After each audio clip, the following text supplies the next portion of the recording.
CBC presents a new series of chills and thrills, of mystery and adventure, old and new, tales of the supernatural and the unforeseen, of yesterday, today, and tomorrow.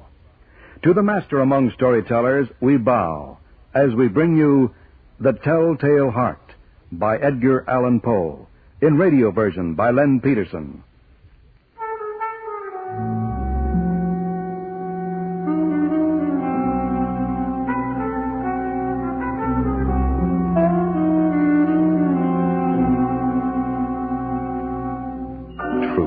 Nervous, very dreadfully nervous I have been and am.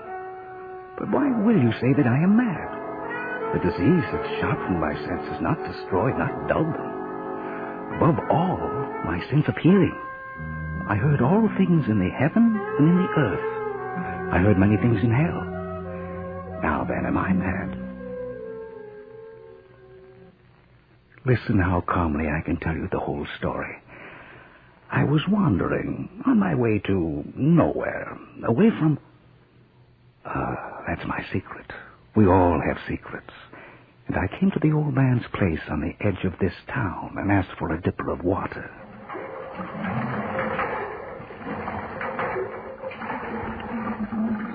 There you are, fella. Best spring water around here. It's good and cold. I needed that. Shall I fill the dipper again? Yeah, thanks. I could drink another. Have you come far? Yes, far. Much farther to go? Don't know. You're thin, fella. The sun's burnt your skin to bark. Here. No, don't drown yourself drinking it. That's good. I should give you something solid. A meal. I eat late after the chores, if you don't mind waiting. Oh, I'm used to long waits for meals. I'll give you a hand. No need. Well, I'm not afraid to work for a meal. All right, if you wish. Yeah, it'll feel good to have a hay fork in my hands again. I've been needing a man around here. You do? Need a man? Oh, now, I can do a full day's work, but toward night it gets heavy. Still, with a wife dead and buried last winter, and 3 daughters married and gone to their husband's farm, and 2 sons off to seek more than this small farm can promise, a man needs work to keep his thoughts from growing heavy. Yes, I know. What's your name? Alfred Bain. Weatherby's mine. The pigs and chickens haven't been fed. Another team. I got 6 cows to milk, and the 7th freshening shortly. Well, come along to the barn. I stayed on and worked for the old man. It is impossible to say how first the idea entered my brain, but once conceived, it haunted me day and night. Object there was none, passion there was none. I loved the old man. He had never wronged me. For his money, I had no desire. I think it was his eye. Yes, that's it. It was. He had the eye of a vulture. His left eye, a pale blue eye with a film over it.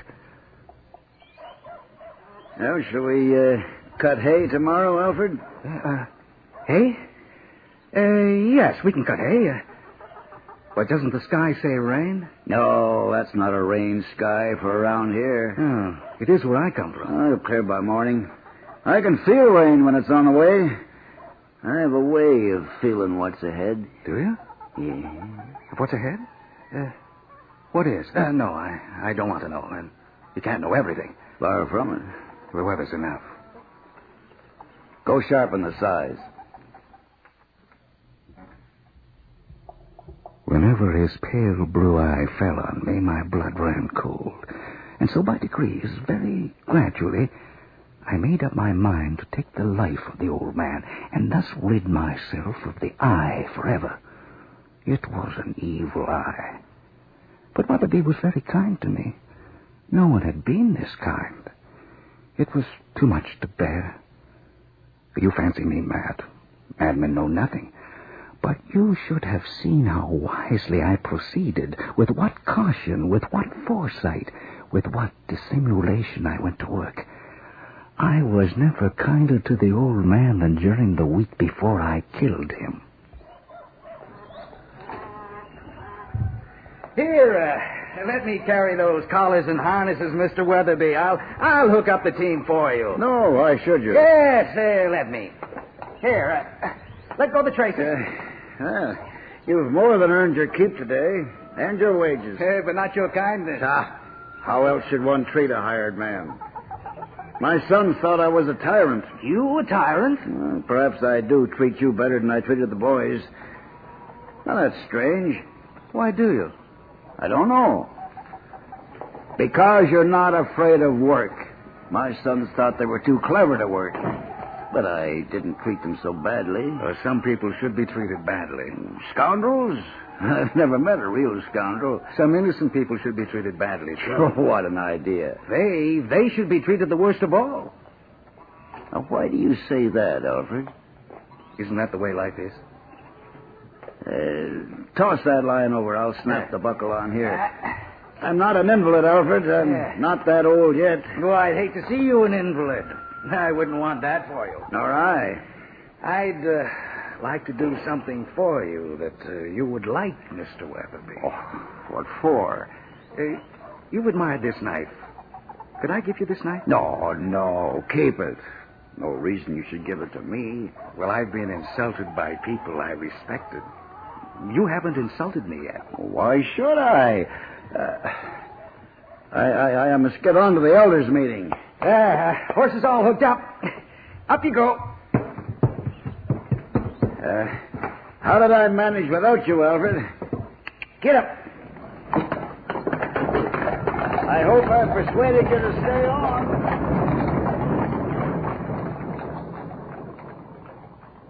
Every night about midnight, I turned the latch of Weatherby's chamber door and opened it, ever so gently. When I had made an opening sufficient for my head, I put in the lantern all closed, so that no light shone out, and then I thrust in my head. When I was well in the room, I opened the lantern cautiously, oh, so cautiously, just enough to let a single thin ray fall upon the vulture eye. This I did for 7 nights, every night just at midnight, but I found the eye always closed, so it was impossible to do the work. For it was not the old man who vexed me, but his evil eye. And every morning when the day broke, I went boldly into the chamber and spoke courageously to him. Good morning, sir. Do you want the shutters open?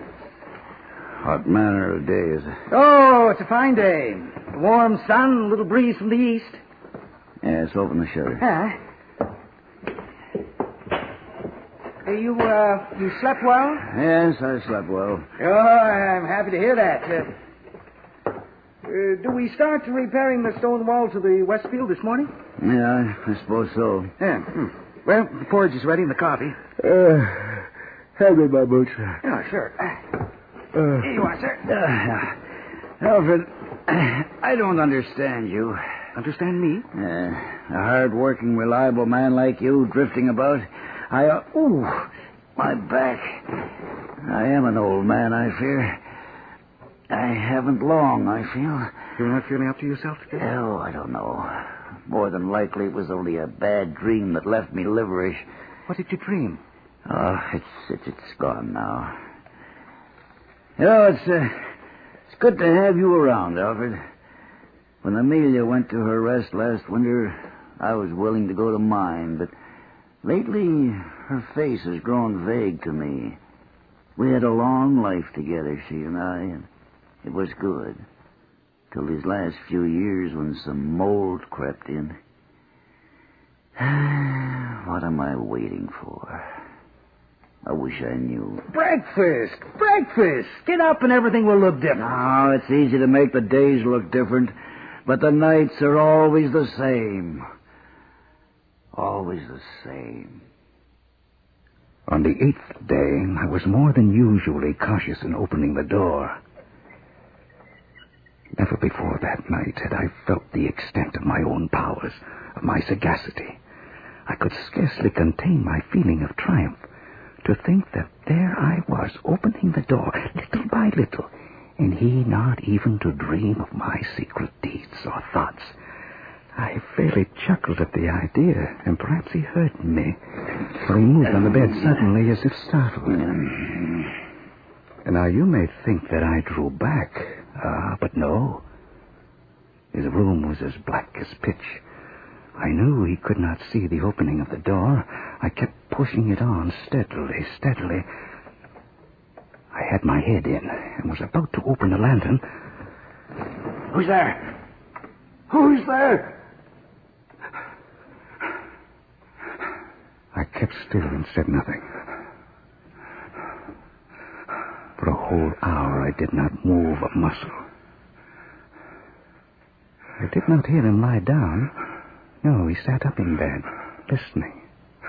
Just as I had done night after night, hearkening to the death watches in the wall. It was not groan, nor pain, nor grief the old man made. Oh, no.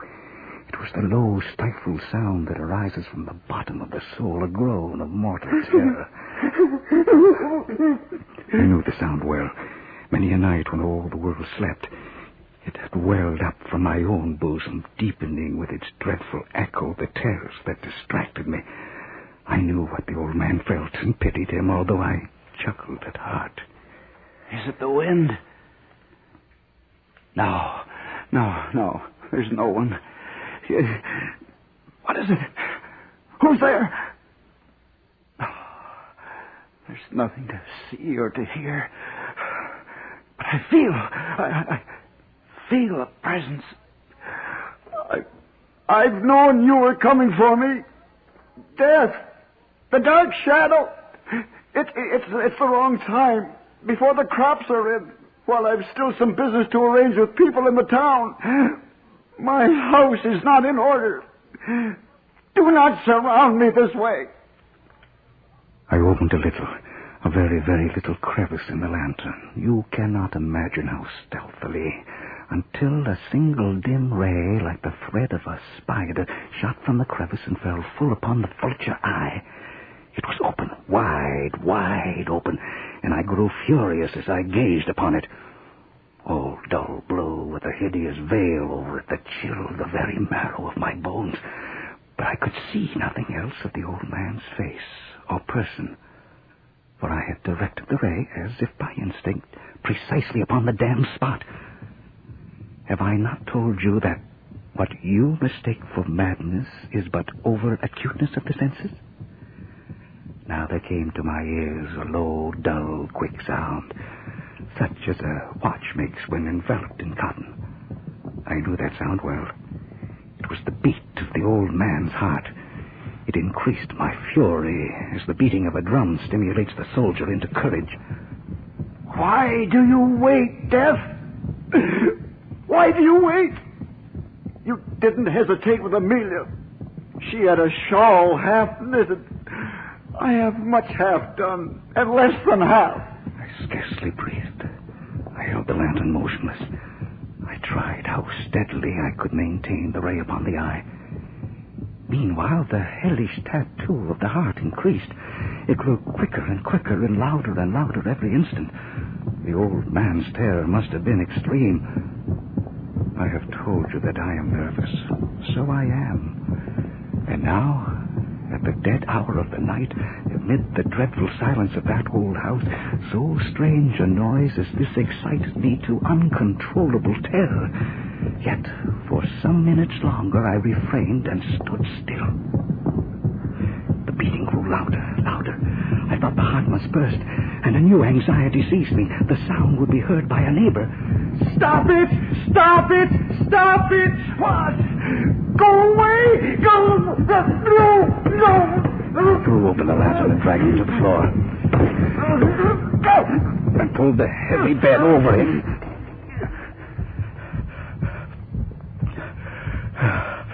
For many minutes, the heart beat on with a muffled sound. At length it stopped. The old man was dead. I removed the bed and examined the corpse. Yes, he was stone dead. I placed my hand upon the heart and held it there many minutes. There was no pulsation. He was was stone dead. His eye would trouble me no more. Oh, if you still think me mad, you will think so no longer when I describe the wise precautions I took for the concealment of the body. First of all, I dismembered the corpse. I then took up 3 planks from the flooring of the chamber and deposited it all between the scantlings.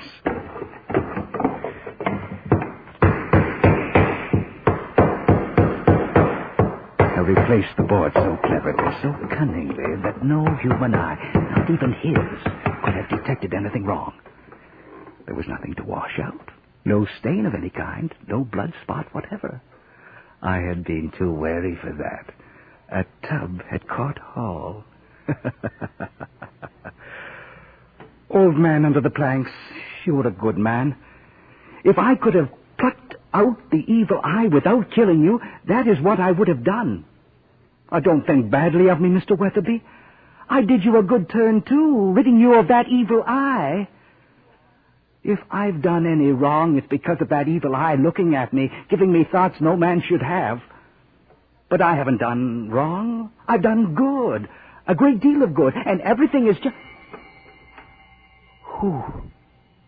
At the door? At 4 a.m?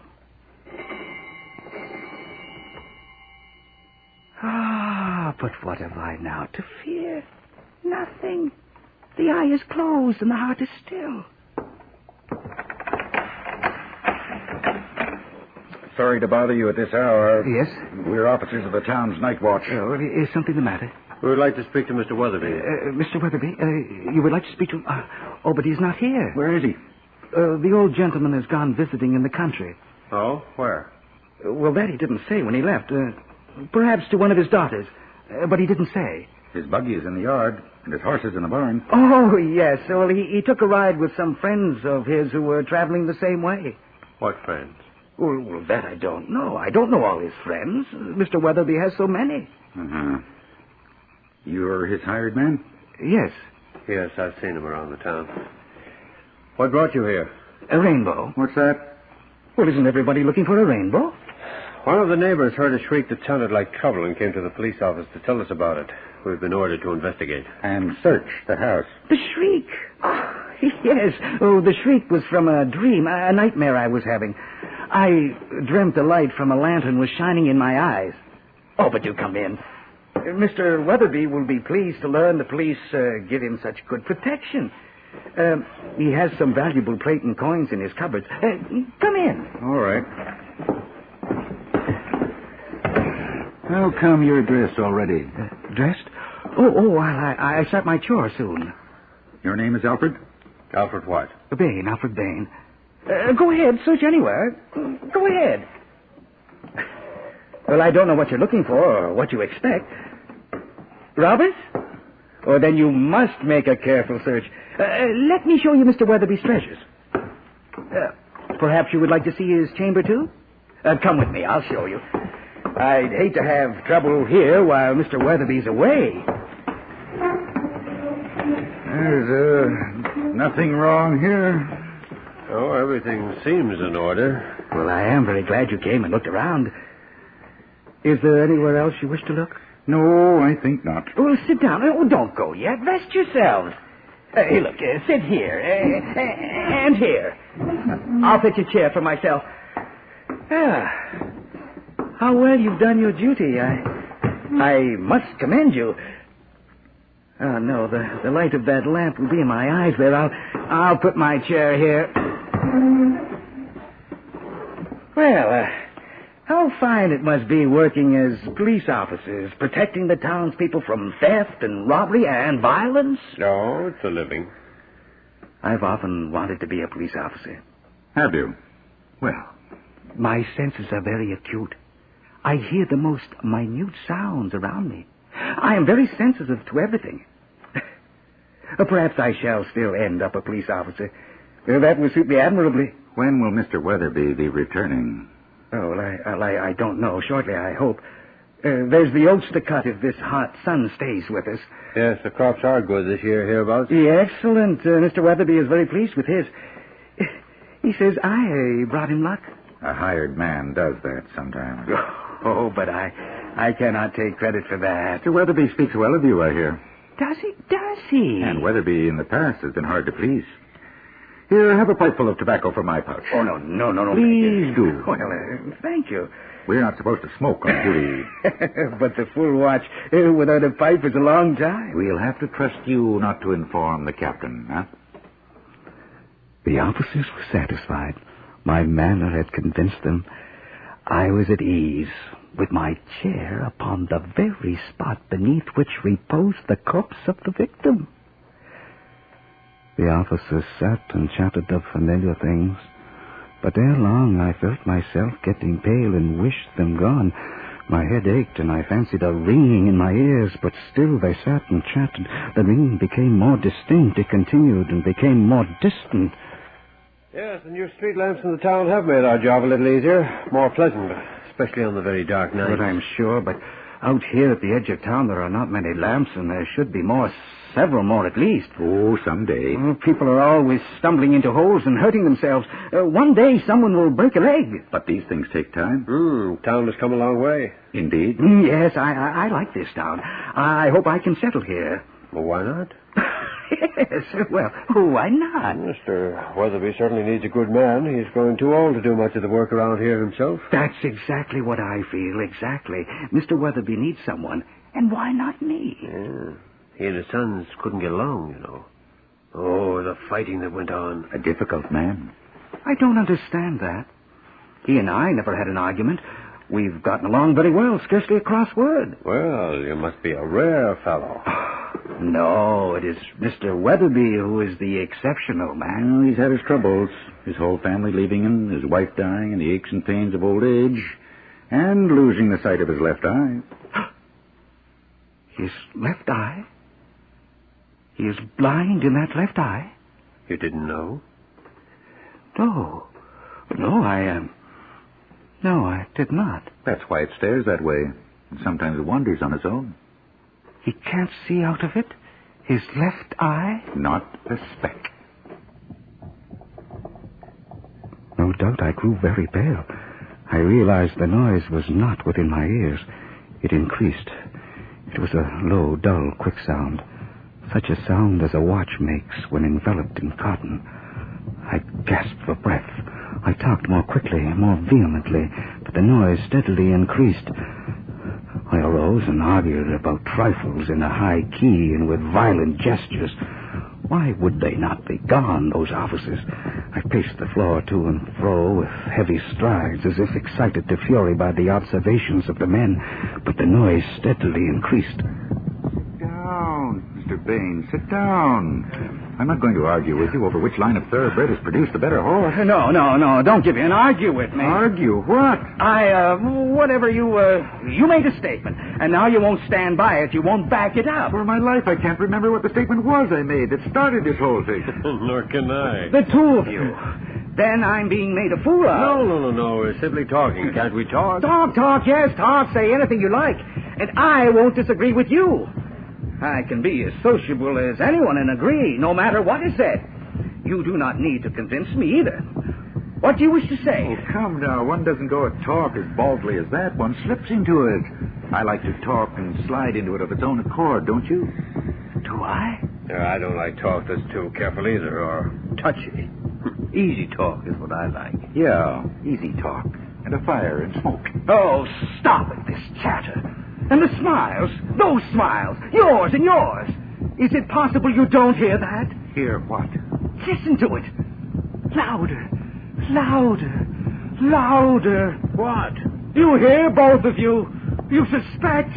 You know. You are making a mockery of my horror. I cannot bear your hypocritical smiles any longer. I must scream or die. What has taken hold of you, man? What is wrong with you? Villains! No more pretense! I admit the deed! Tear off the planks! Here! It is the beating of his hideous heart!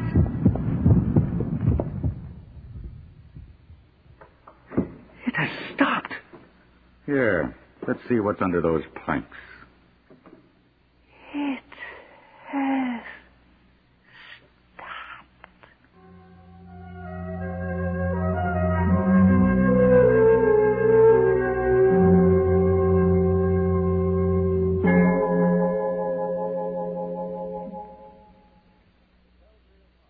The Telltale Heart by Edgar Allan Poe, adapted for radio by Len Peterson, was our introduction to a new series of tales of mystery, suspense, and adventure, chills and thrills from the world of the supernatural.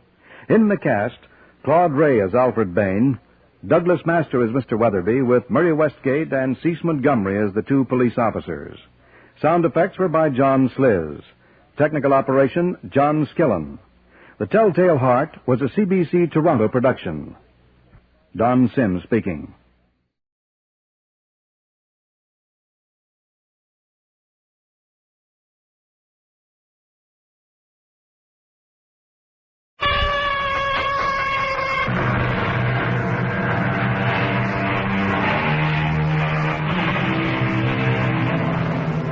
Come in.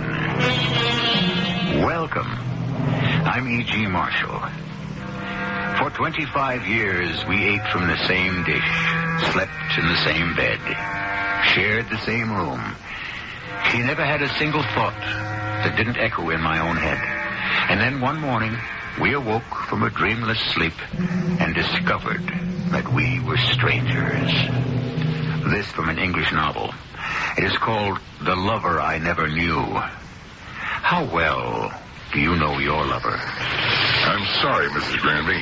What are you telling me, Lieutenant? You have to face it. You're saying my husband robbed a bank? He is a member of a gang that robs banks regularly. I know that's a lie. How do you know? I've been married to that man almost 50 years.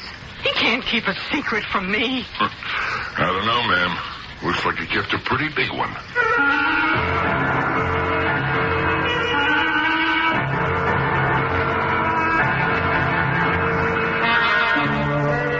Mystery drama, The Sweet Smell of Murder, was written especially for the Mystery Theater by Sam Dan and stars Bryna Rayburn.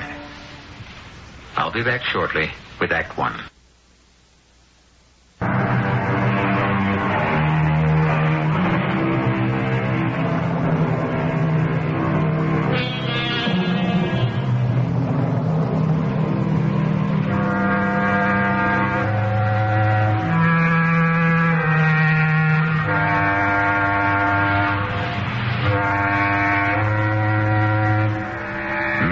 Granby walks slowly along the dock.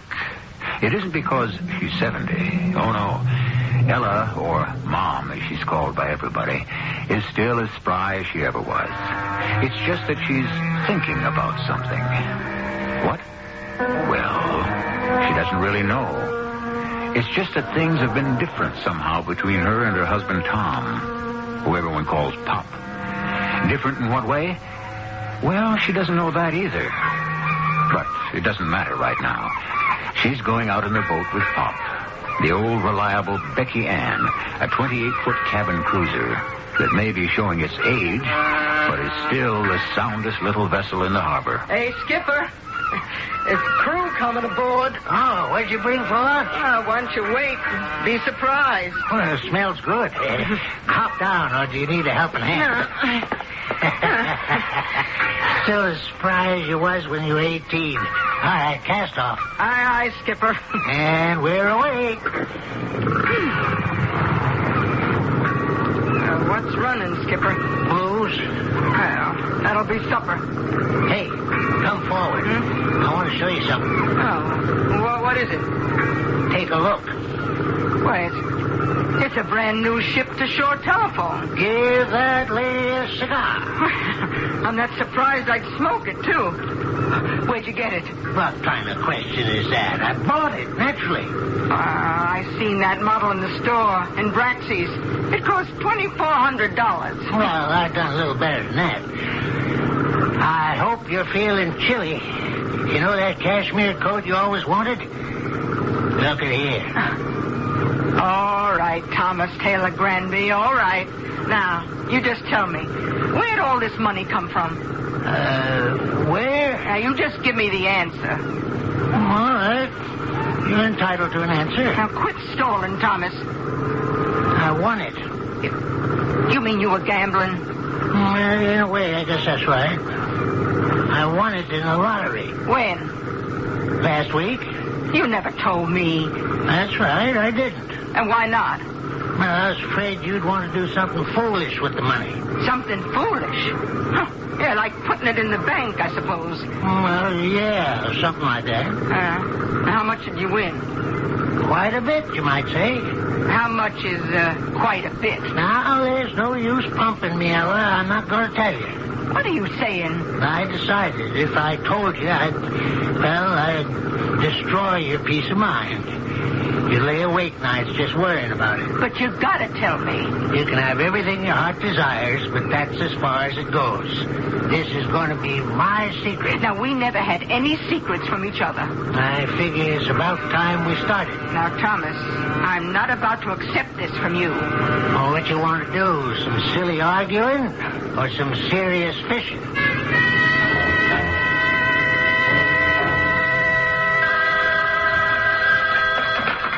Hello? Mama? Well, finally. Why'd you let me ruin supper? You could have called sooner. Yes, but this is the first chance I got. Likely story, but we won't press it. Now, where you been? Oh, never mind. You won't tell the truth anyhow. When are you coming home? Or can't you tell me that neither? Matter of fact, I really can't tell you when I'm coming home. I don't know that myself. Thomas, have you been drinking? Oh, I'm stone cold sober. Well, where are you? I'm in jail, Mama. You're where? Oh, never mind. I heard you. I'll be right there.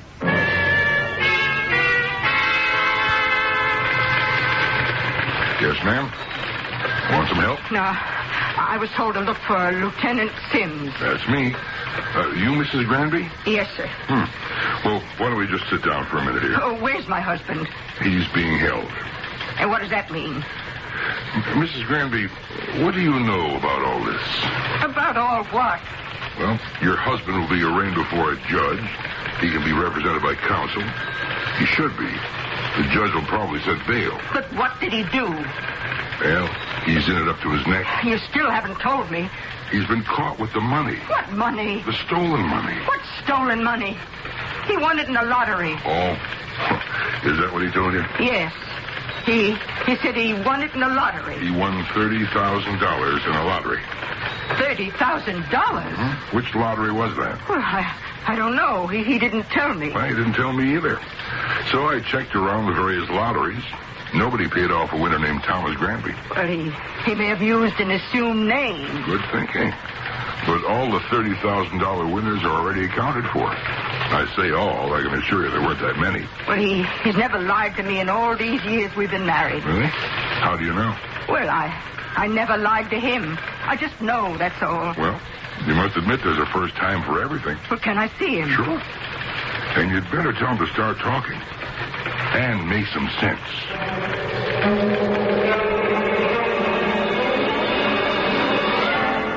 I know what you're going to say. But I don't know what you're going to say. I lied to you about the lottery. All right.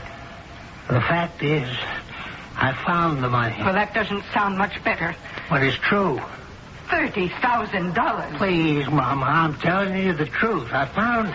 Yes? I found it in a bag. A bag? Yeah, one of those big shopping bags. You know the kind you get at milk sacks? Yeah, but where did you find it? I found it on the dock. All this money in this big paper bag on the dock? Yeah, I came across this bag, and I couldn't imagine what was in it. Maybe garbage. I looked inside, and it was just packed with these $10 bills. I didn't think there were so many $10 bills in the whole world. Well, didn't you bother to find out who the owner might be? Well, it was nighttime. There wasn't a soul on the dock. And besides, what was it doing there anyhow? And so? I figured it was stolen money. Thomas. Since they were tens, they probably wouldn't have been marked. They only do that with very big bills, you know. No, I don't know. Have you become an expert on crime? Please, Mama. It was wrong. All wrong. It's just that... I don't know. I worked hard. I thought we'd have enough to retire on comfortably. But things get tighter every year. That doesn't give us the right to steal other people's money. No, it doesn't give us the right. I know that. I don't know what got into me. I shouldn't have done it. But I did. Well, where's the rest of the money? I turned it all over to the police when they arrested me. I didn't try to hide anything. They didn't believe a word I'm saying. Well, do you believe me? Sure. I mean it. I mean it, too. I have an idea they're going to set a very high bail. They want to hold me here. Well, we'll get a lawyer. That's going to cost money. Don't worry, Skipper. We may have to sell the boat. No, we'll do something. We'll think of something.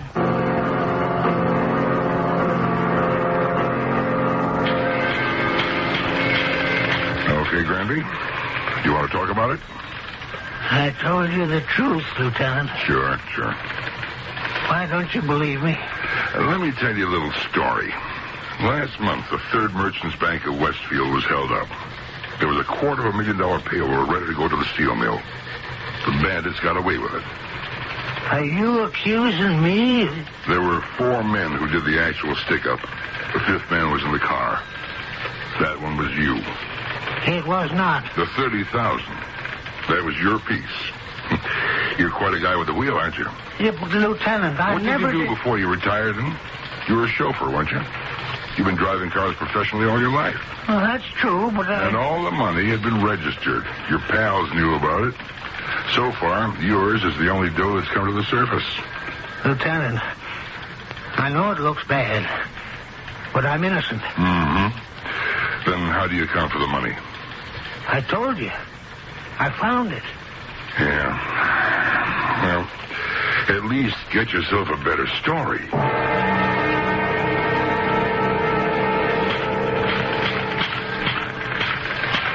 Lieutenant Sims? Hmm? Oh. You're what's-his-name's wife? Yeah, his name is Thomas Taylor Granby. Mm-hmm. So, what can I do for you? I owe you some money. Really? How do you figure you owe me money? Well, it's been established that the money my husband found was stolen. The money he found? I believe he found it. But that doesn't change the basic character of the money itself. I returned my cashmere coat and the new ship-to-shore telephone to the stores. Since I know now what kind of money bought them, I was able to get the refunds in full. Now, here you are. $2,840. Oh. Now, take it. It's yours.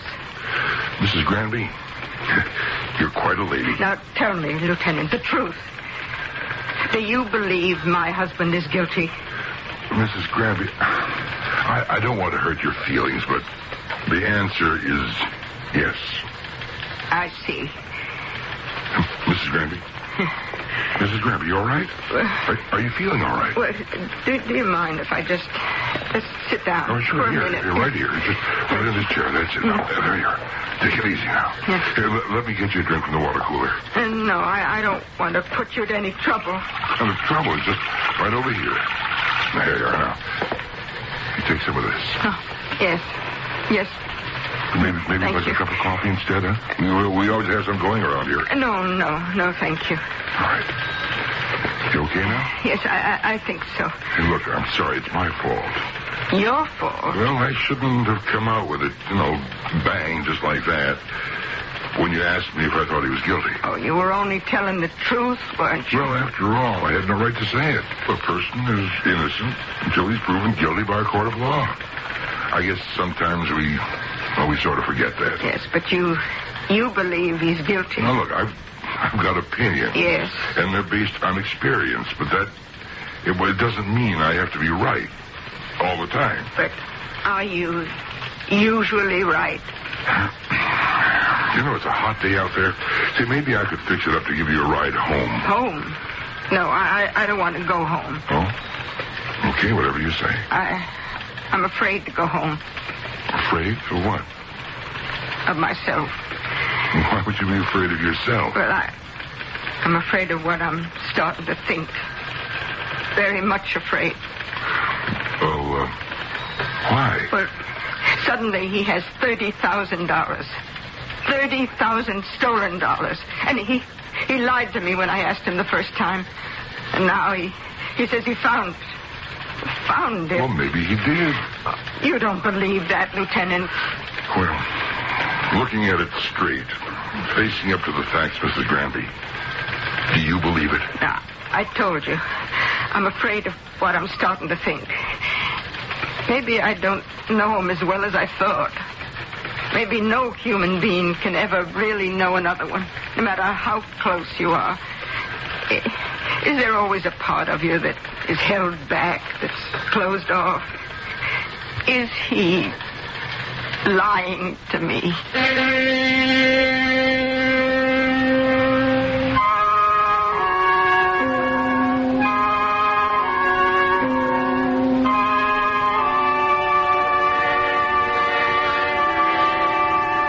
Is he?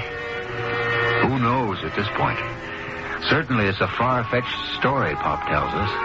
But the world, the real world, is crammed full of far-fetched, unlikely stories. Pity the poor writer of fiction.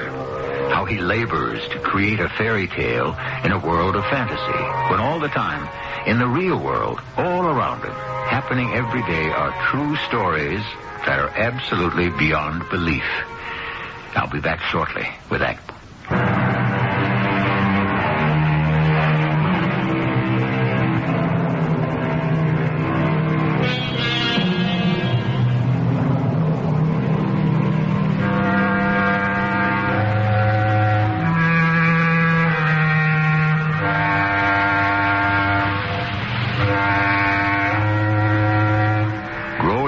Together in perfect harmony and complete understanding.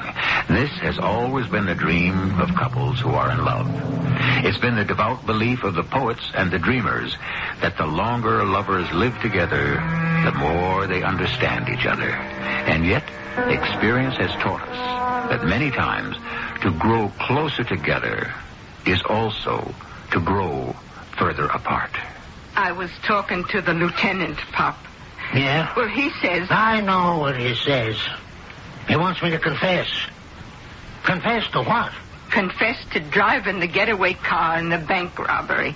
Well, how can I confess to that? I didn't do it. Yeah. That don't sound like a vote of confidence. Well, why'd you say you won the money in the lottery? Can't a fella lie to his wife about some money once in a while? Oh, not this kind of money. Okay. So I lost my head. It was money. Real money. For the first time in my life.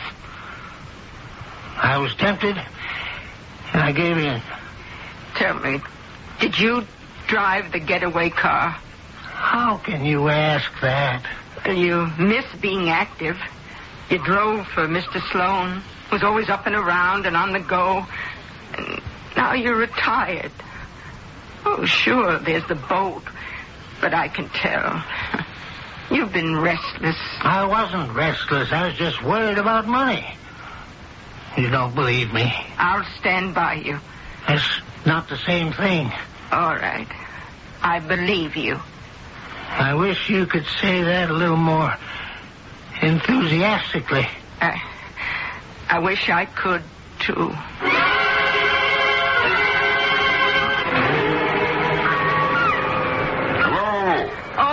Hey, it's the lieutenant. Hi, can I come on board? Are you wearing sneakers?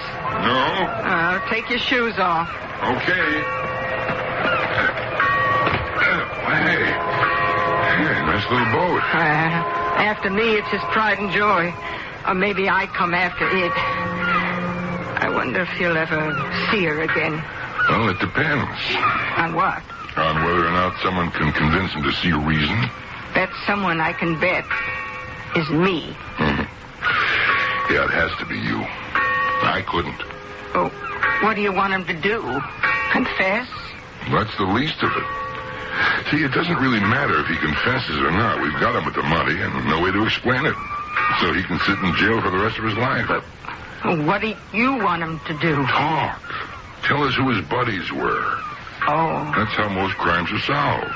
You get one of the perpetrators, then you deal with him, and he gives you the evidence you need to bag the rest. Usually a fellow like that can make a very good deal for himself. How good? Well, if there isn't any murder involved, and in this case there isn't, such a fellow can practically walk away from it. You mean he can go free? Mm-hmm. That or a very short sentence. and it usually gets suspended. Now, if your husband gave us the other people, he could be back on this boat before you know it.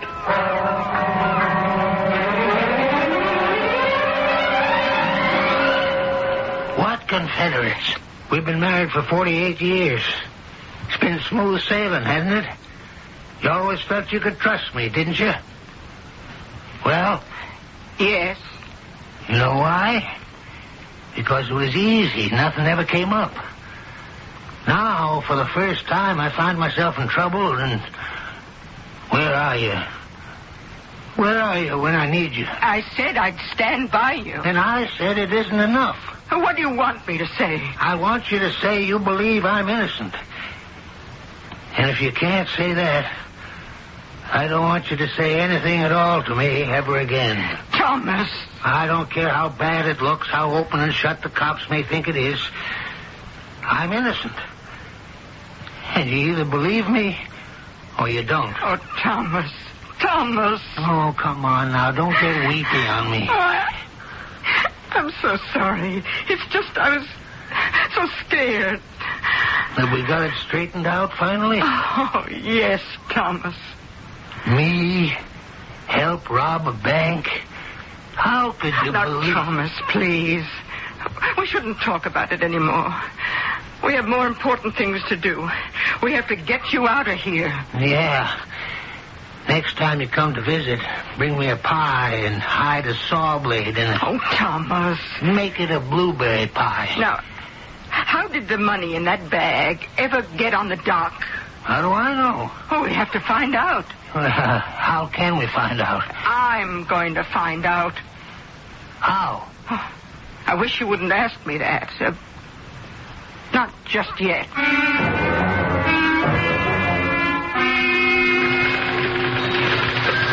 How did the money get on the dock, Mrs. Lieutenant? Granby, I know what you're going to say. It didn't get on the dock. Oh, please, just go along with me. What is the point in speculating? In your experience, has money ever been left anywhere before? Well, yes, it happens. You know, kidnappings, ransom money. But there's no case of that current that I know of. What else? Oh, payoff? What kind? Any kind. Political, maybe? But why on the dock? Like I said, this is all speculation. Now, tell me if this makes sense. Drugs. Well, why not? But how do you tie that into a bank robbery? Well, it could be that a man involved in the bank robbery wanted to invest the proceeds in drugs. So he agreed to leave the money in a bag at the particular dock in payment. But something went wrong. Yeah? Now, the people who were supposed to pick it up never came. Or maybe it was left at the wrong dock. How could it be left at the wrong dock? Well, criminals never make mistakes.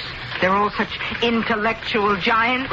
No, of course not. Well, that could mean Thomas is telling the truth when he says he found it.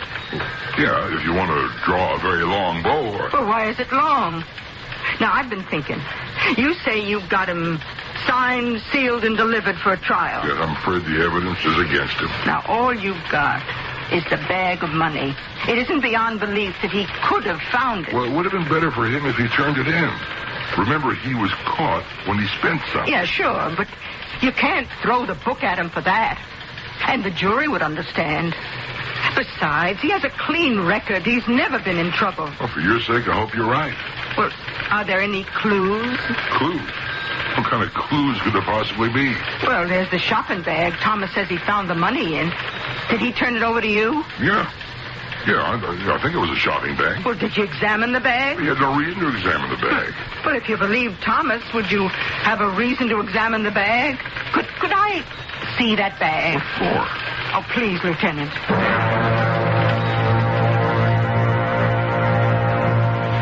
Millsaps. That's right. That's what Thomas told me. Now, why would this person put the money in a shopping bag from Millsaps? Why? Well, because it was handy. Is it handy? Would it be handy to you? Does your wife shop in Millsaps? Oh, not of the money I make. Well, who does shop in Millsaps? People like the Sloanes. Thomas and I were in service. I was housekeeper and he was chauffeur. Do you know the kind of people who shopped in Millsaps? millionaires or people who were trying to make an impression. Well, anybody can get a shopping bag from anywhere. Well, this is the bag. Do you notice anything about it? Just a bag. Smell it. What? Go ahead. Well, it does have a nice smell to it. Mm-hmm. Perfume. Do you notice anything distinctive about it? Nah. All perfume smells alike to me. Yeah, but they're not alike. And even though it's faint, you smell it again. It's very, fresh. Fresh, yeah. It smells like flowers. Mm-hmm. I mean fresh flowers, not phony ones. Yeah, well, it should. You couldn't buy a more expensive perfume. Mrs. Sloane used it. That's how I know it. For crying out loud. You mean this could be Mrs. Sloane's shopping bag? No. Both Sloanes are dead. Wonderful people. That's why Thomas and I retired early. Well, then why does this bag smell from that perfume? Why? Evidently, somebody bought some. Sure. But wouldn't it be wrapped up? And how would that odor last so long anyhow? Because I think it was improperly wrapped. And for some reason, the bottle may have been cracked. I think if you look closely, this might be a stain. Yeah? Now, whatever the reason, we still have the fragrance. Yeah, but where does this get you? Perhaps we could find out who bought the perfume. Yeah. And what would that prove? Well, it would prove who owned the shopping bag. Oh, please, Lieutenant, you must admit there could be something to it. The name of the perfume is Fleur de Nuit. Look, it doesn't add up to anything. Maybe. It all depends on who is doing the figuring.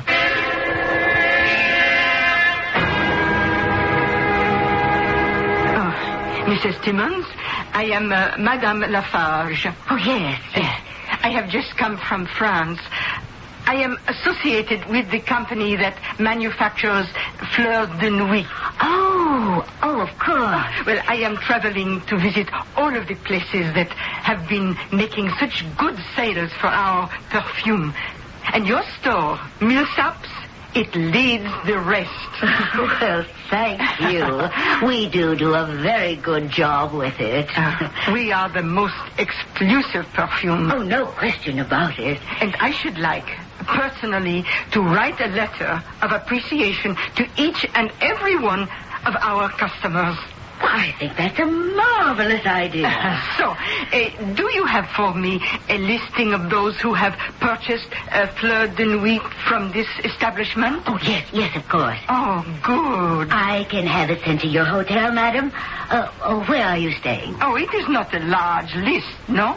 It would have, 15, 20 names, I suppose. Oh, well then, perhaps, since I am here now, I could wait, if it is no trouble. Oh, it's no trouble at all. There's a young lady who had a problem, I remember. Oh, a problem? Oh, yes, you see, she'd been shopping in the store. She bought a bottle of perfume, and she claimed that when she arrived home, we had sold her her broken bottle. Oh. We made good, naturally, but you might drop her a special note. Oh, I shall. Oh, she raised quite a fuss. Stormed into my office. She isn't our typical Millsaps customer. Oh. A rather brothy, if I do say so, vulgar young woman. But what can you do? It isn't the old days when you could simply refuse to sell that sort. Today there are laws. A pity. Anyone with money is as good as anyone else. I remember her name. Maudie Drake. Here, I'll write it down for you. A.T. Balboa. Oh, my, how that place has come down to. Maudie Drake? Yes. I suppose a letter from you would help matters considerably. Oh, but yes. After all, anyone who can spend $200 for a bottle of perfume is entitled to a letter, whether they deserve it or not.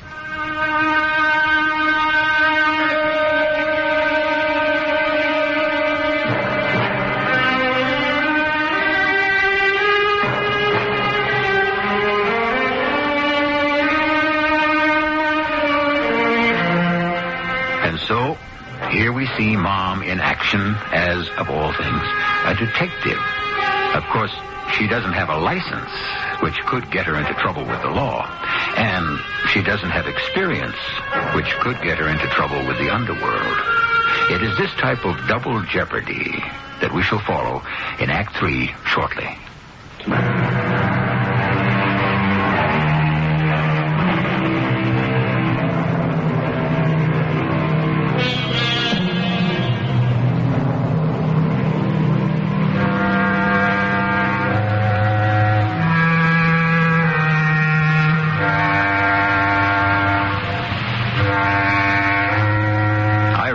That do-it-yourself has become almost mandatory these days if one is to survive the financial crunch. We have more and more people learning how to cope with their autos, appliances, plumbing, electricity. However, it's one thing to be a do-it-yourself house painter. It's quite another to be a do-it-yourself detective. Yeah? I am Madame Lafarge. So? I am a directoire in the Fleur de Nuit perfumes. Oh, sure. Well, come on in. Oh, thank you. No, I am told you had the most unfortunate experience. Oh, yeah. Well, the store made it good. Oh, I am so happy. I mean, I had to straighten out that dame. The one in the store. Oh, then there are no more complaints. No. Everything's A-okay. Oh, may I ask, why do you purchase Fleur de Nuit? Because it is the most expensive perfume you can buy. Oh. You see, Madame, I learned a lesson. Mm-hmm. You want a man to have respect for you? He's got to treat you to the best. Mm-hmm. Well, that's why I live in this apartment. You couldn't pay more for one like it. My clothes, everything. And that is why you buy things in Millsaps. Because it is the most expensive store in town. Oh, good. It is a philosophy of life that has its points. Well, thank you very much. And I hope you will continue to enjoy Fleur de Nuit. Until they come up with one that's more expensive.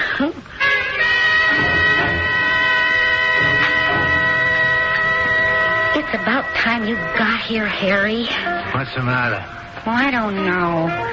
A dame. An old dame came by the apartment. So? Well, she gave me a song and dance about working for the Fleur de Nuit perfume company. Why should it be a song and a dance? You throw away enough of my good dough on that slop. Well, she had a French accent.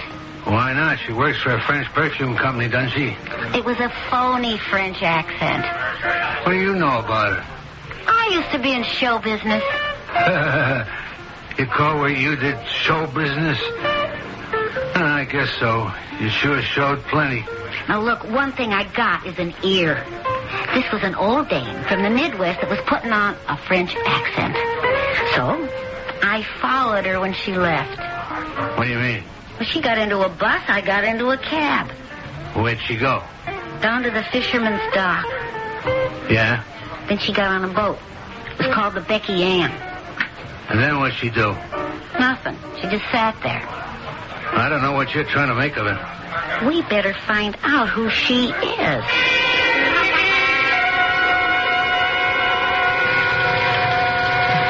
Lieutenant Sims? Oh, yeah. Come in. Sit down. Oh, thank you. Now, tell me, who's Maudie Drake? What do you know about Maudie Drake? Oh, nothing. Do you know anything about her? Why? Oh, that shopping bag? Yeah? Now, I traced it to a Miss Maudie Drake, 80 Balboa. What do you mean you traced it? How did you trace it? Well, I went to Millsaps. Yes? And they told me that the shopping bag must have been used by a Miss Maudie Drake. Well, no, I deduced that. You did? Well, how? Well, they told me she had bought a bottle of Fleur de Nuit perfume that turned out to have been broken. They told you that? Yeah. And the lady who was the manager told it to me. Yeah? What made her tell you that? I mean, how did the subject happen to come up? Well, you see, I told her that I was a representative of the perfume company. I wanted to write a letter of appreciation to all of our customers. Now, one thing just led to another. You're saying that you went in there under false pretenses? Now, if I'd have gone there under true pretenses, she wouldn't have talked to me at all. Well, what you did was illegal. You impersonated I didn't impersonate a police officer. Now, look, you just can't do this. Well, you're not doing anything. At least I located the bag for you. All right. I just hope you didn't do anything else. Well, I went to see Miss Maudie Drake. You what? Miss Maudie Drake at 80 Balboa. This girl, this Maudie Drake, runs around with some very tough people. Well, I assumed as much. But you just can't do things like that. Why not? Because you're not a police officer. Suppose she saw through you. For what reason? Look, these are tough, smart people. They suspect anything, everybody. How good was your French accent? Oh, well, it was good enough to fool Mrs. Timmons at Millsaps. Yeah? Well, I can only hope it fooled Miss Maudie Drake.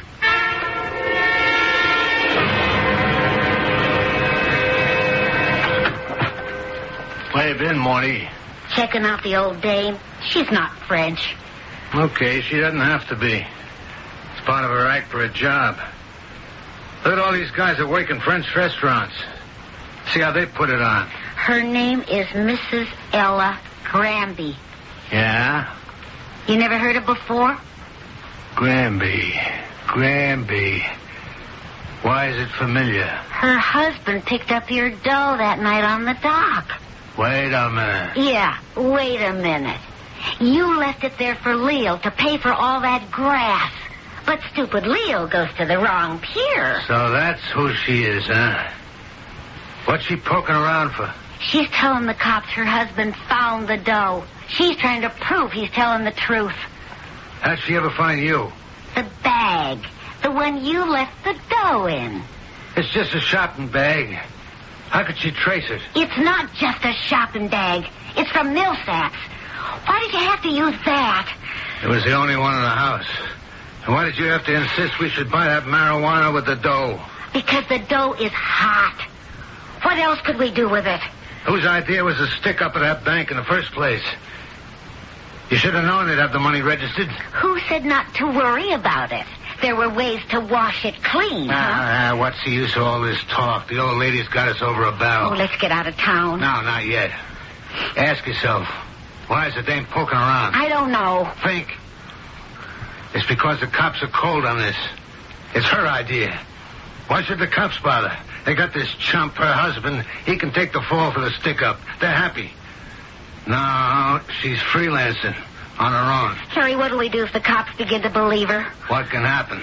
Well, the cops will know I bought perfume in Millsaps. Yeah, and then what? Well, that'd mean I had a shopping bag like the one the money was found in. Yeah, so? Well, you and me, we're tied to it. Listen to the DA, will you? This is a trial now. Ladies and gentlemen of the jury, money from the bank stick-up was found in a shopping bag from Millsaps. Oh, Harry. It is a known fact that Maudie Drake buys her stuff there. Ergo and to wit demonstrandum, this proves that Maudie Drake and her paramour, one Harry Watts, are guilty of the crime. Now, what jury would believe that, huh? We gotta get rid of her. All we have to do is sit tight. Harry, all I know is this old dame was smart enough to find me. Therefore, she's got to be smart enough to convince the cops sooner or later.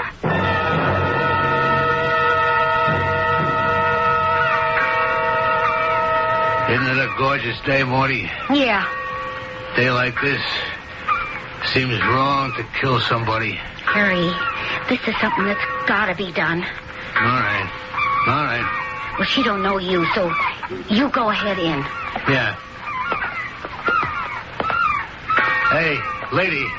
Yes? Is this boat going any place? You want to hire it? How about a little spin around the bay? Cost you $15. Why not? Well, come aboard then. You want to take those heavy shoes off, huh? Oh, yeah, sure. Ready to go? Just hold it a second. What are you waiting for? We're waiting for me. Oh. How do you do, Madame Lafarge? Just keep the engine going, please, and head out. What do you want?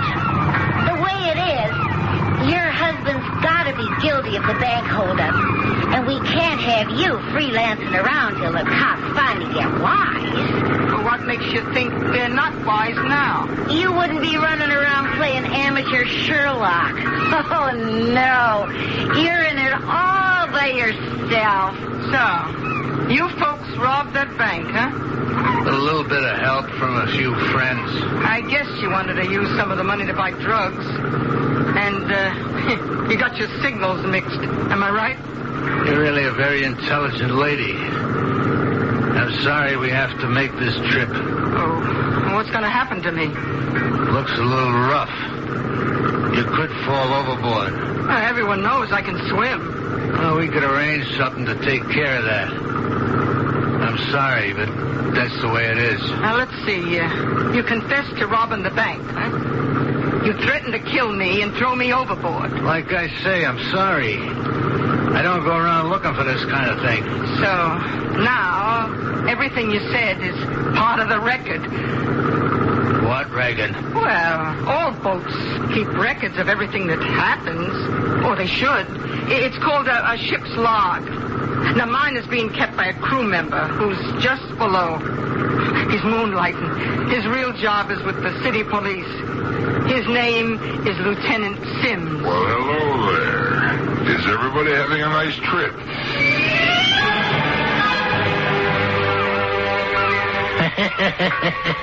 I thought I knew everything about you.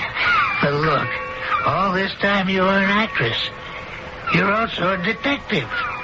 And you kept it all hidden. That's right. I guess it's just as well that we don't know everything about each other. Is there something I don't know about you? All these years, I wanted to be a crook. Oh, is that true? Real smooth, gentleman type of crook, you know. Well, you sure kept it hidden. Well, it's one of those things you toy with.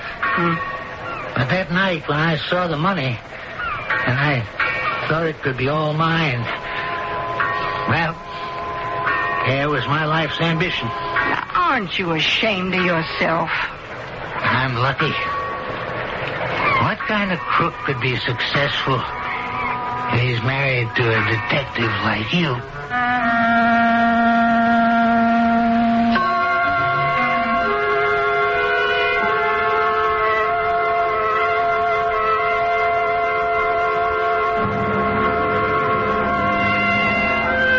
Not only are there things we don't know about each other, there is also so much we don't know about ourselves.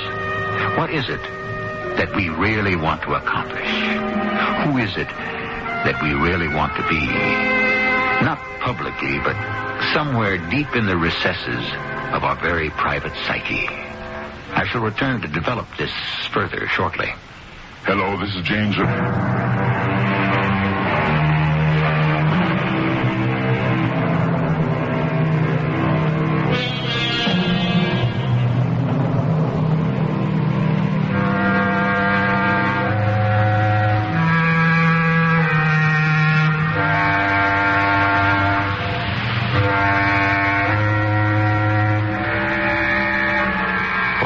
Perfumes of Araby shall not sweeten his hand, said Shakespeare, and so perfume once again figures in a story. Had the lady not had expensive tastes, she would have been free today.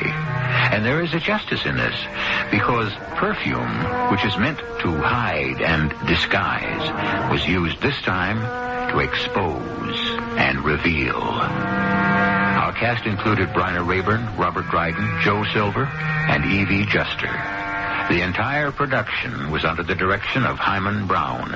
And now, a preview of our next tale. Well, all right, Frank. What is it that plagues you? Those bells there hanging over the west window. Yes, I was admiring them. Beautiful, beautiful ancient art. I am always waiting for one of them to ring. By yourself? Without anyone touching it or even being near it. They have rung by themselves? One of them has. Now, I know it sounds impossible, absurd, but I find I wake up at night trembling, and then I can't get back to sleep. I lie awake for hours waiting. Here, when I'm at work at this desk as I'm sitting now, I am filled with fear. Even as I talk to you, I'm waiting for that sound. No one hits it. It doesn't even move. A tone just comes out of it. This is E.G. Marshall inviting you to return to our Mystery Theater for another adventure in the macabre. Until next time, pleasant dreams.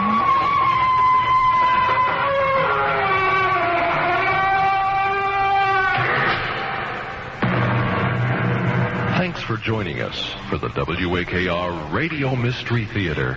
We hope you've enjoyed tonight's mystery and that you'll join us again tonight at 11:15 for the WAKR Radio Mystery Theater.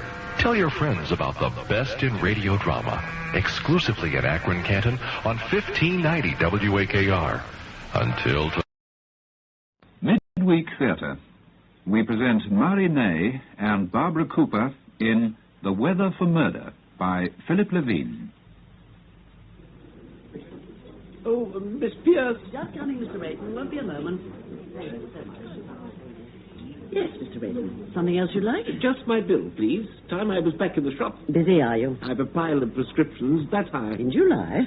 Wouldn't have thought you'd be overworked this time of year. Warm weather brings its quota of complaints, too. You'd be surprised. Let's see, was there coffee and, A toasted bun. I promised myself I'd lay off the starch, but whenever I come in here, my resolutions fly out of the window. Still, this little place is like an oasis in the desert. I don't know what we'd do without you. That'll be tenpence. Cheap at half the price. See you at tea? Yes, thank you, Mr. Rayton. So, miss, what's happened to my order? I didn't take it, did I? No, it's the other lady, the short, thin one. Oh, dear. Waiting about 10 minutes now. Oh, coffee, was it? No, a pot of tea and a round of toast. Oh, I expect it's on its way. I'll go and hurry it up. Millie, have you seen my sister? Wasn't she in the shop, Miss Sarah? Well, if she was, I'd hardly come out of the kitchen, would I? Oh, here. Isn't there a typing machine upstairs? Very probably. Now, I want a pot of tea and a round of toast, and be quick about it. Right, Mum. Elsie! Elsie! Elsie! Oh, Elsie. Oh, did you call, Sarah? Did I call? I've been shouting myself silly for the past 2 minutes. Really? I was concentrating. What on earth are you doing? I had a sudden inspiration. The most brilliant idea. Oh, surely it would have kept till later. You know we're rushed off our feet between 10 and 11. It's bad enough with the two of us. I can hardly cope on my own. This is the most ingenious idea, Sarah. A whodunit, and it's set in one of those laundrettes. You know, where people take their laundry. Well, I'm afraid I can't stop and chatter now. Yes, but Sarah... Later, dear, later. Now leave that and come along down.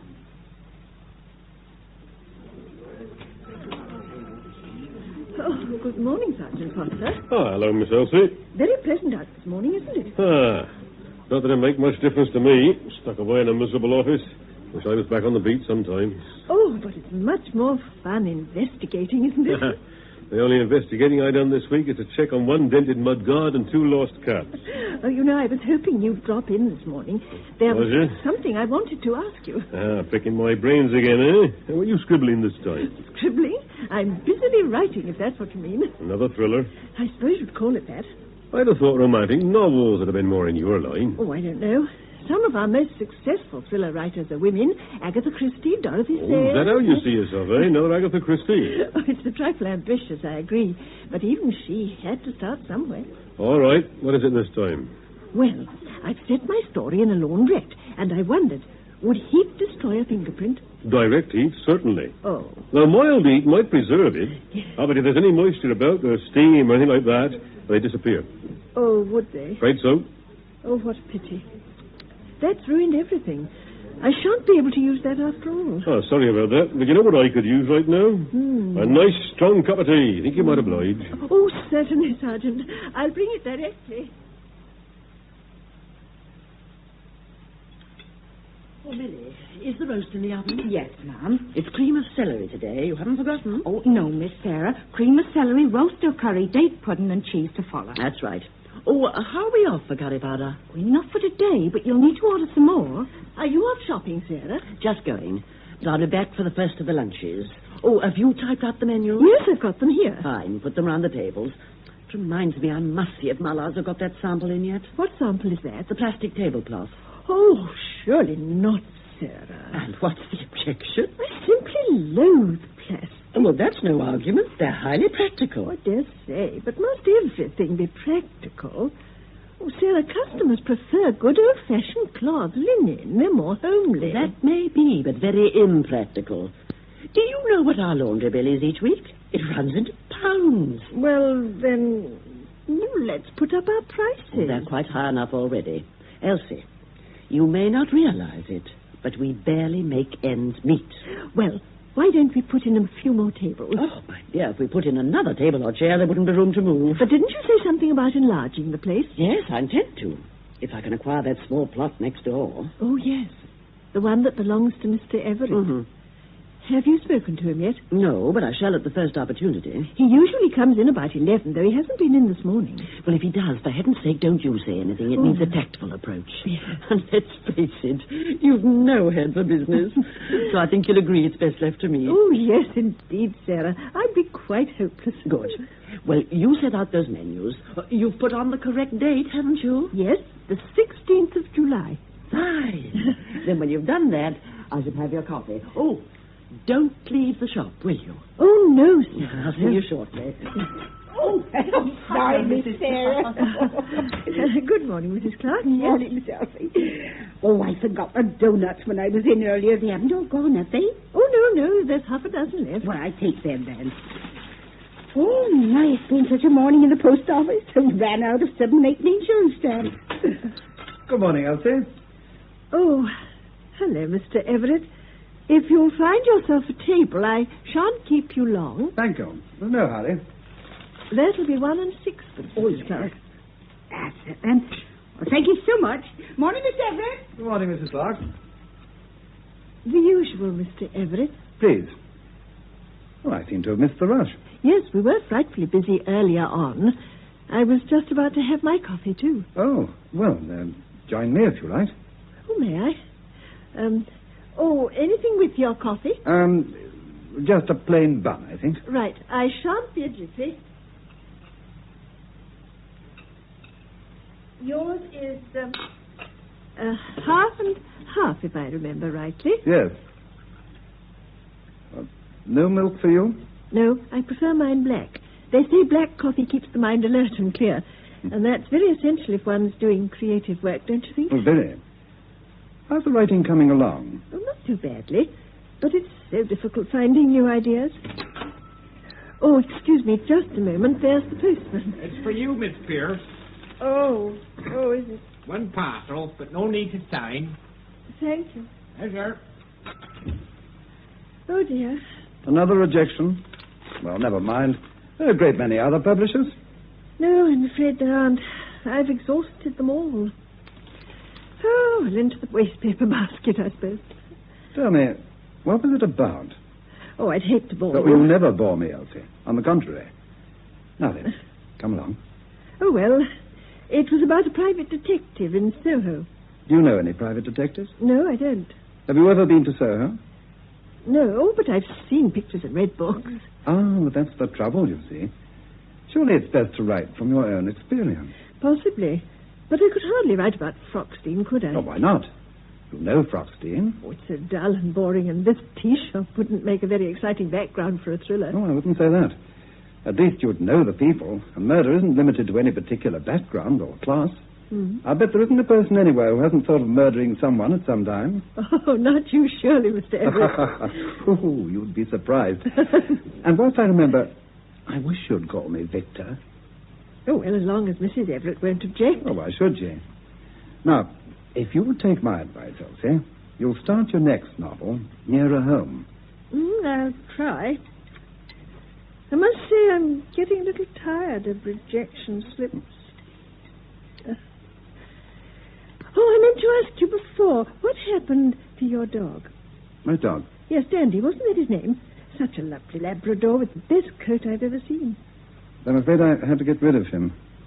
Oh, not destroyed? No, I had to find him a new home. Oh, however could you part with him? But it wasn't through choice. Nora, Mrs. Everett, felt there wasn't room for him in the cottage. Oh. We've 1 or 2 fine pieces and, well, he was rather a large dog. Oh, what a pity. Yes, well, one has to give and take in marriage. I suppose so. And anyway, you've still got your dahlias. Well, no, I haven't, actually. Oh, haven't you? But I thought you had a wonderful collection. I did. But Nora doesn't care for dahlias. She says they attract black fly. So we've switched to a herbaceous border. Oh, sad. No, not really. I must say those black fly were a bit of a nuisance. But in spite of them, I heard that one year you took almost every prize at the county show. Oh, that's quite right, I did. Before you and your sister came here, before I remarried, several summers ago. Odd, when I think back now. Just Dandy and I. My dahlias, black fly and all. Your wife's from London, isn't she? Yes, though we first met on a cruise. It's funny how that happened. My first holiday in years. She was a science teacher, you know. You wouldn't think it to look at her, but she's terribly bright. Good brain. Used to teach in the secondary modern. Well, we seemed to get thrown together on the cruise. Mm-hmm. We were never out of each other's company. Oh. And when I got back, I found I missed her. I wrote, and then out of the blue, she turned up here. And, well, that was that. Not terribly romantic, is it? Won't give you much copy, I'm afraid. Well, didn't your wife find it very quiet here in Froxteen? Well, at first, Nora was all for moving back to town. Then suddenly she changed her mind. I think it was the cottage. And I'm not surprised at that. It's adorable. Though I only know it from the outside, and I love that beautiful bay window. Yes, that's the lounge. Oh, is it? It looks rather like an inn with that, what do you call it, bubble glass? Bullion glass. It's genuine, too. Not this mass-produced stuff. Yes. It's a bit warm in the summer, but I must say I find it delightful. The only thing is, one has to be careful with the furniture or the sun can blister the varnish. I can't imagine a lovelier cottage for retirement, Mr. Everett. Victor. Oh, yes. I'm not completely retired, you know. Not by a long chalk. I'm still on the boards of several companies. Are you? Yes, Harmsworth, Mutual Investments, not forgetting McCowan's. What, the big London store? Yes. As a matter of fact, I'll be driving up to a board meeting tomorrow. You wouldn't be going up to town, would you? Me? I thought perhaps I could give you a lift and we might have a bite of lunch together. Oh, thank you. Oh, but I rarely go up to town. Oh, well, some other time. Yes. Here's your sister. Well, time I was off. I'll take my bill, if I may. Good morning, Mr. Everett. Hello. I'm glad I caught you. I wondered if I might have a word with you. Certainly. Here, Elsie, give these groceries to Millie, would you? Oh, yes, sir, yes. Well, now, Mr. Everett, I hope I'm not holding you up. No, of course not. Well, what can I do for you? To come straight to the point, it's about that small vacant plot next door.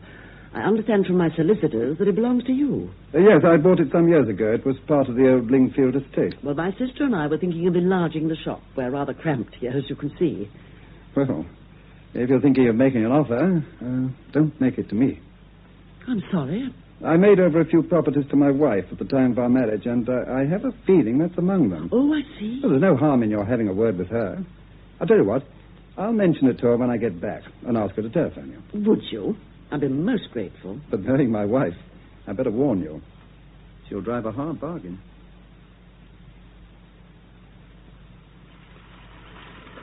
Oh, Millie? Yes, Miss Sarah? Are the new Gatto iced? Yes, I'm just going to put the walnuts on. Oh, answer that, Elsie, would you? Oh, yes, sir. Millie, you did check that delivery yesterday. Twice. Well, then where's the curry powder? In the cupboard. Oh, I've told you a dozen times, Millie. Spices go on the shelf by the stove. Oh. Elsie, that wasn't Mrs. Everett by any chance? No, Sarah. It was Mrs. Clark from the post office. She asked me to put aside a jam sponge. Oh, I think Mr. Everett forgot to speak to her. Oh, Sarah, if he promised, then I'm sure he will. He's a frightfully nice man. Such perfect manners. But easily led. Fancy handing property to his wife just like that. No, that shows how considerate he is. I admire him for it. I think Mrs. Everett's a very fortunate woman. Well, you're not the only one. From what I hear, there were quite a few broken hearts in Froxteen when the bands went up. Isn't that right, Millie? Oh, yes, ma'am. There were dozens who had their eye on him. Well, a cottage and a car and pots of money. Oh, I wouldn't have said no to him myself. Still, he hasn't done bad for himself, has he? I mean, she's very smart and not at all bad looking. Got pots herself, I expect. Oh, a shop, Elsie. Oh, right, Sarah. Oh, that smells like the scarf. Oh, ma'am. Yeah, Millie, take the cloth or you'll burn your fingers. Yes, ma'am. Oh, good morning, Mrs. Everett. Good morning. I'll take a wholemeal loaf and a small gatto. Certainly. Is that all you've got? Chocolate? The one I had the other day was rather sickly. Haven't you anything else? Oh, we've a new line. Walnut cream. I'm sure you'd like that. May I see one? Oh, Millie's just topping them with walnuts. Well, I've got a lot to do this morning. How long will they be? Oh, 5 minutes, no more. Oh, well, if I've got to hang about, I'll stop for a coffee. Oh, yes, do. I shan't keep you waiting long. Sarah, Mrs. Everett's just come in. She's staying for coffee. Really? Yes, but would you believe it, Sarah? She said our chocolate gatto was sickly. Oh, what nonsense. We've never had any complaints before. I know. I almost gave her a piece of my mind. I hope you didn't. Oh, no, of course not. I persuaded her to try one of the walnut creams. Are the walnut creams ready yet, Millie? Almost. I'll be through it, Jessie. Well, then, I'd better take in her coffee No. anytime. I'll serve her. It'll be a good opportunity to talk to her about next door. Oh, yes, Sarah. Black or white, Mrs. Everett? Just a dash. That's fine. Oh, there's no sugar bowl. Just a moment. Don't bother. I take saccharin. Of course. I should have remembered by now.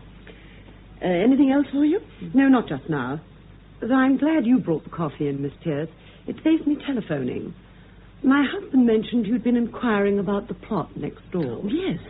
As he may have told you, we're anxious to enlarge our premises. Business is flourishing, is it? Not exactly, but, well, as you can see, we're rather limited for space. In our busy times, it becomes rather chaotic. I see. Well, what sort of figure had you in mind? I'm not very sure. Judging from what we gave for these premises, I suppose the land must be worth about 300. 300? Oh, Miss Pierce, you're way behind the times. Oh? In the past year, prices have simply soared. Have they? Well, don't you read your newspapers? Building land's at a premium. Yours isn't the first inquiry I've had. Oh, no, I'm afraid I couldn't let that plot go under 1,200. 1,200? But that's exorbitant. Well, I don't think there's much point in our discussing the matter further, do you? So if my gatto's ready, I'll settle the bill, and then I must fly. I have a very busy day ahead of me.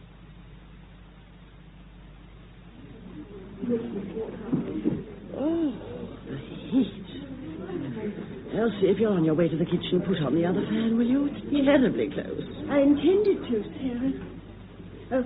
Put on the other fan, Millie. All right, Mum. And 2 pots of tea, 1 china, and an egg on toast. Oh, wasn't it too warm? I'm sweltering. Well, we've got both fans on now. I should open the window fully. Must be the hottest day we've had this summer. Have you got that ham sandwich for Sergeant Foster? Yes, here it is. With mustard. Oh, and that round of cinnamon toast. Oh, thank you, Millie. Your sandwich with mustard, Sergeant. Thanks, Miss Elsie. I expect that uniform's a trifle warm this weather. Oh, you can say that again. Still, I suppose I should be thankful I ain't on traffic duty. I wouldn't fancy that with the thermometer touching 80. Is it as high as that? Yes, a sudden eye ridge sweeping in from the Azores. Oh, is that what it is? That your telephone? Yes. Answer that, would you, Millie? Yes, ma'am. It's all right. Millie's taken it.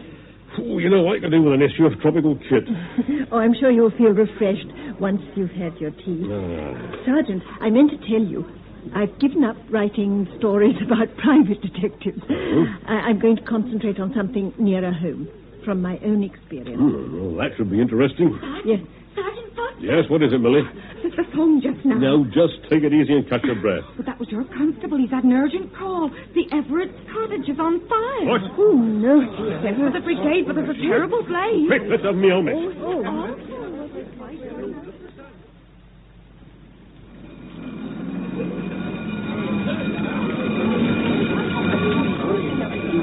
I'm afraid there's little we can do, Sergeant. It's like a raging furnace in there.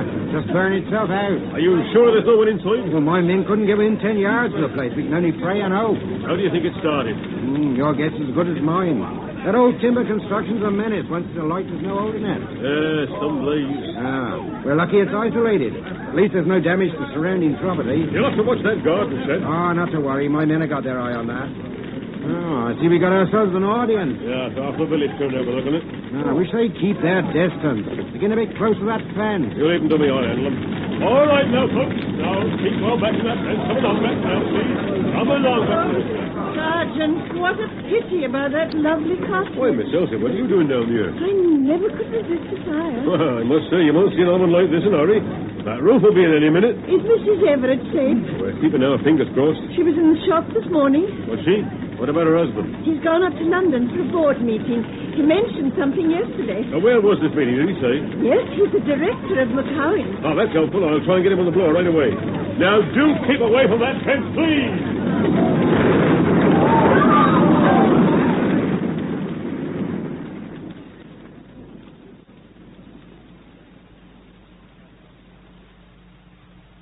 And so, finally, gentlemen, I have no hesitation in saying that we can look forward to a highly profitable and satisfactory year. Oh, Mr. Everett, Yes, Miss Brown? there's a telephone call for you. Well, I can't be disturbed now. It's the police sergeant from Proxine. He says it's extremely urgent. Oh?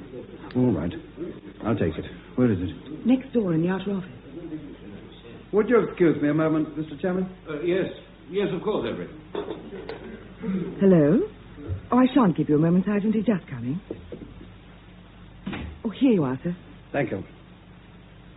Hello? Yes, speaking.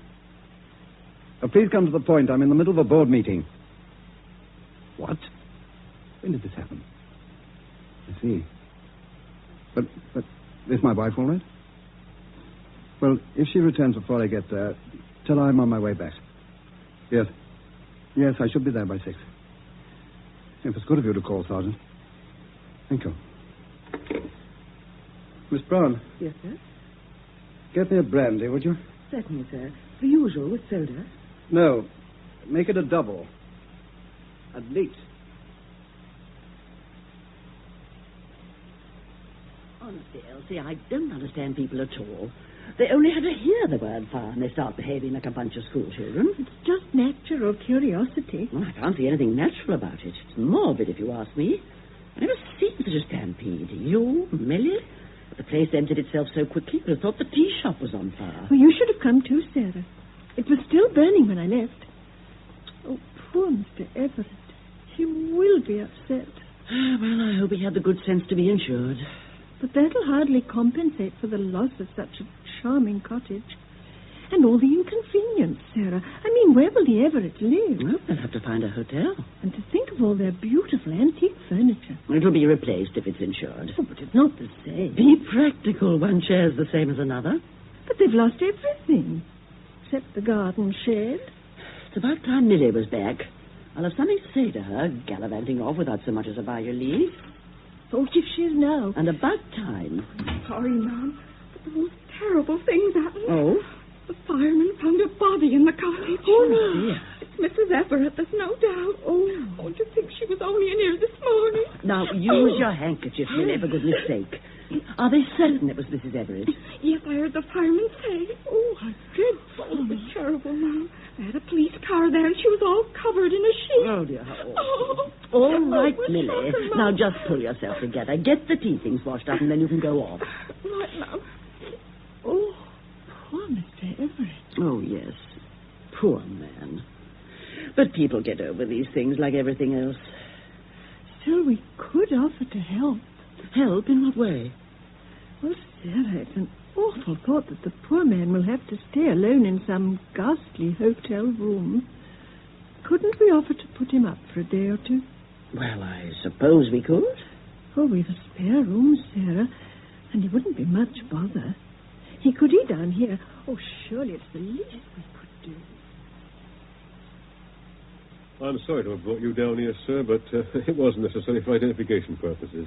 I understand, Sergeant. Oh, there's a deed box in my office. I'm afraid that's all that was salvaged. Thank you. Well, I suppose I'd better look round for a room of some sort. No need to worry, sir. Miss Pierce from the tea room said they'd be happy to put you up. Really? I don't know whether I could bother them. Oh, they'd be only too pleased. They'll be much more comfortable there than an hotel. And we shall need you for the inquest. Now, Doctor, you examined the remains of the deceased? Yes. Would you state your opinion as to the cause of death? Shock, following multiple burns to the chest and abdomen.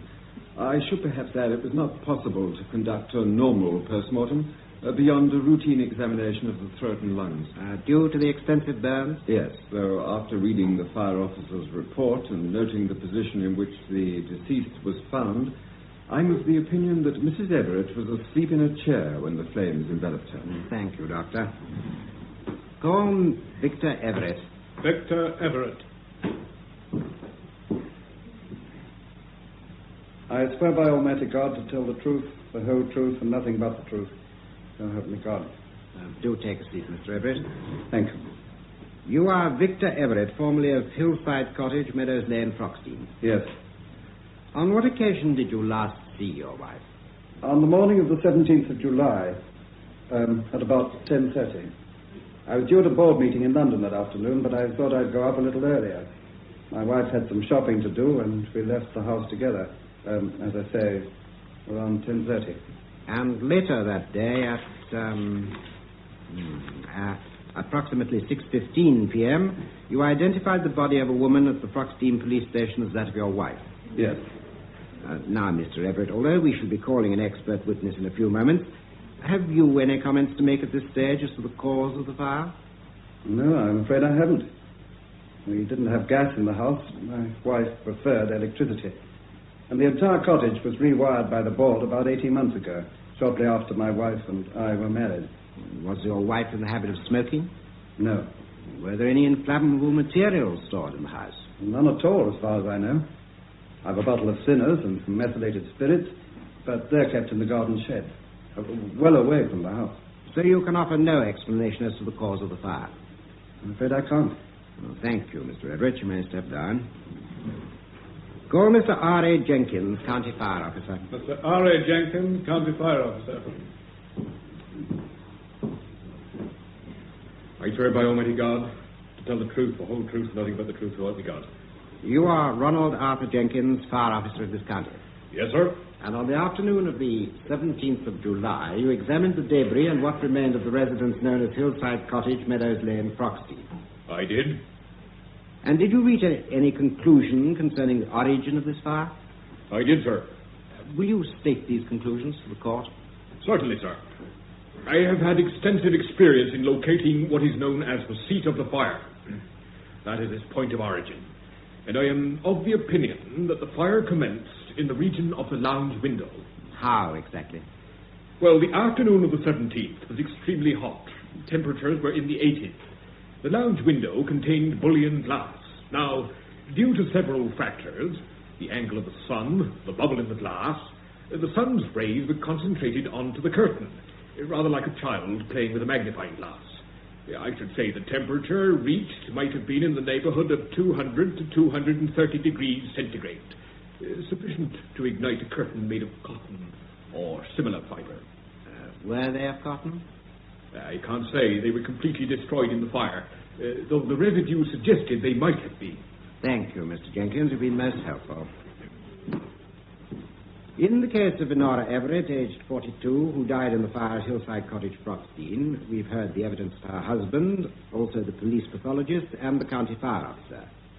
And from their evidence, it appears that this fire was the accidental outcome of the combination of a number of elements.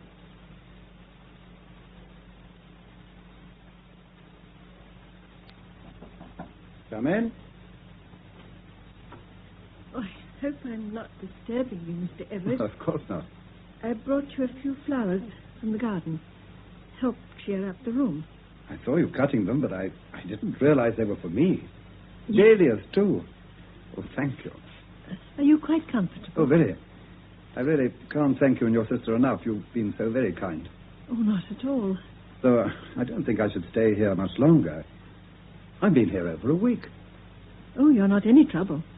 And it's quite a change having a man about the house. Well, I'm negotiating for another cottage, but these things do take a little time. Well, as far as I'm concerned, you're welcome to stay till everything's settled. Thank you. How's the writing coming along? Oh, well, I've been thinking about what you said.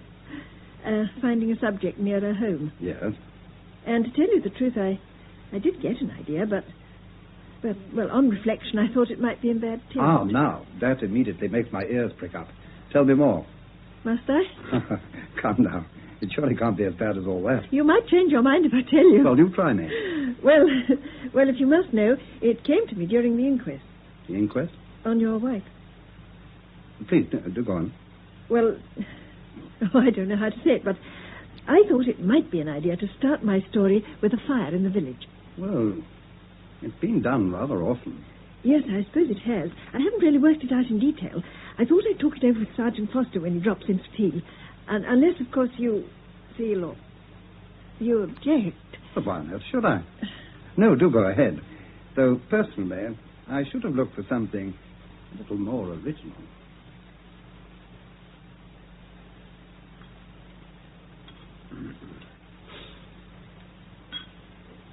Have you seen the Gazette, Sergeant Foster? What's that? There's a picture of you and Mr. Everett leaving the coroner's court. Oh, is there? Oh, those reporters, they just can't leave well alone, can they? Mr. Everett's turned away slightly, but it's a very good likeness of you. Well, let's see. Good grief, that's an insult, whoever that was. Well, take it away. Oh, by the way, I noticed you at the inquest, Miss Elsie, scribbling away in your notebook. Did you? Yes. You see, finding myself in a coroner's court amidst tragedy, as you might say, I had a sudden inspiration. Oh, not for another thriller. Why, yes. Surely it's best to write from your own experience. Now, you watch your step. That sort of thing can upset people, you know, and you could find yourself in a libel suit. Oh, no, my village would be entirely fictitious, Sergeant. I was going to call it Medborough or something far removed. I shouldn't think of causing anyone offence. Well, who's your choice for a victim? Well, I had in mind an attractive middle-aged woman. I say. That's pushing coincidence a bit too far, isn't it? Oh, yes. Yes, I see what you mean. Oh, well, she could be young, I suppose. It doesn't really matter. What about method? Given that any thought? Well, to be honest, the thing that sparked me off, forgive the pun, was the idea of the bullion glass. But instead of it being an accident, in my book, the fire's caused deliberately. Sounds a bit far-fetched to me. As I dare say it is. Oh, but I was hoping you'd be some help, not put a damper on it. You must be realistic, Miss Elsie. Now, sit down a minute. Oh, yes. Now, perfect murder requires, among other things, perfect timing. Yes. And no murderer would ever leave things to chance. What happened at Hillside Cottage depended on quite a few things outside anyone's control. Now, for one thing, the weather. Mm-hmm. Then Mrs. Everett being alone and dropping off like that. And as the fire expert said, the choice of curtains. Yes, you have a point there. Mind you, I suppose there is such a thing as dramatic license. I suppose your murderer could have kept his eye on the weather reports. We're just waiting for a scorcher. But with our climate, he might have had to wait half a lifetime. And then to make sure the victim did drop off, you could always slip her a couple of sleeping tablets. Yes, Sergeant, yes, but wouldn't that show at the autopsy? Depend on what's left of the victim. In the case of fire, it's unlikely. Then regarding the curtains, I suppose one could persuade the victim to buy cotton. Well, that's stretching imagination a bit, don't you think? Yes, doesn't sound very convincing. And anyway, even if the murderer did go to all that trouble, how on earth would I catch him out? The husband, you mean? Yes, how would I solve it? Well, that's your little problem, isn't it? I'm no writer. Although, for what it's worth, in my experience, criminals invariably have to lie somewhere along the way. And the trouble with liars is they have such bad memories. Sooner or later, they'll drop a clanger. So when you settle down at your typewriter, I'd bear that in mind if I was you. Yes.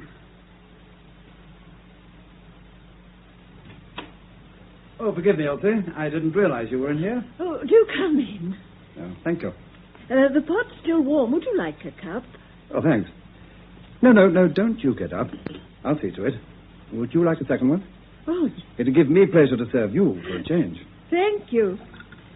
Sarah's at a club committee meeting. Oh, Mother? She can't sit still for a moment. Always doing something. Been like that all her life, even as a child. It must get rather lonely for you. Oh, I'm used to it. I'm afraid that's one thing I've never got used to. Loneliness. I'm a person who needs companionship. You are? Thank you. You must miss her dreadfully. Who? Your wife. Oh, yes. Yes. I'm sorry. That was tactless of me. Oh, not at all. One can't grieve forever, can one? No point in moping. There comes a time when one must face reality. Oh, I imagined you were something of a sentimentalist.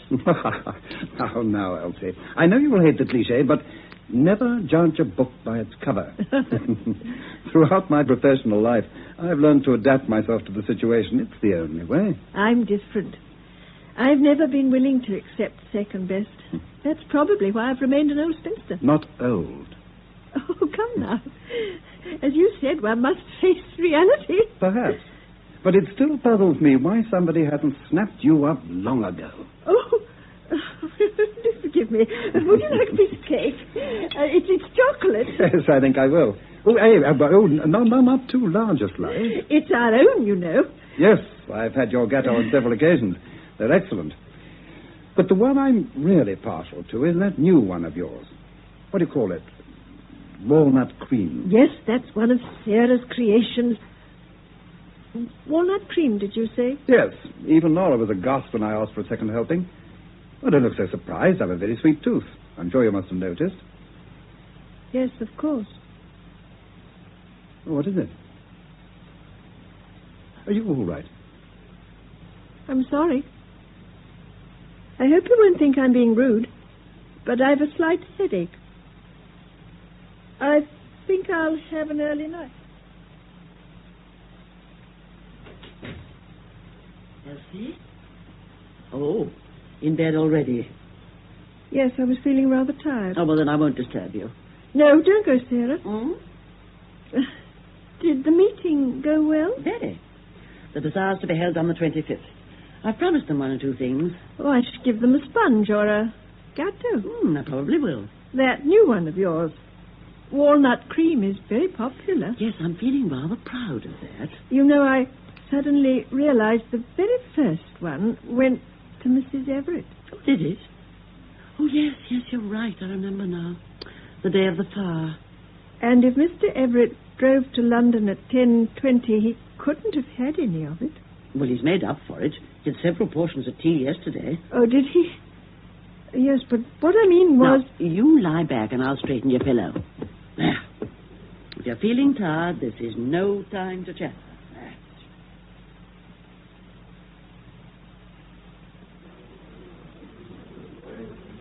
Your tea cake, Mr. Rayton. You'll be the ruin of me, Elsie. Here you're looking a trifle pale this morning. Had a bad night? I didn't sleep too well. You ought to try a nightcap. Or maybe you need a tonic. Come across to the shop. I'll fix you up. Oh, no.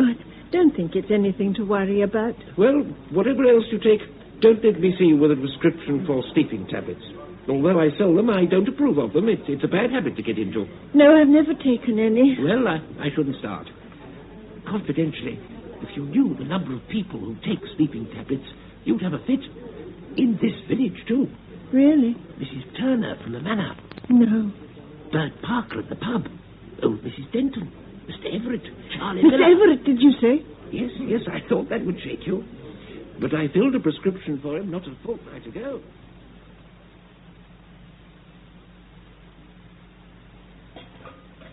Millie, have you seen Mr. Everett? Yes, he went out early. Where to, did he say? He's gone along to the cottage, I think. What, Hillside Cottage? I expect so. Fancy going back there. Gives me the creeps every time I walk by. Look, Millie, I'm going out for a little while. If my sister wants me, tell her I'll be back within the hour.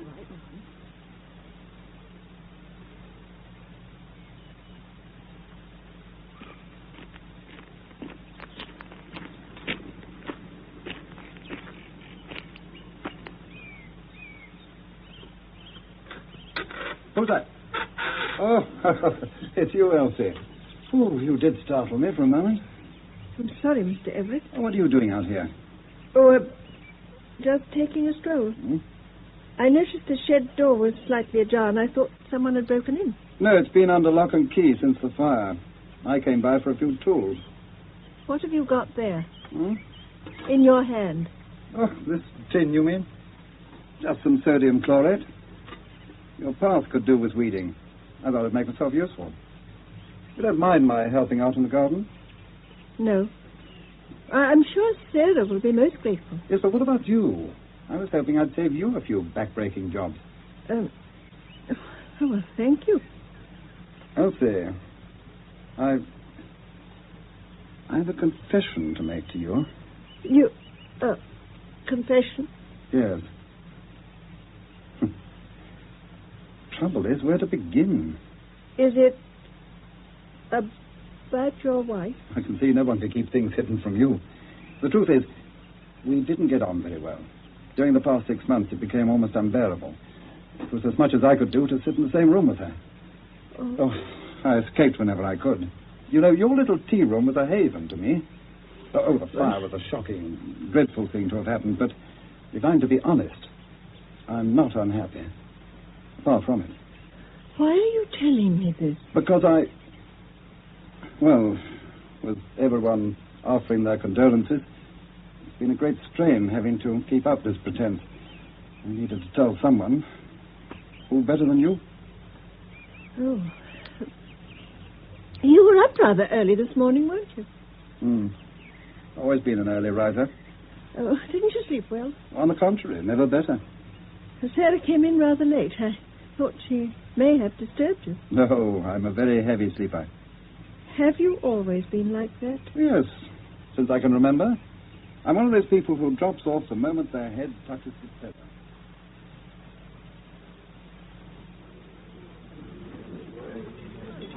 Oh, Mrs. Clark, you haven't by any chance seen Sergeant Foster, have you? No, hasn't he been in? Not yet.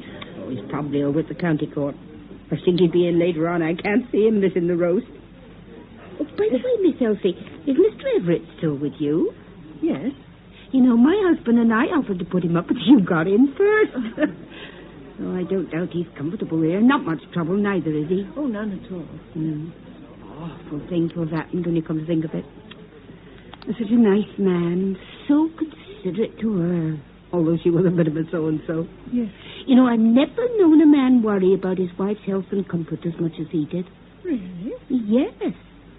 You know, she was very susceptible to rheumatism, as Mrs. Everett. No. Oh, well, nothing serious, but he'd never take any chances with her. Now, this would take a lot of believing, but do you know, he used to ring me up at the post office daily to put him through to London for the weather report. Never missed a day throughout the summer, just in case of rain. Now, wasn't that considerate? Yes. Very. Oh, my gracious goodness, look at the time. I'll have a queue of customers at the counter, I'll bet. Oh, yes, Sergeant Foster, now. Hello, Mrs. Clark. Oh, I can't stop just off the way, Sarge. Is the roast still on, Miss Elsie? Yes, it is. I'm so glad well, a you've generous come in. portion for an hungry copper. Then maybe we'll talk. Go on at the double, I'm famished. Oh.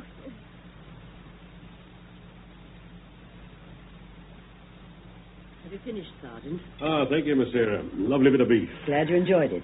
Elsie's bringing the coffee. Why, you seem to be your last customer. Hope I ain't holding you up. No, we won't start serving tea till about 3.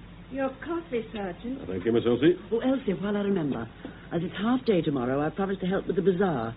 Will you be going out? I don't think so. Why? Well, that new mixer should be arriving. I'd like someone here to take delivery. I'll be in, Fine. Then I can let Millie go off. Well, Miss Elsie, you found a solution to your fire story yet? Yes and no.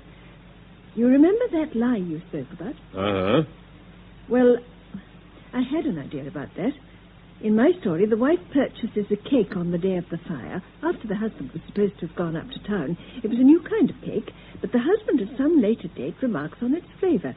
Now, that would prove he was at the house at the time of the fire, wouldn't it? Not bad. Well, it might be difficult to convince a jury. But if one could prove he got a prescription for sleeping tablets, though he was a sound sleeper... Possessing sleeping tablets doesn't mean he administered them. But if one also had a witness to prove he made daily inquiries about the weather, on the pretense of his wife's rheumatism... You still have to prove criminal intent. I mean, that merely sounds like the action of a considerate husband. You need something more definite than that. No, I don't want to encroach upon your territory. Oh, no, please do. And I think some of these ideas are jolly good, but you know where the weakness lies, don't you? No. Those curtains. You see, cottons vary so. I mean, and no matter how odd it was, you could never be certain they'd catch a light. Unless one experimented. Still a bit risky. Now, what's needed is some really inflammable material. Say a piece of loose weave, cellulose net. Loose weave net? Well, after all, I mean, it's pretty commonplace. If it was hung in front of the other curtains, no one would give it a second glance. And it wouldn't leave any trace. Yes, that's certainly an idea. And then to be double sure, it'd need impregnating with something highly inflammable. Not petrol or anything like that, but something odorless. Now, let me see. An ideal thing would be sodium chlorate. Sodium chlorate? Yes, it's used in weed killers. We can buy it neat without prescription. I bet there's a tin in almost every other garden shed. Yes. Oh, I can see I've given you something to think about, eh? So I think I'll take my leave now. Oh, just one other thing. What about motive? Motive? Well, one doesn't usually commit murder without rhyme or reason. Is the husband hard up? No, I imagined him being quite well off. Well, then, if it's not revenge or fear, that leaves you with the other woman. The other woman? Well, you know the sort of thing. The sympathetic friend in the background. Somebody he can escape to when the wife gets too much for him. Would a man really commit murder for another woman? Would he? You're joking, aren't you? Well, what better motive than the eternal triangle? Why, sometimes the other woman doesn't even know it's happening. The husband waits until the wife's dead and buried before he drops a hint. Really? Oh, I see. I made you blush. Oh, well, I haven't been too forward. No, of course not. Well, it's time I was moving. Well, I hope the book goes well. But if it sells, I shall expect my 10%. Afternoon, Miss Sarah. Oh, good afternoon, Sergeant Foster. Oh, Elsie. I'm just going out. I'm going to get my coat, sir. I'm going across to the draper's. What for? Well, the sun bothers me when I'm at the typewriter. I thought I'd get a few yards of net curtaining. Net? Well, that's not terribly practical. Why didn't you get some casement? No, Sarah. I'd rather have the net.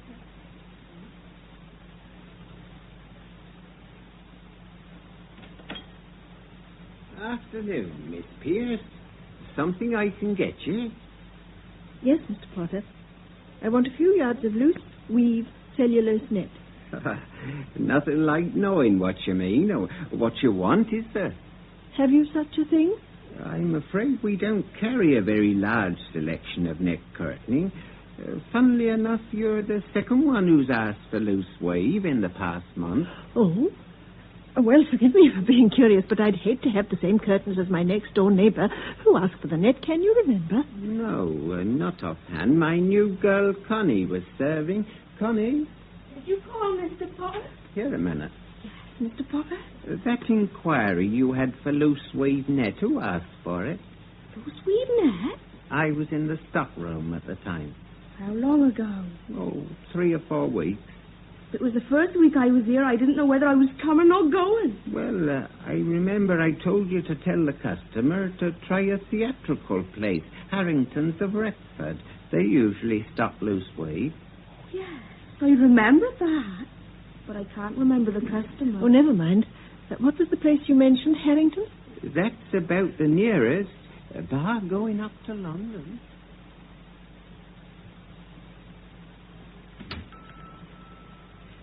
Sarah. You didn't have any luck, I see. No, I shall be going into Retford tomorrow afternoon. Tomorrow? But you were going to take delivery of the mixer. Oh, was I? Oh, dear. And I've already bought my ticket. Oh, well, you might have told me. I've already given Millie the afternoon off. Perhaps she'll stay if you ask her. Oh, really, Elsie? You are the limit.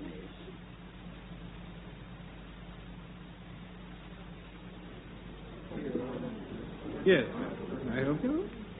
I wonder if you can. Harringtons are renowned for their selection, madam. What are you doing? Gilbert and Sullivan? Or would it be a play? I beg your pardon? What costumes are you looking for? Oh, no. No, it's materials I want. Over here, madam. Taffeta, rayon, damask, nylon, silk, satin. You carry over 5,000 lines. 5,000? Well, no, actually, all I require is some net. Net? Mm. What kind of net? Loose weave. Do you stock such things? Of course, madam. This is what you had in mind, madam? Well, I'm not terribly sure. You see, I believe a friend of mine bought some here, and I'd rather like to get the same. It looks very nice in their window. I'm sure.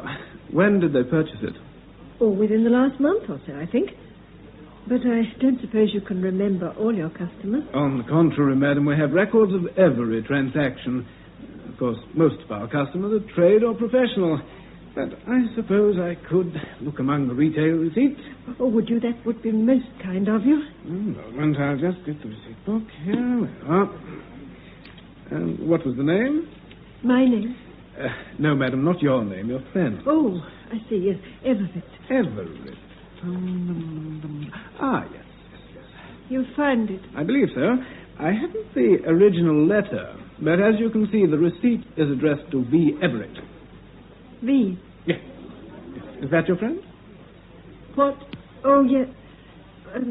Well, on second thoughts, I don't think this is quite right for me. I'll leave it if you don't mind. As you wish.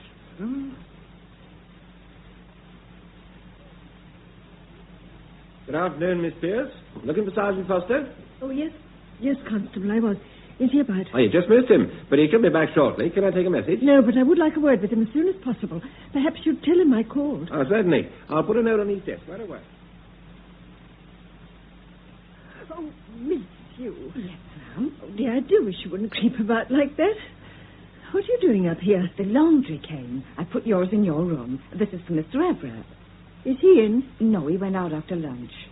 The mixer arrived. Did it? Oh, it isn't half smashing, all red and white. There's ever so many gadgets. Well, I'd better get rid of Mr. Everett's laundry, I suppose. No, I'll put it in his room. Oh, Lily. right, Mum. Oh, thank you. You can go off now. Oh, thank you, Mum. See you tomorrow.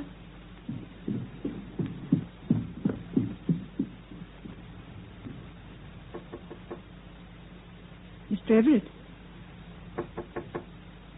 Mr. Everett?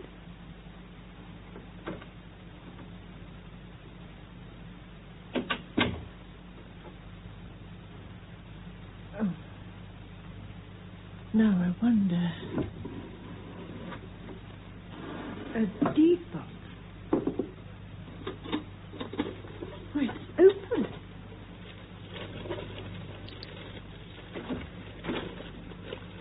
Oh! Elsie, what are you doing?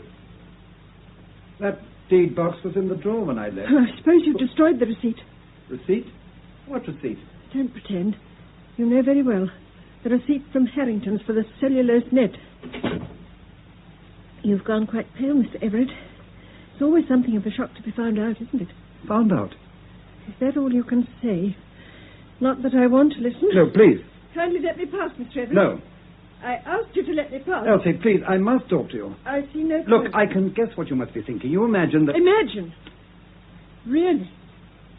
Do you deny that you lied to the police and the coroner about the time you drove up to London? No. Or that you obtained a prescription for sleeping tablets when you sleep perfectly well without them? You obviously know, so how can I deny it? Or that for weeks you inquired daily about the weather? That's perfectly true. And that you purchased 6 yards of loose weave netting and impregnated it with weed killer to make it more inflammable? That I do deny. But I saw you with the tin of sodium chloride. But I didn't purchase it. Your name was on the receipt for the No, net. I can... Don't deny it. I saw it with my own eyes. Look, I don't blame you for what you're thinking. That's most kind If of you. only you'll listen to me, just for a few moments. Look, I'll move away from the door. It's unlocked. You're free to leave whenever you like. But just a few minutes of your time, that's all I ask. Please. All right. Thank you.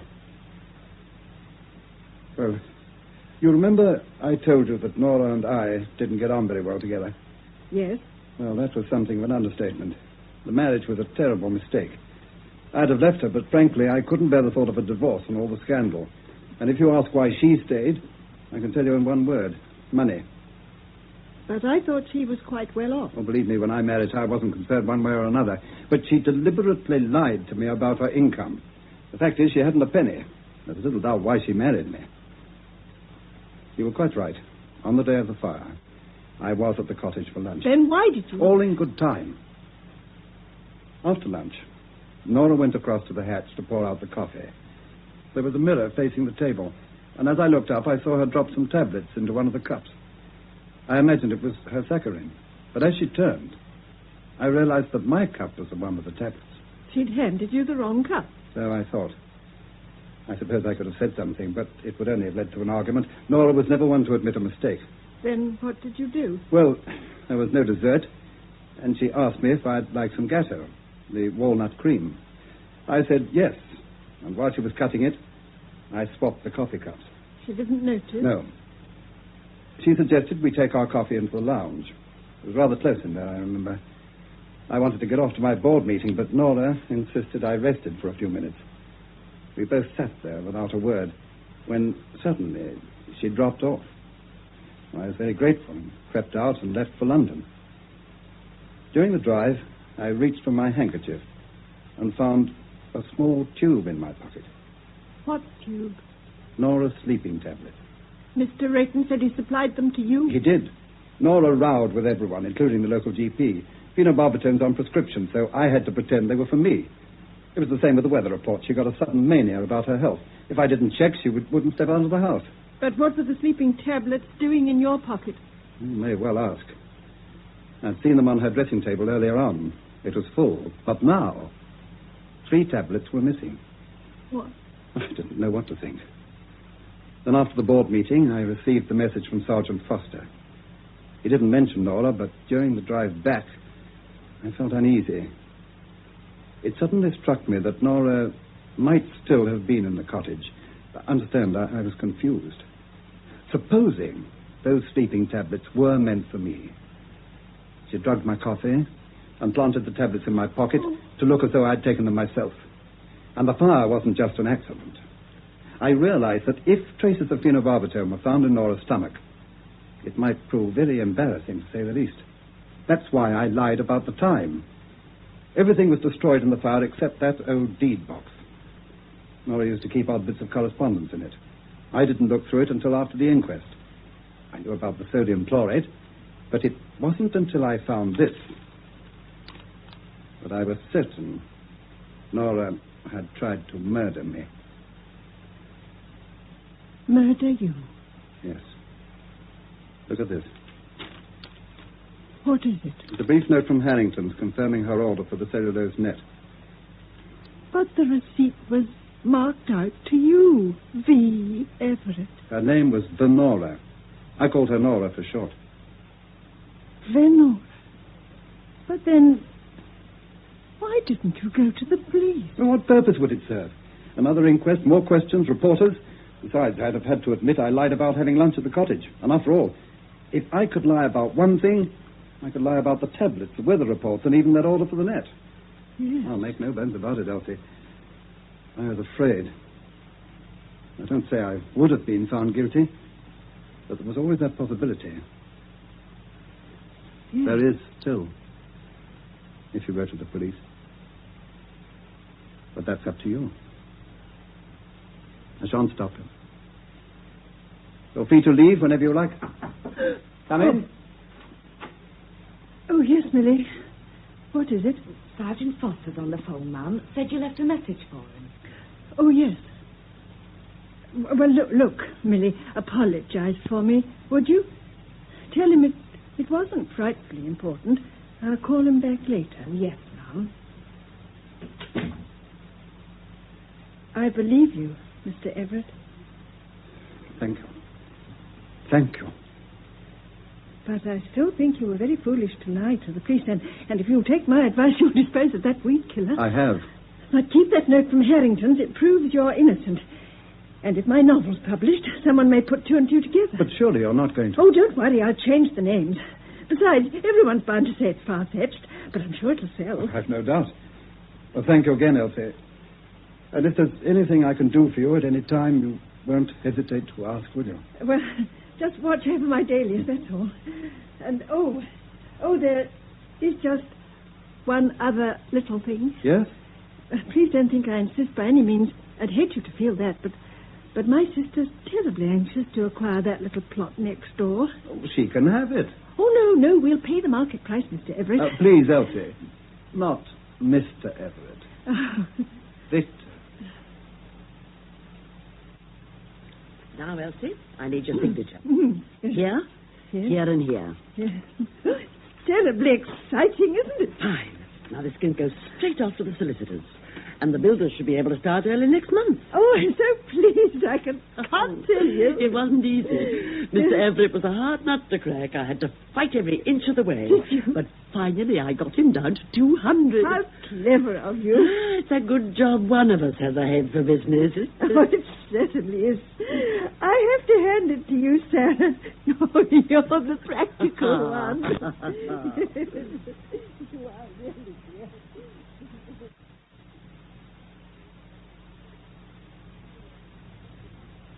That was The Weather for Murder by Philip Levine, in which you heard Marie Ney as Elsie Pierce and Barbara Cooper as Sarah Pierce.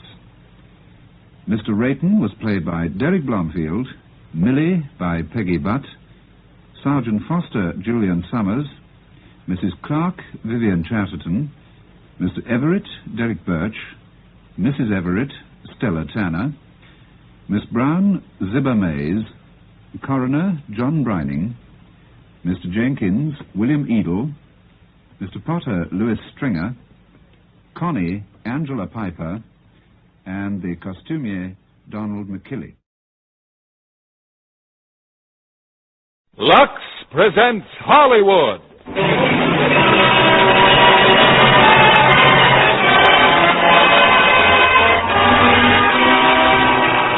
Lever Brothers Company, the makers of Lux Toilet Soap, bring you the Lux Radio Theater, starring Dana Andrews and Ann Baxter in Where the Sidewalk Ends. Ladies and gentlemen, your producer, Mr. William Keeley.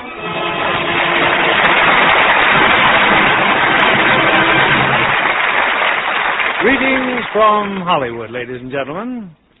The immediate reaction of an innocent person involved in a crime is said to be one of panic, the desire to cover up or run away.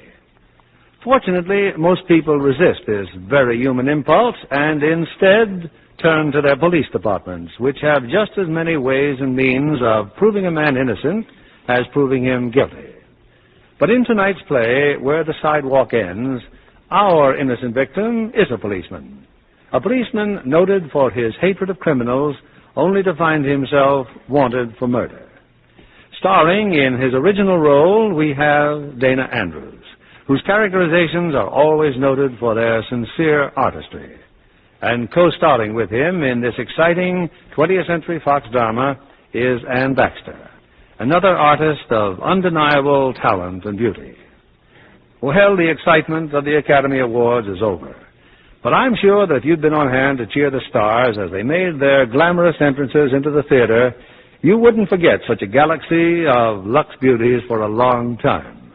Hollywood stars are Lux Lovely because their award for complexion care goes to Lux Toilet Soap. Here's Where the Sidewalk Ends, starring Dana Andrews as Mark Dixon and Ann Baxter as Morgan Taylor.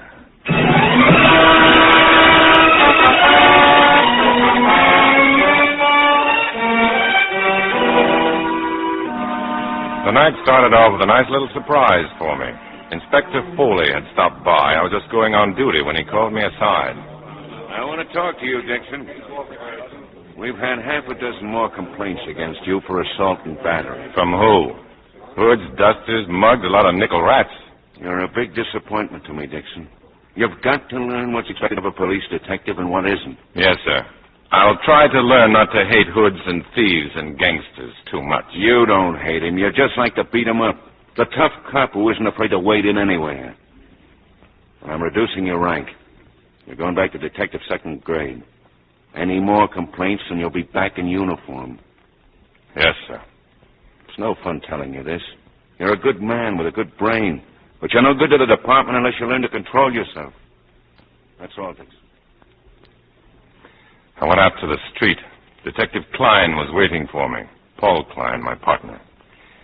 We'd be out now the rest of the night cruising around in a squad car, just routine. Sorry for what happened, Mark. So he busted me. Relax. I live. Yeah, it's not like you were a married man with a wife and kids. Anyway, I'll bet you $5 you Wait a got... minute. Who's that at the corner? What do you know? Our old pal, Willie Hey, Willie! How you feeling, Willie? Me, I feel fine, thanks. Don't you think you better be in bed? Well, the parole board allows me till 12 o'clock. I got 20 minutes yet. How's your boss, Willie? How's Mr. Scalisi? What are you trying to do, trap me? I ain't consorting with no questionable characters. That's a nice boy. Go to bed, Willie. It's good for you. Yeah, sure. He's living at the 43rd Street Hotel. If you want to check up on him, No, forget it. Let's believe him for once. Some joke. Yeah.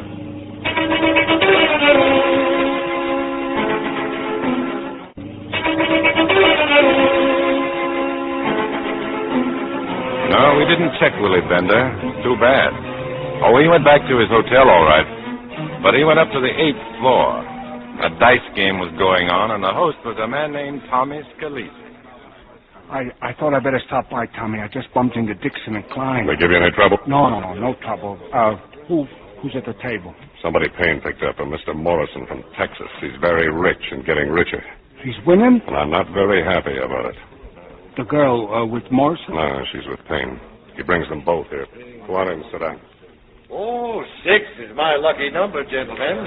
Yes, sir. I'll shoot the works. The whole 6,000. All right, are you taking any, gentlemen? I'll take 2. All right, you're covered, Mr. Morrison. You know, I like your friends, Mr. Payne. I can't get any better action than this in Amarillo. All right, Dice. Now we're going for the big money. Well, what do you know? A 7. Looks like your friend wins again, Mr. Payne. I've heard about streaks like this, but I never... I'm beginning to think it's the little lady here.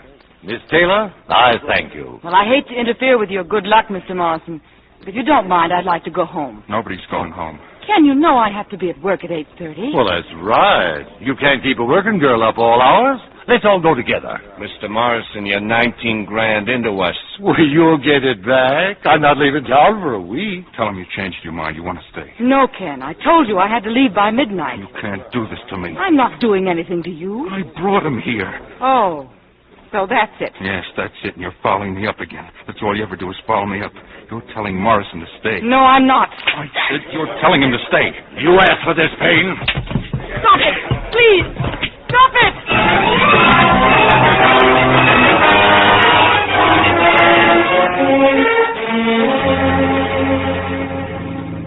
The call came in over the radio. Homicide. 43rd Street Hotel, 8th floor. Half a dozen patrolmen were already there. His name's Morrison, Payne. Big Barracuda. He was dead when we got here. Knife wound. Nobody did it. Nobody saw it. Morrison's got a cut on his knuckle. Looked like he hit somebody hard. Who runs this pawn, Sergeant? Tommy Scalise. We got him in there in the bedroom. 4 or 5 other guys. Scalise, that's nice. That's fine. I've been waiting for this for quite a while. Well, boys, kind of looks like old times, huh? Kramer, Bianchi, Marco. Hey, look, Mark. Willie Bender. You should have gone to bed, Willie. You'd be asleep now. No parole problems. No, I live in this hotel. I just dropped in for a cigarette. And Mr. Scalise, where did you hide the knife, Green Boy? Go easy, Dixon. Just keep your hands off me. Talk. You find a body and right away I'm a killer. You've been a killer for a long time. What are you always trying to push me into the gutter for? I got as much right in the sidewalk as you have. Don't talk to me about rights.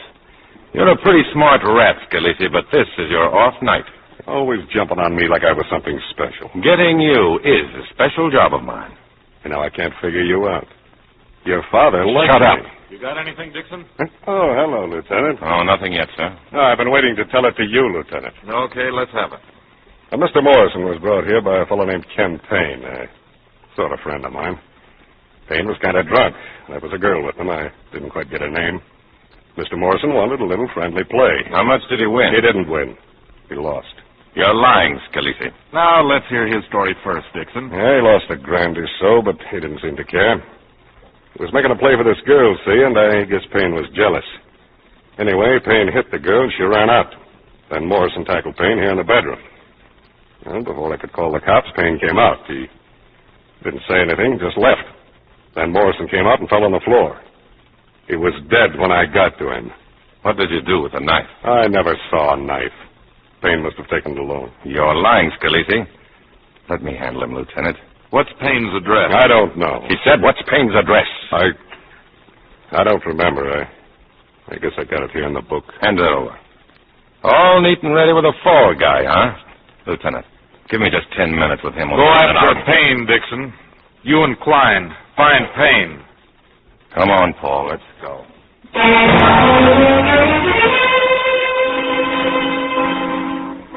I went to Payne's place alone, so Klein could do some snooping around on his own. We'd save time. The address was a rundown apartment house. Next to the entrance were a few steps leading down to a basement apartment. I could see an old lady sitting there by the window knitting. Payne's apartment was on the ground floor. I was about to knock when I heard a voice inside. Call his room, will you? Morrison. Ted Morrison. Tell him Kenneth Payne is calling. Well, have him paged or something. Okay, hold on. Trying to get Morrison on the phone, huh? Who are you? Detective Dixon, 16th Squad. Get out. Maybe Morrison's trying to win his money back. Oh, don't give me that. He was cleaning up. How much? And he's got to cut me in. After what you did to him? He started it, coming up like that and slugging me. That piece of adhesive under your eye. Yeah, he must have hit you pretty hard. Why don't you just wise up? Hello? Well, leave a message then. Yeah, he knows where. Thanks. Now get out. I don't like cops. Morrison isn't going to call you back, Payne. He's dead. Dead? You're lying. Scalisi's trying to frame you. Says you knifed him. I'll go home.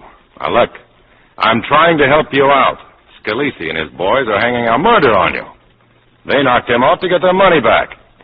Now, come on. Now, get your hands off of me. Get out of here. Get out! Look, you swing at me again, and I'll... You what?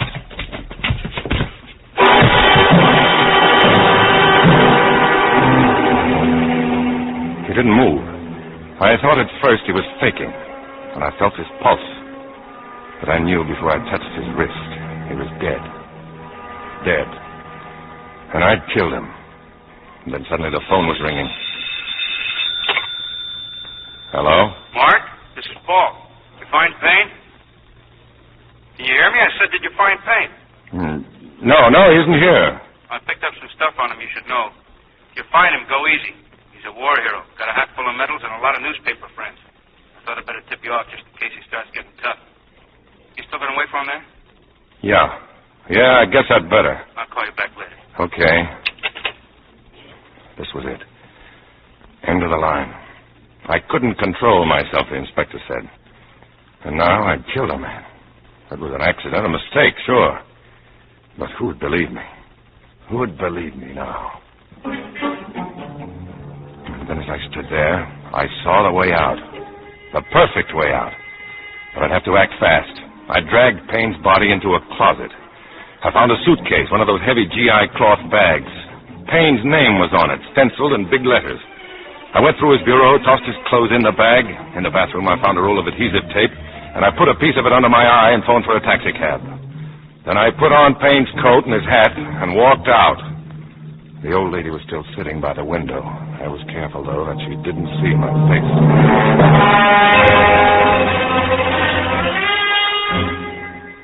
I took the cab to Pennsylvania Station and bought a ticket for Pittsburgh. Then I checked Payne's hat, coat, and the bag in a locker, took off the adhesive, and went back to his apartment. It had all taken less than 30 minutes. But when I walked in, someone else was there. Paul Klein. Just got here, Mark. Where you been? Covering a few of the bars in the neighborhood. No luck. Well, take a look around. Look at that bureau. Clothes gone, everything scattered around. Payne's been back, huh? Huh. Nice piece of luck for me, isn't it? Slipped in and out after I left here. You can't be everywhere. Let's have a look, though. I'd better see what's in that closet. Now, wait a minute. Maybe somebody saw him get away. There's an old lady downstairs. I guess you're right. Let's see what she knows. Now, there's nothing to get alarmed about, madam. We just want to find out if you know Kenneth Payne. Yes, I know him. Have you seen him tonight? Yes, he left in the taxi maybe half an hour ago. I must have fallen asleep, and when the taxi comes, I woke up. I saw Mr. Payne go away. He had the suitcase. That's all we wanted to know, madam. Thank you very much. He's running for it, huh? Yeah, we'll get him. You cover the yellow cab stands around the neighborhood for the driver. I'll cover the independent garages and meet you back at the precinct. Oh, I'd better keep the cruise car. Yeah, sure. See you later, Mark.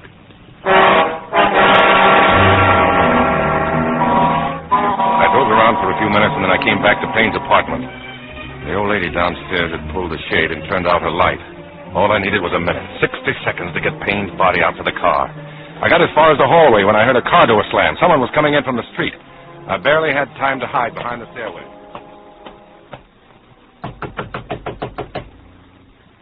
All right, Payne. Open up. I know you're in there, so open up. Now, look, you dirty rat, open up or I'll... He opened the door and went in. But in no time at all, he was on his way out again, muttering to himself. I carried Payne's body out to the car. I knew what to do with it. 40 minutes later, I was back in the squad room of the 16th Precinct. We're starting to get a few breaks, Mark. We got his hat, coat, and a suitcase. Benson went down to Penn Station. One of the porters said he saw Payne stick it in the locker. Anything else? Yeah, I got the cab driver. Signed Stapin. They picked Payne up at the apartment about 1:10. How could he be sure it was Payne? The guy had a piece of adhesive under his left eye.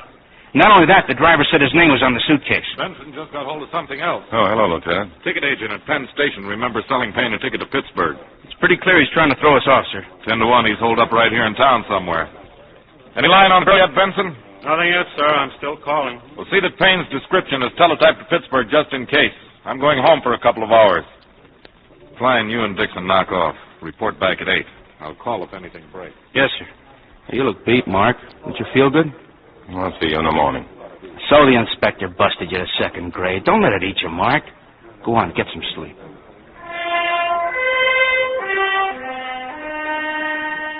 The worst was over.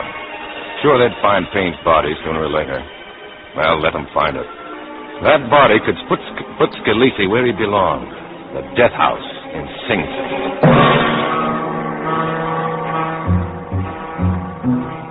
It wasn't until the next afternoon that we ran down the girl. Her name was Morgan Taylor, a model for a dress manufacturer on 8th Avenue. Sit down, Miss Taylor, won't you? Your boss said we could use his office here. Were you with Kenneth Payne last night? Yes? Have you been in touch with him today? No, I haven't. From what we heard, miss, you're pretty well acquainted with Payne. Yes? How well? Would you tell us, please? I'm his wife. But you're living with your father up in Washington Heights. Ken and I separated some months ago. Well, what happened at Scalise's hotel suite last night? May I ask why you're asking me all these questions? We'd rather tell you afterward, if you don't mind. Well, Ken was drinking and we had a quarrel. I understand he hit you. Yes. Did you see him hit Morrison? They started to fight. I left right away. And where did you go? Home? Take a taxi?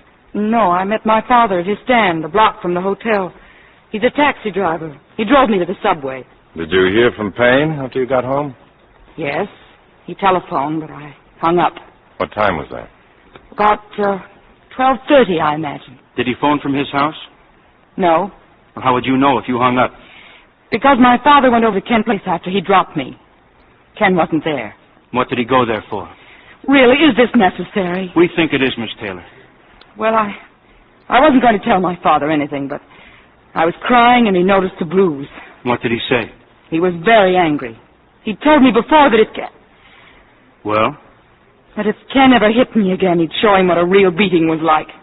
Miss Taylor, Morrison was killed last night. He what? At Scalise's place, shortly after you left. And you're looking for Ken because you think he did it? When did your husband start getting jealous of Mr. Morrison? Jealous? Oh, but that's silly. I hardly knew Mr. Morrison. But you went out with him? No, I didn't. Ken called me up and asked me out to dinner. You just said you were separated. Yes, but he kept insisting, and I felt sorry for him. And after I met him, Mr. Morrison was with him. After dinner, Ken took us to the gambling place. And then I realized that all he wanted me for was to use me as a sort of decoy to help get Mr. Morrison there. It was sinking pretty low, I thought. Poor Ken. He must be desperate for money. Why did he hit you? Because I wanted to go home. But he didn't want Mr. Morrison to leave. Why not? Because he'd won a great deal of money. I think they said about $19,000. Thank you for the information, miss. We won't bother you any longer.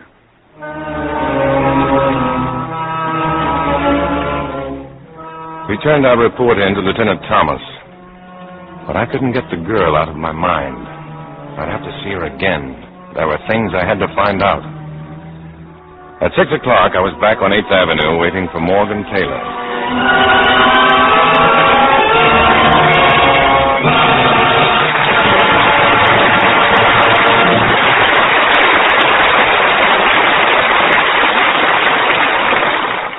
Now, Mr. William Keeley, our producer. Act 2 of Where the Sidewalk Ends, starring Dana Andrews as Mark and Ann Baxter as Morgan.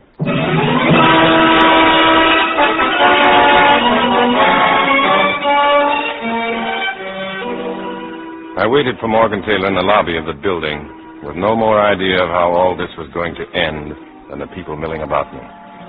Morrison was dead, murdered. And as sure as I was standing here, Scalise had killed him. But Kenneth Payne was also dead.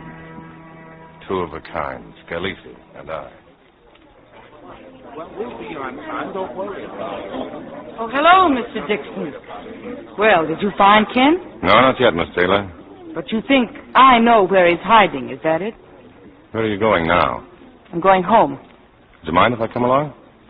That's a nice way of putting it when you're out to give me the 3rd degree. No, this is no 3rd degree. This is strictly off the record. Are you having dinner with anyone? You inviting me? Yes. Well, if you don't mind my going home first. This way, Mr. Dixon. We'll take the subway.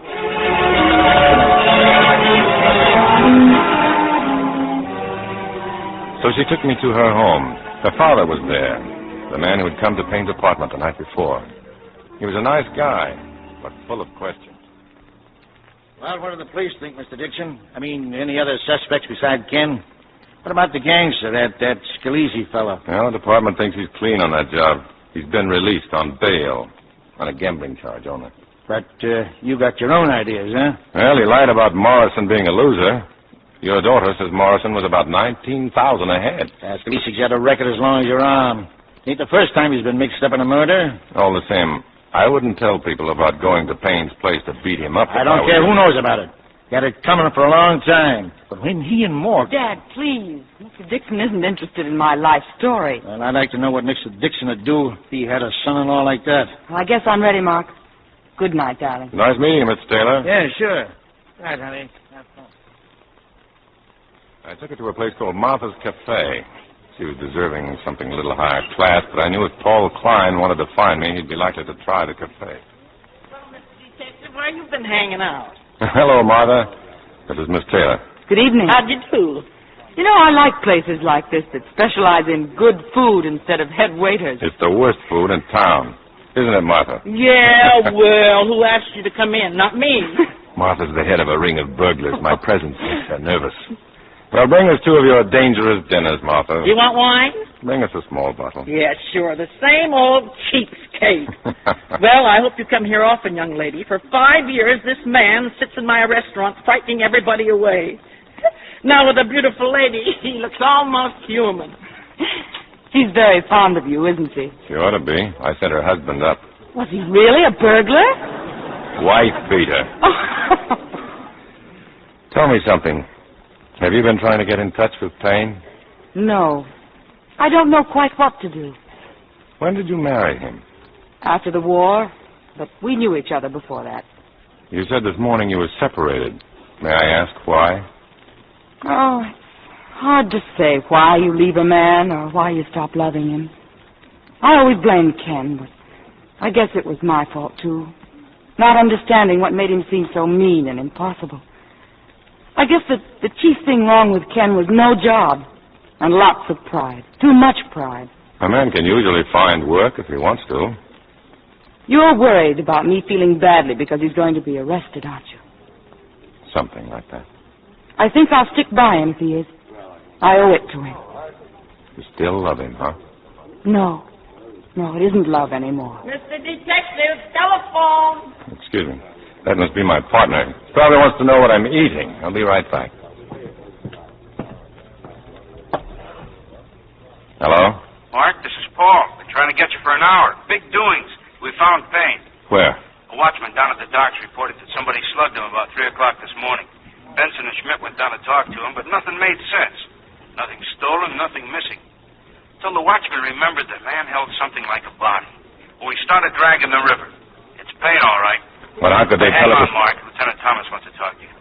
This is Thomas. We're meeting in Payne's apartment in 15 minutes. Be there. Okay, Lieutenant. What's the matter, Mr. Detective? You look sick.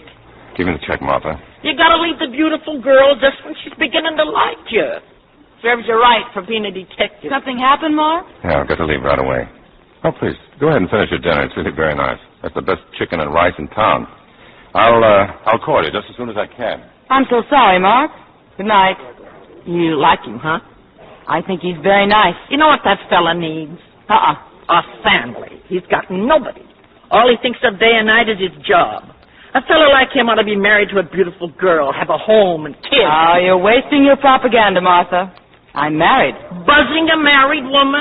Just wait till I see that go.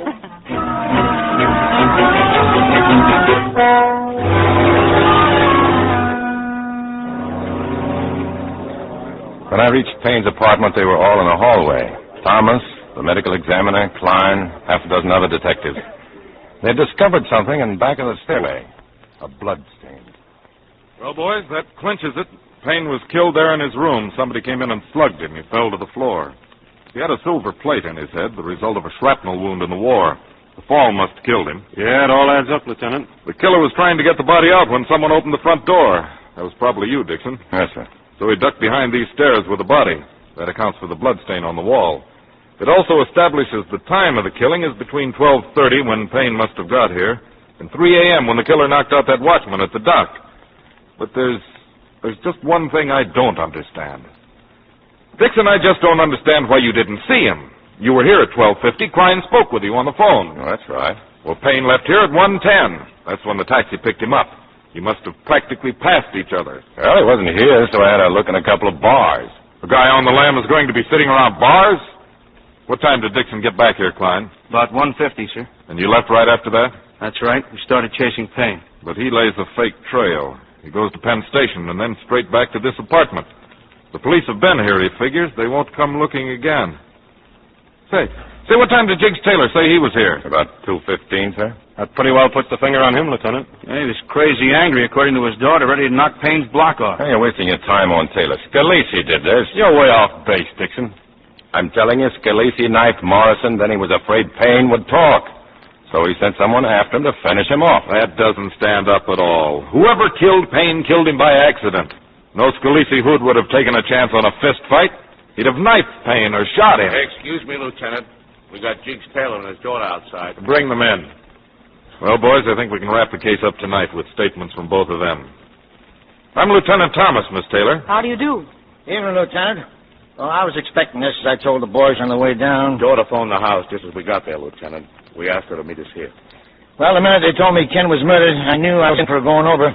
Well, I was here, all right. Well, go on. Let's have the rest of it. Well, that's all there was. The door was unlocked. I walked in, looked around, nobody home, so I walked out. With his body.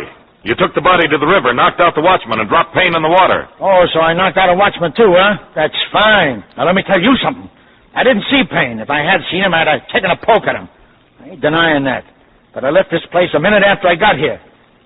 And I picked up a fare on the corner, Congressman Reynolds. Took him to the Astor Hotel. And what time do you claim you got to the Astor Hotel? About 2:40. Excuse me, Lieutenant. Well, Dixon. The watchman was slugged at 3 a.m. That gives Mr. Taylor 20 minutes between 2:40 and 3 o'clock to come back here from the Astor Hotel, kill Payne, lug the body out to his cab, drive down to the pier, and slug the watchman. He couldn't have done it, sir, not in 20 minutes. We could be wrong, Lieutenant, especially if the congressman backs up his story. But we're not wrong. All right, so he picked up Congressman Reynolds. But all the while, Taylor had Payne's body in the back trunk of the cab. Oh, that's crazy. He leaves the Astor Hotel, drives to the pier, slugs the watchman, and drops Payne's body. 20 minutes was plenty of time. Payne was out of here at 1:10, according to the old lady downstairs. We're just wasting time. Well, I don't happen to think we are. As for the old lady, we're going down there right now and talk to her. Come along, Taylor.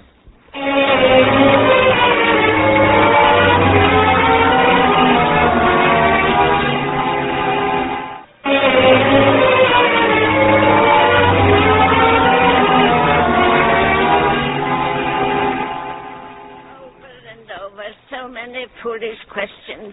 I tell you again, I saw Mr. Payne last night. Well, I'd like to try a little experiment, Miss Drybaum. This is Payne's coat and hat, Taylor. I want you to put them on. Oh, now, wait a second. What for? Sure, you were here last night at 2:10, but that was your second visit. The first time you walked out with his hat, his coat, and his bag, after you'd killed him and stuck his body away somewhere. But I told you the truth. Then put the coat on. No, don't do it, Dad. They have no right to ask you to do that. What are you trying to prove? That Mrs. Drybaum here did not see Payne last night. That all she actually saw was a hat, a coat, and a bag. But his face. Mr. Payne, he had a piece of adhesive tape on his face. So what?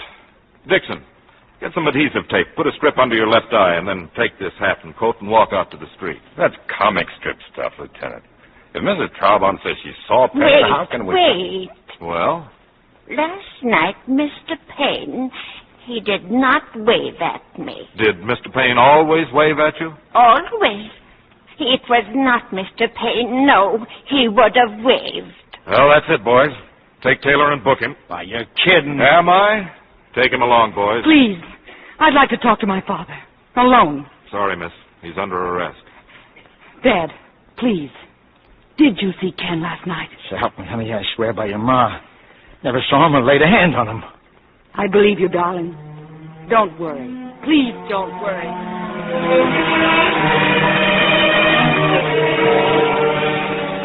In a moment, they'd all left. Just Klein and me standing there on the sidewalk. Well, we got a hand at the Thomas, huh? He sure wrapped this one up quick. Stop talking like an idiot. He bungled it. Oh, now, wait a minute. That's not fair. Don't tell me what's fair. I know Scalise did it. Scalise did both jobs, Morrison and Payne. You can't go against the facts, Mark. I'll bet Taylor admits everything. Hey, where you going? I'm going to find Scalise and get it out of him. Now, wait a minute, Mark. You know the boss's orders. Let go of me. Look, I'm giving it to you straight, like a friend. I don't like to see you made a monkey out by a girl with a pretty face. You got a record to protect. You're as dumb as Thomas. Come on, get in. I'll drive you home. You're driving me nowhere, you dumb lug. Now let go of me or I'll paste you. Okay, Mark. Okay. I guess you know what you're doing.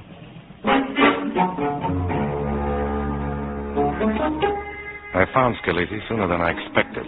A Turkish bath. He was in the rubbing room getting a massage. A few of his friends followed me in. I tell him we're closed for the night, Mr. Scalise, so he gives me a shove and walks right in. Well, must be important, Mr. Dixon. Get dressed, Scalise. When I'm ready, Mr. Dixon. I said get dressed. Now, wait a minute. I'll give you one warning. Just don't touch me again. Why not? You don't have a knife now, do you, Scalise? We found the one you used on Morrison. That's a laugh. Is it? It's always a pleasure to watch a cop four-flushing. Maybe now you know I'm not kidding. Morrison had you for almost 20 grand. He wanted to leave, so you knifed him. Then you got worried about Payne, so you sent one of your mugs down to knock him off. You trying to frame me for Payne? You killed Morrison and you killed Payne. And I'm going to get a statement out of you. Right outside, you guys. He's going to talk and talk to me alone. I said outside. It's crazy. What are we going to do with a crazy man? All right, boys, take care of Mr. Dixon.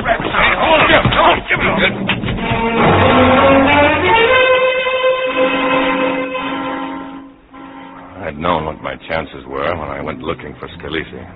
I got just about what I'd asked for. I was still half-dazed when I found myself uptown, knocking on the door of Morgan Taylor's apartment. Mark! If you don't mind, I'd like to talk to you. You're hurt. What happened? I could use a drink. Sit down. Where the devil am I? I keep coming and going. I don't know why I came here. I'm sorry, I'll go. You can't leave like this. Here, drink it. Thanks. Why did I come here? I must have had something on my mind. What happened? A run-in with Scalise and his pals. Well, shouldn't I call the police? No. Leave the police out of this. I made a big idiot out of myself tonight. Bigger than usual. Did I bungle this one? Come with me. I'll try to fix your head. I suggest you use an axe. Why did you fight with Scalise, Mark? Did it have anything to do with my dad? In a way, yes. You don't think Dad did it? What I think doesn't matter. Roll of nickels. The important thing is that you need a lawyer. I guess that's what I came here for. You need a big-time lawyer. Here, hold this bottle. One that can't lose. But if Dad's innocent, I don't see why... Innocent people can get into terrible jams, too. There's one false move, and you're in over your head. How much money you got, you and your father, for a lawyer? None. No savings? Very little. Payne got that, too, huh? Yes. I'll host you. Oh, Mark, you look just awful. I feel just fine. Well, thanks for the facial. Now what? Well, I'll get out of here. I'll phone you in the morning. And you wait here until I do. Don't go out. Wait till I phone. You're not fooling me, Mark. You do believe Dad didn't kill him. Your father never touched him. Then you know something. I know plenty. Good night, Morgan.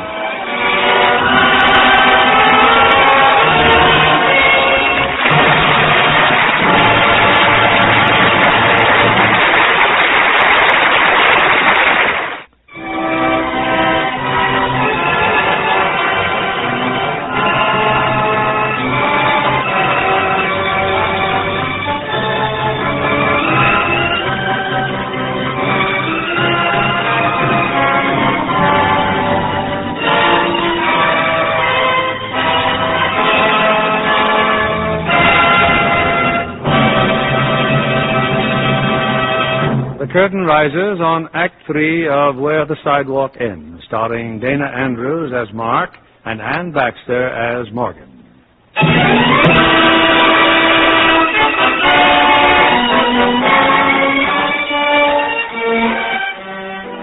It would take $1,000 to retain the kind of lawyer Jiggs Taylor was going to need. I got the money out of the bank and phoned Morgan.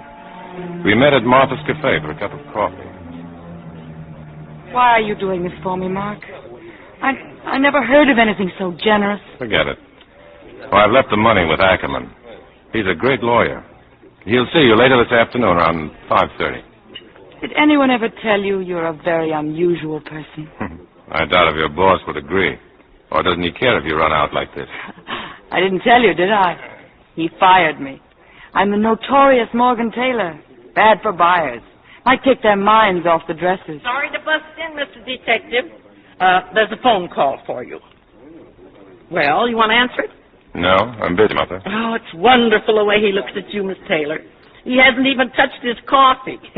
He just drinks you up like with his eyes because you're so beautiful. Cut it out. What's the matter? I'm trying to help you. You don't even know how to talk to a girl. Look, if somebody's waiting on that phone, It's you'd better Mr. get out. Klein, Mr. Klein. Somebody named Inspector Foley is looking for you. Well, I'll tell him you're not here. Thanks. I guess I'd better check in, Morgan. I may be a little while. If I were you, I'd go right over to Ackerman's office now. It may even be better if you see him alone. Then wait for me at my hotel. That's 230A East 54th. Whatever you say, Mark. And thanks. Thanks for everything.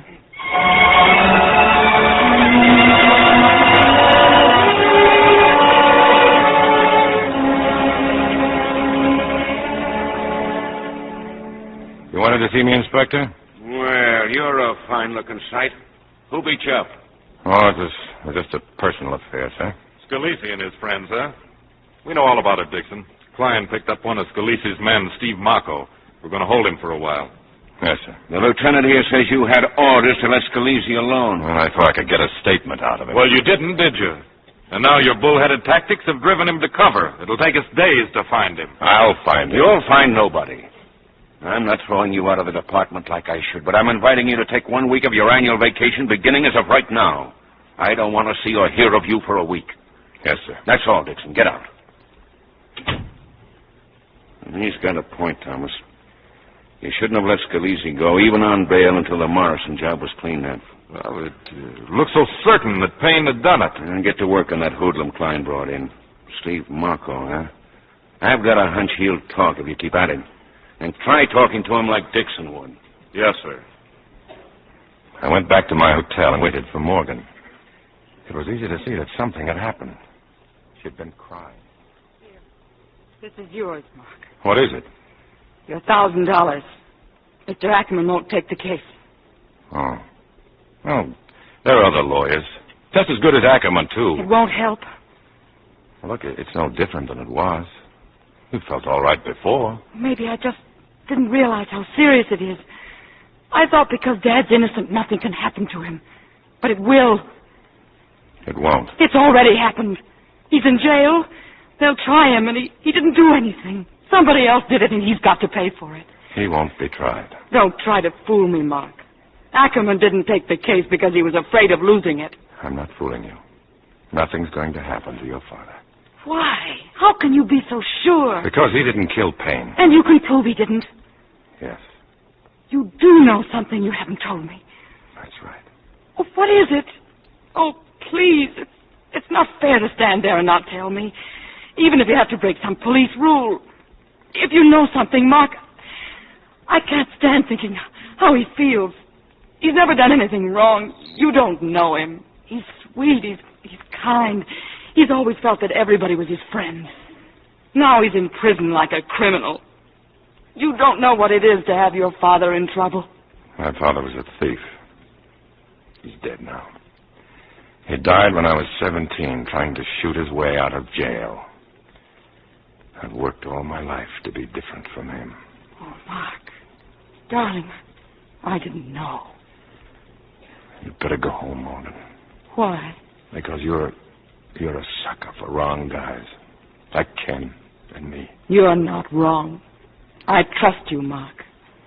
I'm glad you told me about your father. You're not like him, I know it. Thanks. Anyway, I've figured out what to do. Just don't ask questions. You're leaving? Now? Yeah, I'll be back. Why don't you lie down? Try to get some sleep. You're worn out. But I'm not afraid anymore. Everything's going to be all right, isn't it, Mark? Sure. Everything's going to be fine. I'll wait for you, Mark.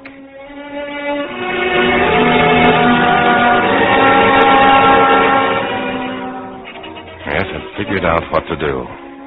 I'd have to find Scalisi. I'd have to find him right away.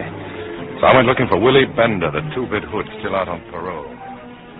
Well, I wasn't doing nothing, Mr. Dixon. Just standing here reading my paper. Lay off of me, will you? I'm not interested in what you were doing, Willie. You're up for parole violation on Monday. 3 more years, isn't it? Well, there's nothing you can do, Mr. Dixon. Oh, I can say I sent you up to Scalisi's hotel using you for a stoolie. You're trying to get me to talk about the Morrison job? No, something a lot easier than that, Willie. Just tell me where I can find Scalisi. Now. Tonight. You're going to tell me, Willie. You'll save yourself 3 years and a lot of trouble. Bad trouble. What do you call this? Good trouble? You're asking for it. And now you're going to get it. No, wait. Look, they'll kill me, Mr. Dixon. Where's Scalisi? I don't know. Maybe I can find out a telephone. Let me get to a telephone. Come on. There's a drugstore at the corner. Hey, here's a nickel, Willie.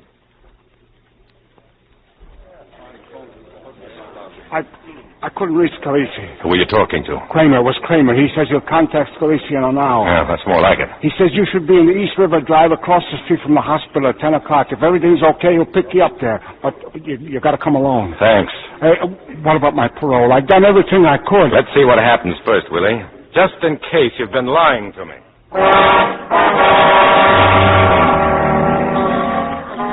Back at the hotel, I asked the clerk to call a messenger. I was going to write a letter, and I wanted it delivered quickly. I went to my room. Morgan was asleep on the sofa.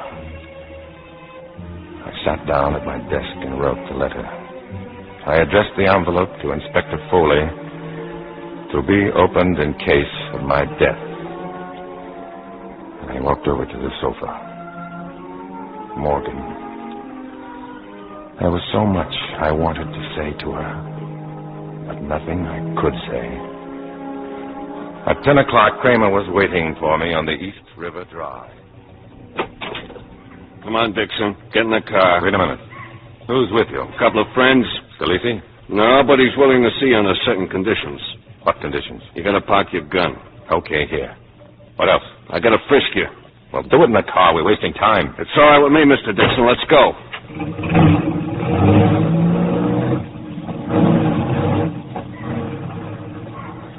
We drove for about 20 minutes, and we stopped at a garage, a big garage, 4 stories high, with elevators for parking cars on different levels. Another of Mr. Scalisi's enterprises.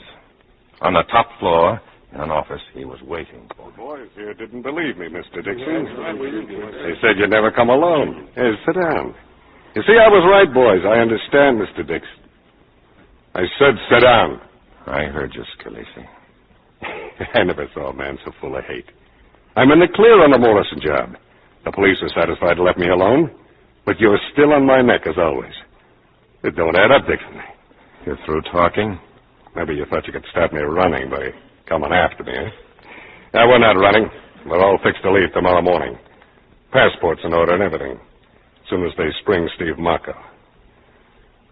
Well, you came here for something, so let's see what it is. Only, first I'm giving you a little advice. You start mussing me up and you're going to get it, and this time for keeps. You throw one punch and they'll let you have it. So just stand back, Mr. Dixon, before you... All right. No more shooting. Sure asked for it, Tommy. Shut up. Take a look at him. Well, how bad is it? His arm. How do you like that? 10 feet, Kramer, and the best you can do. Wait a minute. Now I know. Now I know what it's all about. I told you this Dixon's crazy. Sure, he asked for it. That's what he came here for, so we should rub him out. Get your stuff, Kramer. Fix his arm. Now, that's a great way to frame somebody. Get yourself knocked off. Guy's got to be out of his head for that. I didn't know a guy could hate that much. No, Dixon, not even you. You got it all figured out, huh, Scalise? And all because your old man set me up in business. Yeah, I should have known it the minute you tried to hang the Payne job on. Yeah. You were the first cop to get to Payne's apartment. You found Payne, you slugged him, you killed him. And you've been walking around ever since. Half cop, half killer, the man who hates crooks. The law that works by itself, the cop who can't stand to see a killer loose. So what are you? A hood and a mobster, just like your old man. Answer that telephone, somebody. Hello? Who? Go ahead. Hold that arm still, will you, Dixon? You know, you and me ought to get more friendly now, Dixon. There are lots of things a smart cop could do for me. Now, you might... They made Steve talk. What? Bianchi says he let go the whole works about Morrison. Oh, come on, we can't stay here. I haven't finished the bandage. Let him bleed. Come on, where's the car? Out there on the floor? Now, get the elevator. Get the car into the elevator. The door locked behind them as they ran out. There was a flight of stairs lit up to the roof. Far off, I could hear the sirens. Yes, their pal Steve must have told plenty. But then I heard something else, the whir of machinery. The motors that ran the elevators. The shed was right here on the roof. I kicked in the door and pulled every switch I could find. And then I waited for the squad cars.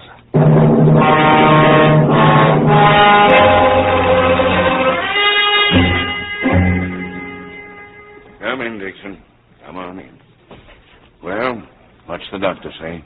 Well, he says that I'll have to learn to eat with my left hand for a while, sir. It's just flesh. Morgan. Mark, are you sure you're all right? What are you doing here? They're letting my father go, Mark. I don't know what to say, but thank you. You can't change, can you, Dixon? Always breaking orders. Always doing things your own way. Well, you know we got Scalise? Yes, sir. Lieutenant Thomas told me. He's confessed to the Morrison murder. I think he's ready to talk about the Payne killing, too. This time I gotta hand it to you. Thanks, Inspector. Well, I'm putting you back where you were, recommending you for promotion. Oh, and here's your letter back. Since there was no report of your death, I didn't open it. You expected to die? I don't think he knows what he expected, Miss Taylor. He was pretty sore at me when he wrote this. I think he's in a different mood now. Dad's waiting, Mark. Will you come home with us? Go on. Take a rest till that arm heals. I'd like you to open the letter, Inspector. Now. You sure? Yes, sir. I'm sure. Mark, what is it? Read it, Inspector. Out loud. I didn't have the courage to tell you this while I was alive because I didn't want to end up like Sandy Dixonskin. That's what every hood in New York calls me, Sandy Dixonskin. I wanted to end up as a cop, and that's what I'm going to do. I killed Kenneth Payne. It was an accident. I went in to arrest him. He slugged me, and I hit back. How was I to know he had a silver plate in his head? It's true that Morrison had hit him, too, just before Morrison was knifed. Maybe that blow had something to do with it, maybe not. But the fact remains that Payne is dead. And I covered it up like a mobster because I couldn't shake loose from what I was. Now I'm shaking loose. I'm going to get Scalise for you. He's a hood like my old man was. You don't have to worry about putting the Morrison killing on him. You can pull him in for mine. And maybe that'll square things all around. Signed, Mark Dixon. I guess that clears up both cases. You're under arrest. Mark. Report to Lieutenant Thomas. I'll name the charge myself. Yes, sir. Goodbye, Morgan. No, Mark, no. They'll believe you. They must believe you. It was an accident, a mistake. Anybody can make a mistake. You mean you'll give Sandy Dixon's kid another chance? Every chance in the world. That's enough to live for. So long, Morgan. So long, darling.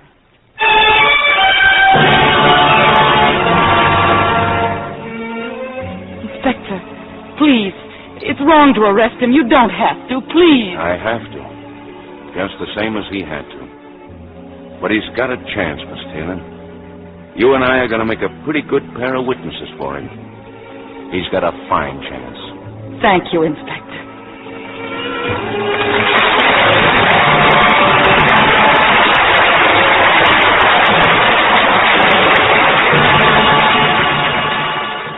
Now, here's Mr. Keeley with our stars. And here they are, coming forward for a well-earned curtain call. Dana Andrews and Ann Baxter.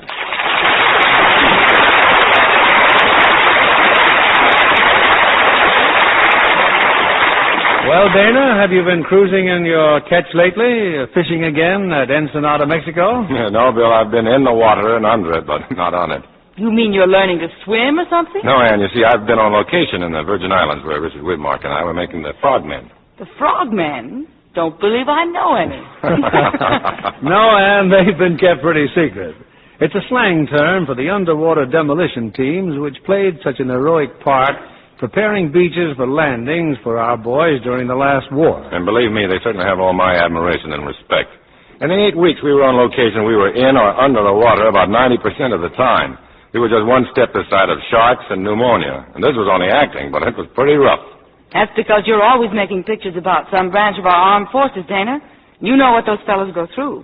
Personally, I'll just follow the sun. You mean you let the sun shine on a beautiful complexion like yours? Oh, don't worry, Bill. I take the very best care of my complexion. That's why I'm a Lux girl.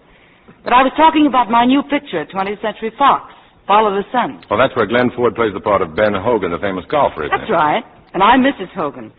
Whether you know anything about golf or not, Ben Hogan's wonderful comeback should serve as an inspiration to everyone. Yes, I think it proves the individual is every bit as important as a team. At least he is in this country. And what are you presenting here next week, Bill? An individual or a team of stars? Next week, we'll have another exciting story of suspense and intrigue. It's the David O. Selznick production with a very famous theme music, The Third Man. As our stars from the original cast, we'll have Joseph Cotton. And as his co-star, a fine actress, Evelyn Keyes. You won't want to miss this thrilling manhunt through Europe for a murderer. We'll be listening, Bill. Good night. Good night, and all our thanks.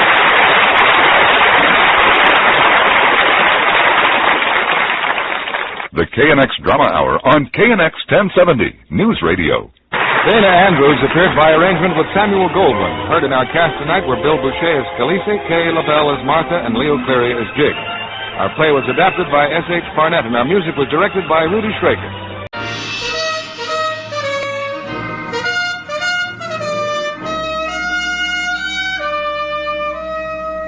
Bold Venture. Adventure, intrigue, mystery, romance, starring Humphrey Bogart and Lauren Bacall. Together in the sultry setting of tropical Havana and the mysterious islands of the Caribbean. Bold Venture.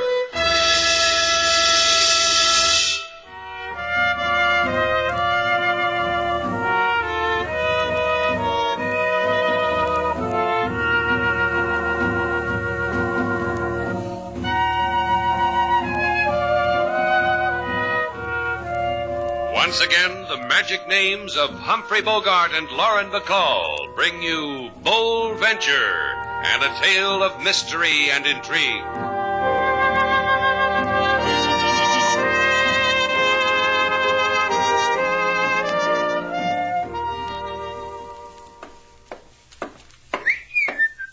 You sound happy, Mr. Calvert. Oh, I am.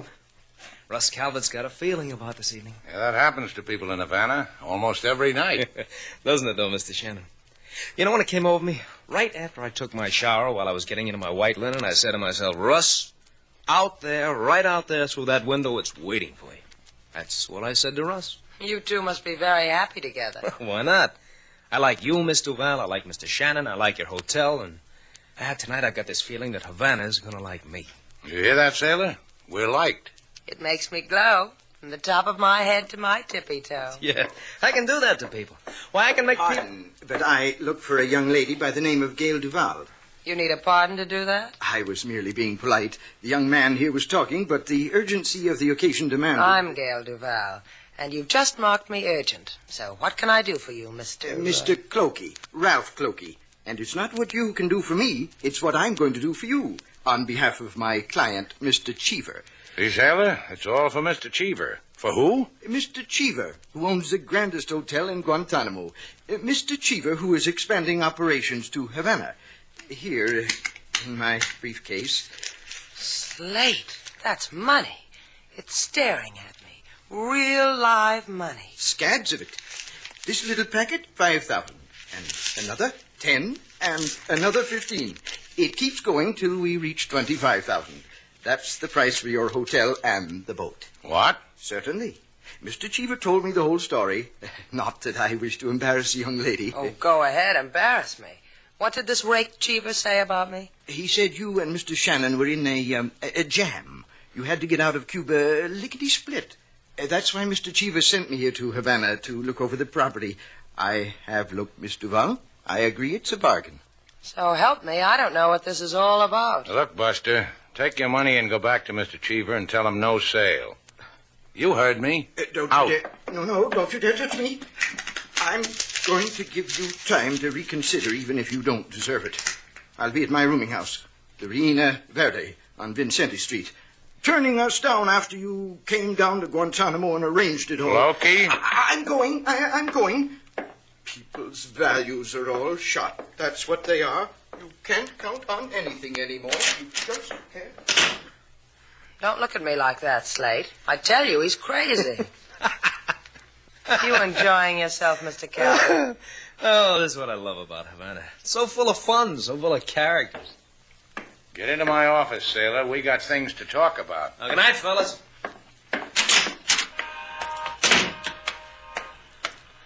Russ, over here in the car. Where'd he go? In that cab just ahead. Hurry. For $25,000, we can keep him company. Can't we, Jeannie? For as long as he lives. Such a little man. His life's all used up. You know, it sends shivers through me. Put your arms around me, Russ.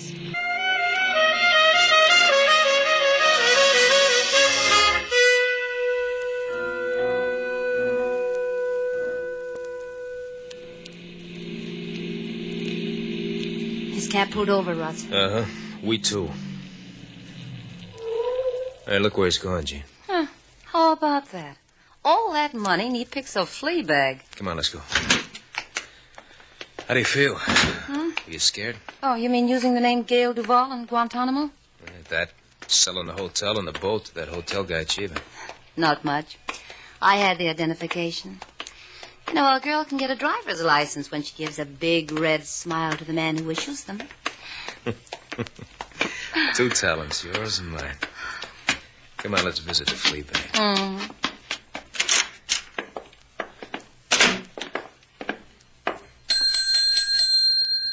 Un momento, por favor.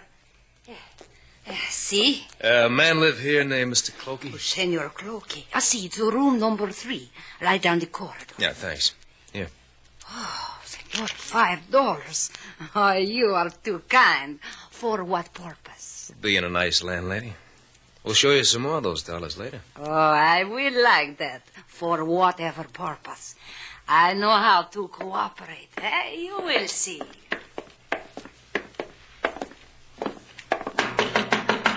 Mr. Clokey? Hello, Mr. Clokey. Who are you? Inside.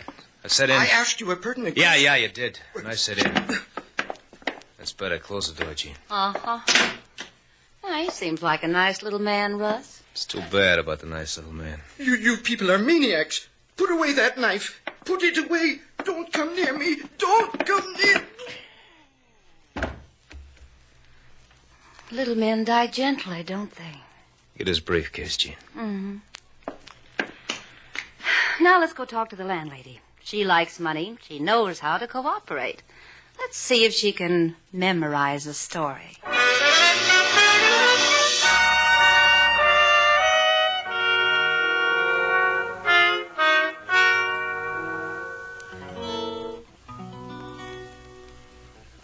You're a man of the world, King. Explain some things to me. You mean Lady Sailor, Mr. Slade? Yeah. What's the matter with her?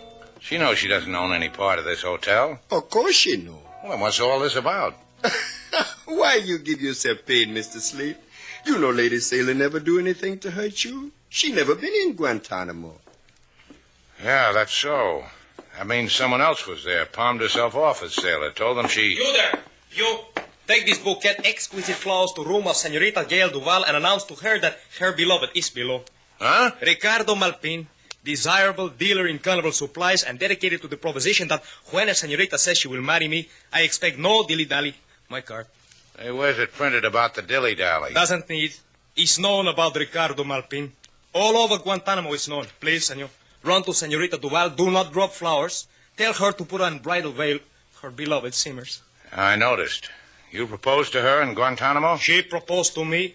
Proposal as follows. Ricardo, I love you. Ricardo, marry me. Ricardo, give me $1,000 to buy trousseau in Havana. Then I return to your arms for centuries. In 2 days, has been weak. Where's her room? I delight her myself. That way, Ricardo. But that way, senors, to street, to where I come from. That's right. You do not comprehend a future bridegroom, senor. You cannot deprive his bride of him, especially when he is waiting. Maybe not, but I'm going to try. Pardon me, Ricardo. Put me down, senor! Put me down, I demand! You are very strong, senor. Back to Guantanamo, Ricardo. Here. Don't forget your flowers. But she will suffer so if she does not. Hey, for a girl who's never been to Guantanamo, Sailor sure gets around. King. Yes, Mr. Slate? If anyone asks for me, tell them I'm trying to find out who wants to buy my hotel.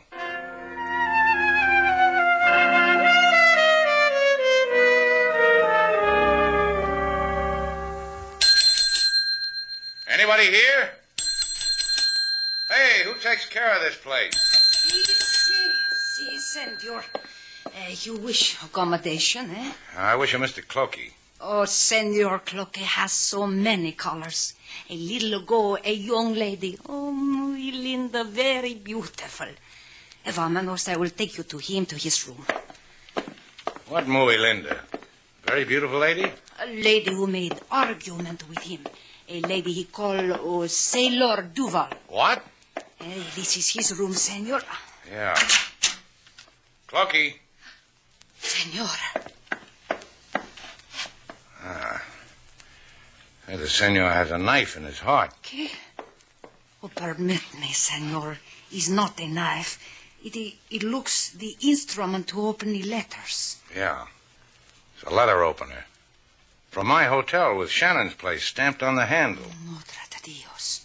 Oh, that girl, so pretty. She did not look so... She killed him, that Sailor Duval. Look, you must have been hearing things. Oh, I hear what I hear. And so I shall inform the police. A girl named Sailor Duval killed a man.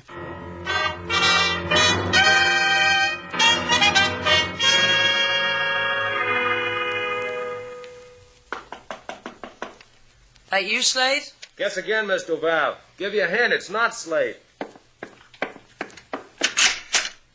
You want something, Mr. Calvert? Uh-huh. I want to check out. There was no one at the desk, no one in Shannon's office, so I took the liberty. Oh, I'll get King to help you with your baggage. Oh, forget it. What's to help with? A tired cardboard box, a box of tortillas to eat on the journey, a briefcase? I'll manage. It's been swell. Oh, that briefcase. What about it, Miss Duval? It's the one that Mr. Clokey had earlier this evening. The one with all the... You know what you just did, Miss Duval?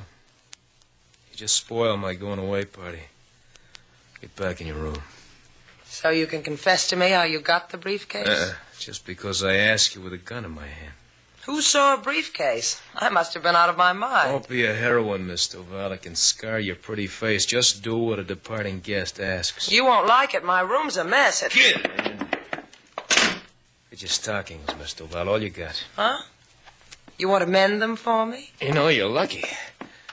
I could just kill you, but I feel warm towards you. I'll just tie you up so you won't keep me from going away like I want to. And this handkerchief in your mouth to keep you from screaming, like for help, like for police.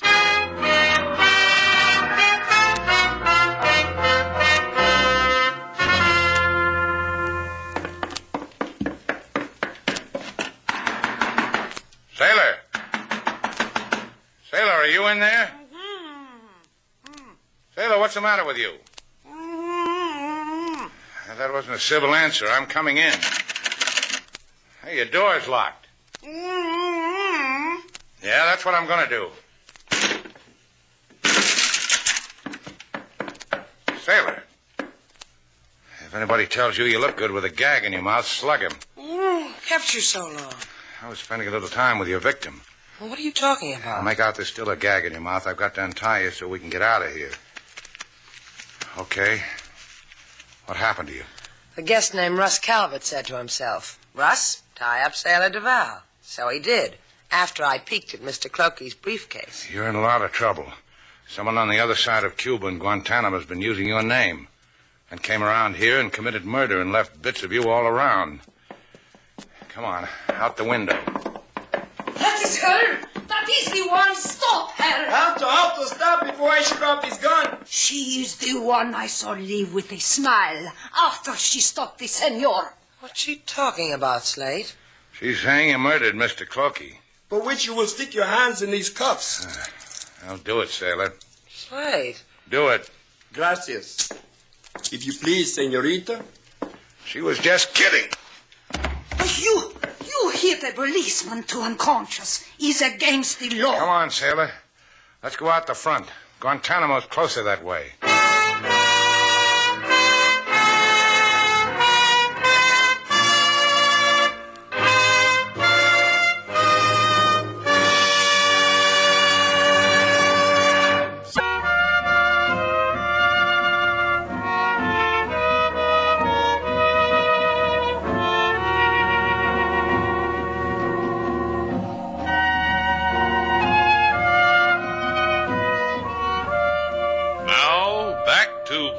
Adventure. Our stars, Humphrey Bogart and Lauren Bacall, and the second act of our story.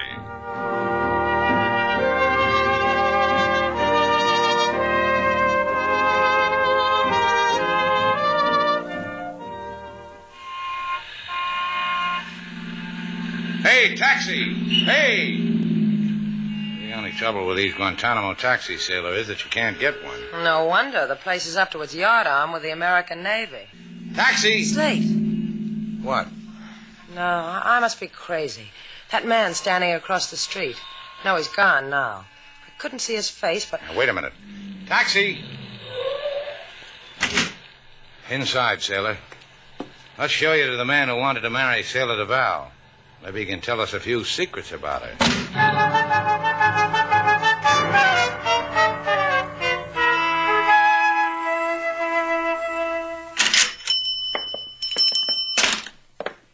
The man who owns this carnival supply place said I was going to marry him. Maybe you should take him up on it, sailor. You could have yourself a gay time. Put on a funny nose, a false beard, wear a buzzer in your hand. You could be happy with a man like that. Welcome to the shop of the phonies. Welcome to... You? I renege on the welcome. He's withdrawn. Ah, don't be like that, Ricardo. I brought you your bride. Ricky, doll baby. They couldn't keep us apart, could they? Hey, you got the shapefulness of Bubbles. You got the coiffure of Bubbles, the mouth and the eyes of Bubbles. But you are not Bubbles. Will you please to marry me? You can put him down now, sailor. Oh, buy him for me, Daddy. You do that, senor. I will not be costly. I give you a discount. First we bargain, huh, Ricardo? Whatever you like, but I promise you, for this girl, you can have me for practically nothing. Then this girl isn't the Sailor Duval who proposed to you. Leave me to observe her up and down once more. Front. Back. No. And she's not the one you gave $1,000 to buy a trousseau in Havana? $1,000? Will you marry me, Ricardo? Answer my question first, Ricardo. Oh, senor, how can you talk like this? This girl chiseled me out of $1,000? It is to ha-ha. This girl is an angel. Linda hermosa. See, Slate? Ricky understands me. Sugar? But she looked like Sailor here. If I close my eyes. You called her Bubbles. All Guantanamo call her Bubbles. Bubbles Sailor Duval. Because when she dance Oriental dance on platform, she make Oriental bubble bath in brain of even admirals. And you're sure it wasn't me? Where Bubbles dance? What platform, Ricardo? At amusement park for the sailors. And that's where first her love hit me in the heart. That's where... Bubbles. Now, let's go, sailor. Can't you see Ricardo wants to be alone?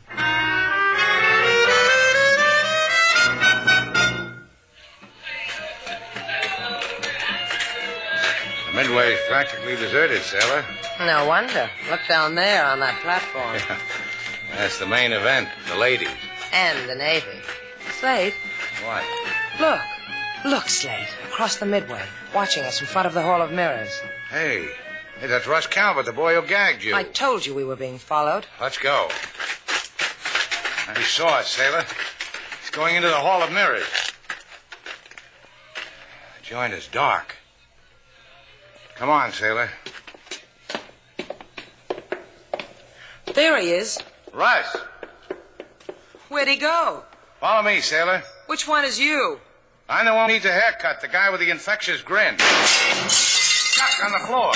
Slade, where are you? Slade! Here, stay where you are. Sailor. Slade! Here I am. Sailor!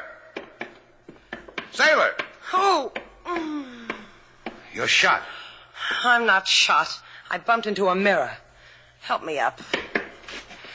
Oh, I'm sorry. Oh, forget it. We're getting closer, sailor. Let's go join the ladies. Look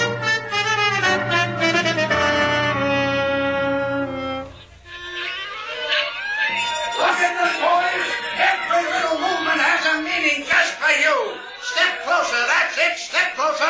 Don't be bashful. How are the artists going to feel if you don't step closer? He doesn't mean you, Slade. You hear the man. It'll upset the artist if I don't come close. Hey, you, Barker. It reaches you, huh, friend? Get your tickets to the box office. 3 dimes, the best part of a hat. These girls have danced before the crowned heads of the continent, boys. Kings and emperors have danced. I want to talk to you. Come down here. Hey, look, friend, all you got to do is buy a ticket. I can't do any more for you than that. Now, men, I tell you, these visions, these dancing dreams... You coming down, or do I go up and talk you into it? Pardon me, boys. I got a rube here who wants to show us some muscle. Now, as I was saying, these gorgeous... Down, friend, away from the madding crowd. Hey, let go of me. Down. All right. You talked me into it. Don't go away, boys. Just feast your eyes. Man here's got a personal problem. Over here.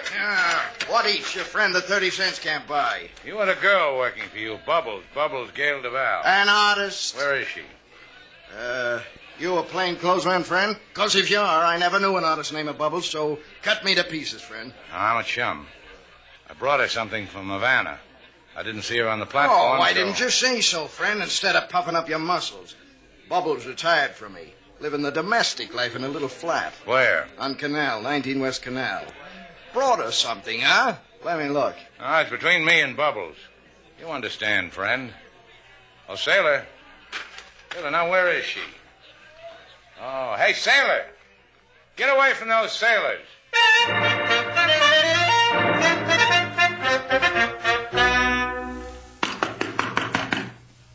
Go away. Bubbles doesn't like us, Slade. I'm going to feel silly saying this. Open the door, Bubbles. You did that quite well. All right, so you're selling what? Nothing, just want you to say hello to Sailor DeVal. Oh, finally. You know, Slade, she does have my features. I'm glad they're on you. Mind if we come in, but... Say, look, what kind of a name is Bubbles? Come on in. My name's Jean Hudson. You might as well know. The police are going to know. I've been waiting. You two had to get to me sooner or later. It's not that I'm difficult to get along with, Miss Hudson, but why did you have to adopt my name? You and Slate Shannon, your names get bandied about in Cuba. So you took a little while to establish your name as Gail DeVal to people who mattered. Said you were my agent. My hotel was for sale. I'm just telling you all this because I don't care anymore. You're going to scream cops after you hear me out, aren't you? The thing's got murder in it. The police have got to make a living, too. Well, it goes like this. Mr. Clokey was the agent for a hotel buyer. Came to Havana with the money, and Russ stabbed him. But the landlady said she saw me with Clokey. Well, we told her what to say to the police. She's money hungry like me. Like everybody. What makes you so bitter, Jean? The man kissed my cheek and pinched the poke and walked out. Russ Calvert took a powder. With the $25,000? $26,000. He absconded with my trousseau money, too. Let's you and me go in the corner and have a nice long chat about men. Can you imagine somebody stealing his fiancée's trousseau money? That's how Jean got it. It doesn't make any difference. A girl's got to get it where she can. Where'd Russ go? He's taking a boat out of Guantanamo tonight. Sails in about an hour. 2 stops from here, sailor. The police, then we go see a man about taking a boat.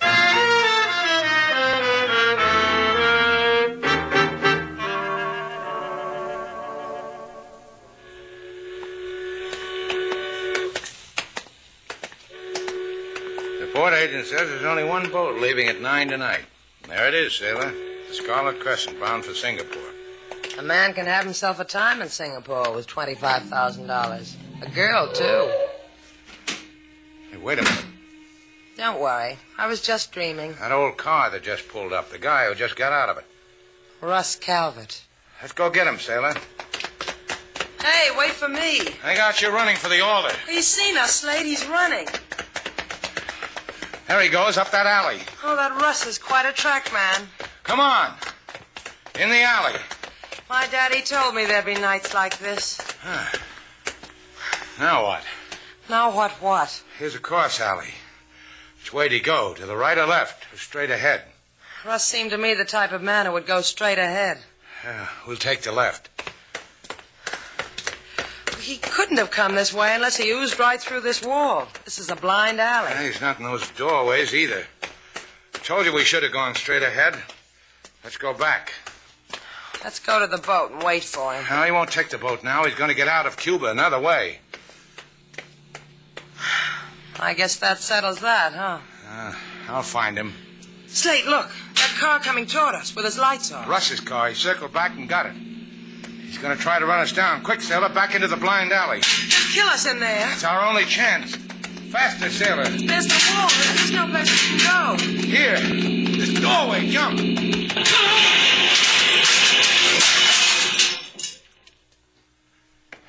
You all right, sailor? You all right? You did it again. You saved my life. Not me. You did. You take up jumping into doorways at Vassar, sailor? Depending on the guy I was dating. What about Russ? Well, let's find out. It'll take a derrick to get him loose. The engine's in his lap. He's dead, isn't he? Don't say it like it's a tragedy. He tried to kill us. Slate, take me home.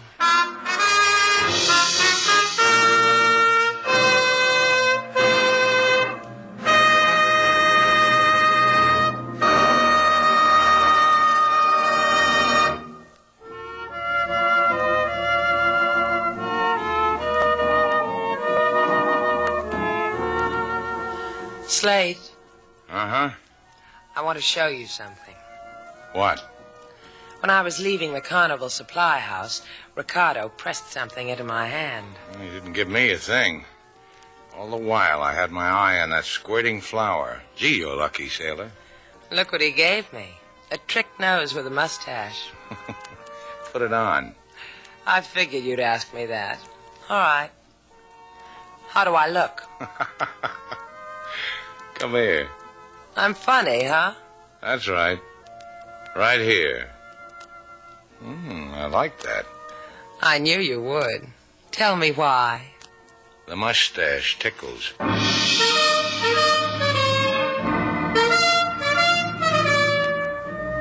And so our 2 stars, Humphrey Bogart and Lauren Bacall, have brought to a close our latest bold venture story. Special music was composed and conducted by David Rose. May we invite you to listen again next week at this time for another exciting adventure starring Humphrey Bogart and Lauren Bacall together in Bold Venture.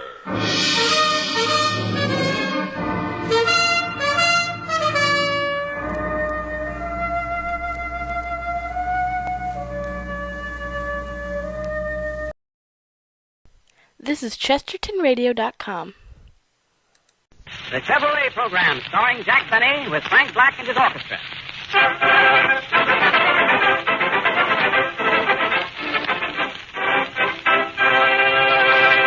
Frank Black opens the program with Charlie's Home.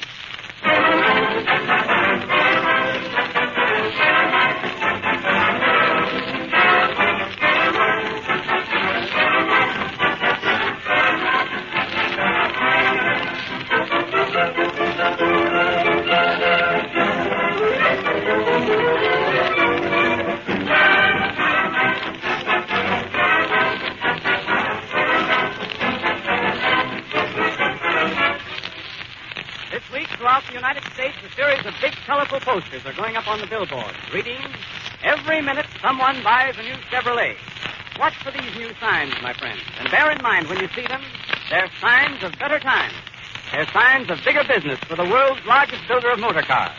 Also, they're sure signs that the one best buy in the low-price field must be Chevrolet. America certainly wouldn't buy Chevrolets at the astonishing rate of one every minute unless Chevrolet were the one best buy at its price. And that's exactly what it is. The only car in its field with a Fisher body. The only one with Fisher no-draft ventilation, with a cushion-balanced engine mounting, with a time-proved six-cylinder power plant, a starterator, an octane selector, and no other full-size car in the world is so economical on gas and oil and upkeep, or so dependable. In view of all these things, do you wonder why every minute someone buys a new Chevrolet?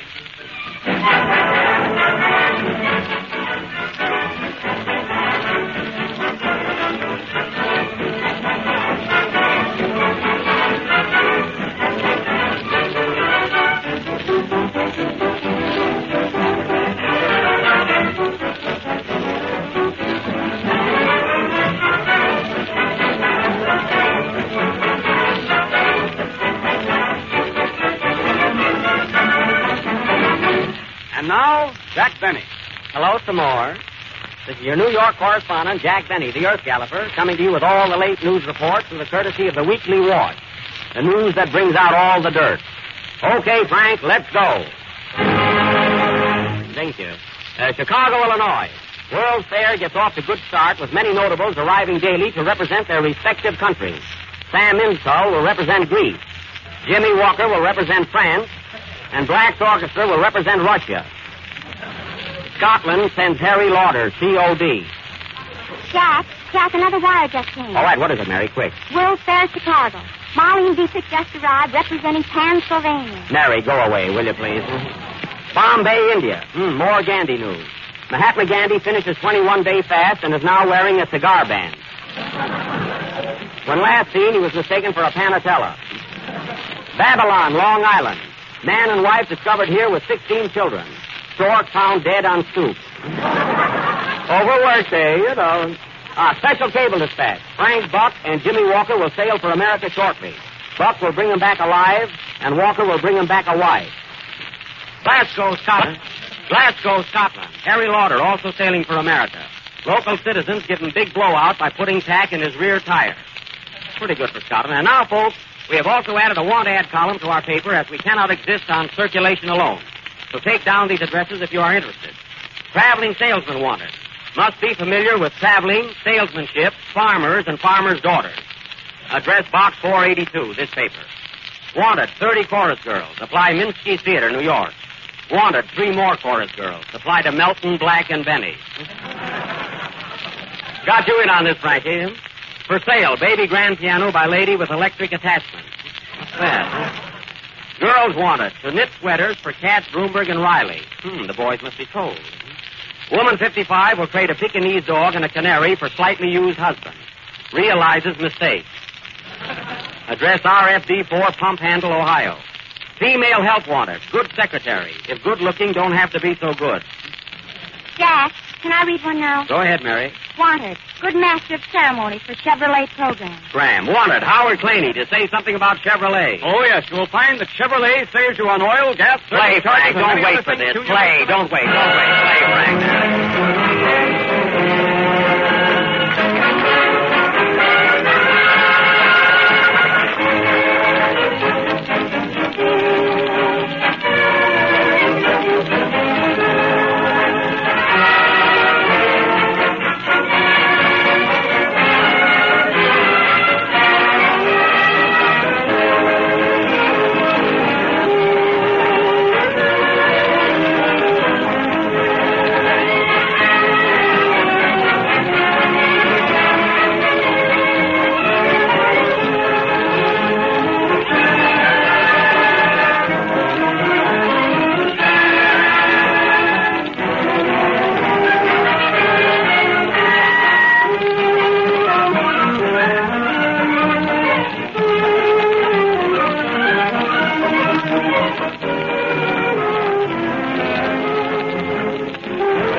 that was My Darling from the Vanities, played by Frank Black and his orchestra. And now, ladies and gentlemen...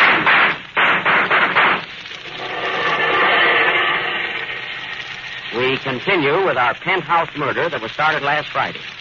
You all remember our terrible murder mystery last week? Well, it's terrible this week, too. Who killed Mr. X? You remember, folks? Mr. X was killed in his penthouse a week ago tonight between 8 o'clock and the bathroom. And the only clue found was a hot dog running away from a stand in Coney Island. You may also remember that during the trial we were unable to place the guilt where it belonged. Garbo had to go home, Mae West had a date, and the other prisoners were not interested. So it still remains a horrible unsolved mystery. Who killed Mr. X? I said, who killed Mr. X? Oh, pardon me. Watch those cues. Huh? Now, what could have been the motive for this crime? Let us analyze it. Mr. X was the landlord of 3 apartment houses, so you see he had no enemies. He lost every cent in the market, his wife was pressing him for back alimony, and he had incurable rheumatism, so there was no reason for suicide. Now, what was it? How old was he, Jack? 95. Then he did not die of old age. Neither will you, Mary. What did he have to suffer the night of the crime? Liver. Then it couldn't have been a heart attack. No, Mary, it couldn't. A pipe was pulled out of his mouth, and he was examined carefully. What kind of a pipe? A gas pipe. Oh, well, a little gas never hurt anyone. I know. Well, anyway, folks, we've had 2 detectives working on this case. Detective Nelson. Detective Nelson, you've been out on this case a week. Yes, sir. What have you found? I found a place where you can get a sandwich and a glass of beer for a nickel. Mary, take down the address, but that doesn't help solve the mystery. Detective Planey, what did you find? I find that every minute of the day someone buys a Chevrolet. Well, now we're getting someplace. After all, that's what we're here for. Did you find anything else, Planey? Yes, but the Chevrolet has the Fisher no-drop ventilation. That's great. Now all we have to find out is who killed Mr. X. Jack, why not put it in the hands of Sherlock Holmes, who understands crime? You're right, Mary. We'll get Sherlock Holmes, the man who sees all, knows all, and plays the fiddle. Hey, Jack, wait a minute. Yes, Jimmy? I hate to interrupt your mystery, but do you mind if I sing my song now? Oh, no, pardon me, Jimmy. Go right ahead. What are you going to sing? Huh? Franz Lehar's Prostituta Serenade. I know that, Jimmy. I just couldn't pronounce it. Play, Frank, please.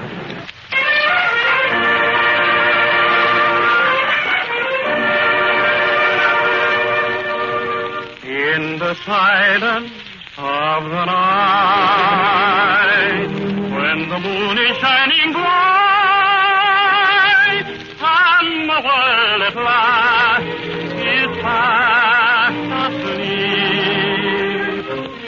every creature goes to rest in his cozy little nest, just his very own, alone to keep. Done by James Melton. And now, ladies and gentlemen, we will continue with our mystery and take you to the residence of Sherlock Holmes.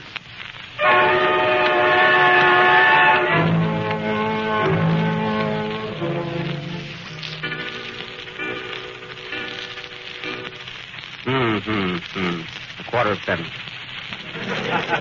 Only 1 more hour until 7:45.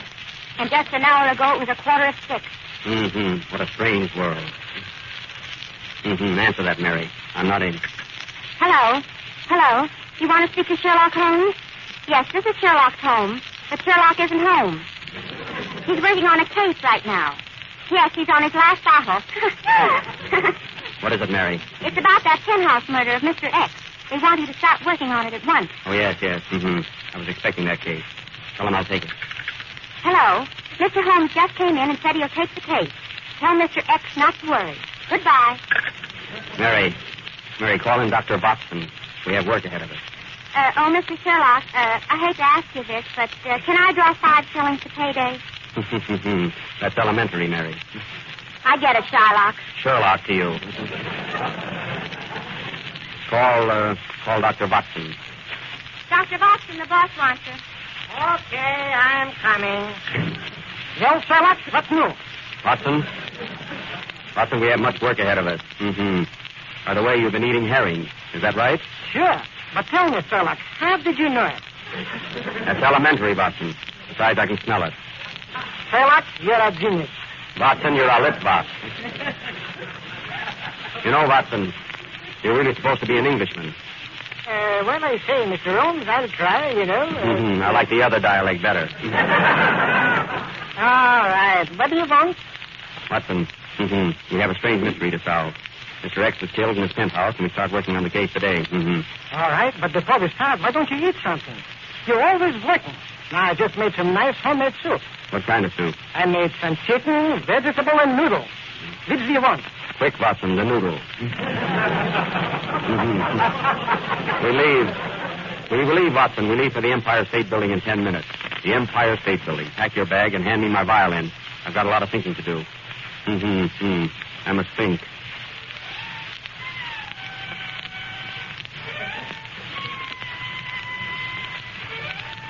They laughed when he picked up his violin, but when he started to play, they screamed. Quiet, Mary. Quiet. I must think.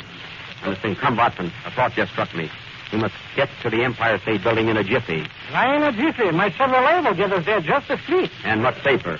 At times, Watson, you show signs of intelligence. You have just heard what these two famous detectives have said about the Chevrolet. It is quick, safe, and dependable. That's elementary, Claney, and get out of my study. Come, Watson, we must hurry. And by midnight, we will find the murderer of Mr. X. Sherlock, you're uncanny. Watson, you're nuts. Come, let us away.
have just heard Playing with the Devil.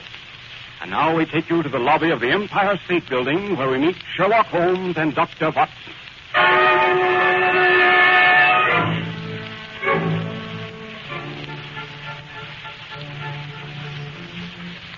Tell me, Sherlock, why did we come here to the Empire State Building? What has this got to do with the murder of Mr. Hex? Watson, I'm surprised at you. While playing the violin, I made the following deduction. Mr. X was killed by some gorilla here in New York. Do you follow me? A gorilla was seen climbing up the Empire State Building with a girl in the palm of his hand. And is at present on the tower. How do you know? I saw the picture. Now, if he could climb up a building the size of the Empire State, why couldn't he have climbed up that penthouse and killed Mr. X? You mean the gorilla is King Kong? Of course. Who else is covered with hair like that? George Bernard Shaw. Well, he didn't do it. Well, here's the elevator. What floor, Captain? We want to go to the tower. That's the 102nd floor, boss. Yes, I know that. When will we arrive? Sunday night, sir. You know, Sherlock, that elevator boy looks very suspicious and very friendly, too.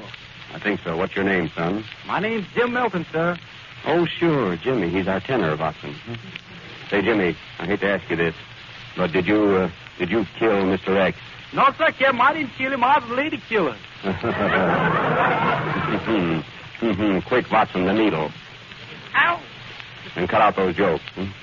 Well, we have 2 days in this elevator. 2 days. I must keep my mind occupied. Hand me my saxophone.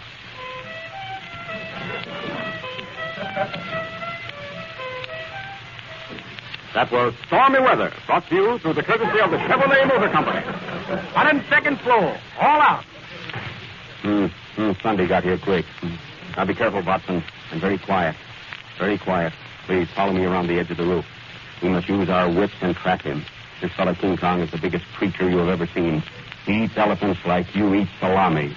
With mustard? That's elementary, Watson. Come, follow me.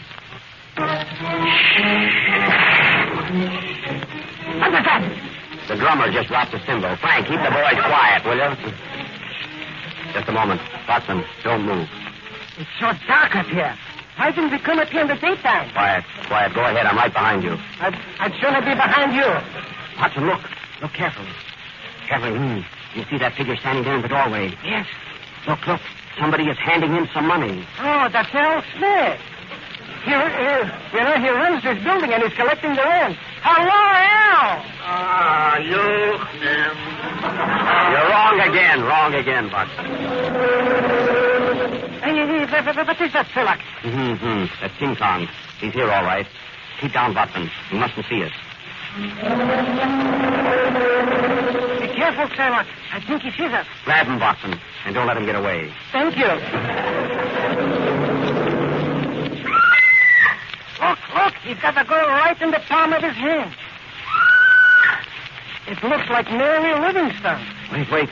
It is Mary. Mary, what are you doing there with King Kong? There's something in his eyes that makes me realize he got me in the palm of his hand. The thrill of his caress. Mary, we must rescue Mary from that roof. I'm not afraid of him. Hey, King Kong. What's the idea of climbing buildings and carrying women with you? Well, it's always a sport, and I just love the fresh air. Is that King Kong? I'll get him. Wait, Watson. It may be a trick. Now, look here, Kong. You've been climbing buildings, dragging people out of their beds and murdering them. Did you climb up to the penthouse on Park Avenue and kill Mr. X? No. You lie. You did murder Mr. X.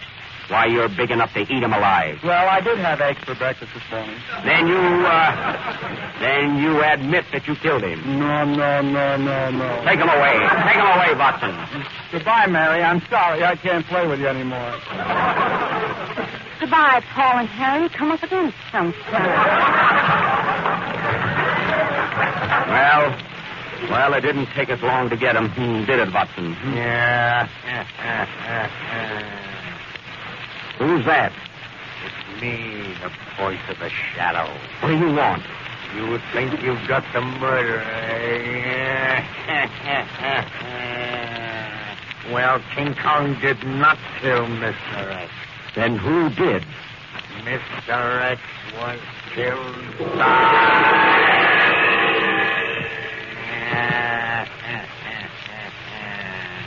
Ladies and gentlemen, this mystery will be continued next Friday night. But there's no mystery about the Chevrolet motor car. It's the best buy in America today and the nation's choice. Play, Frank.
out of place without your smiling face.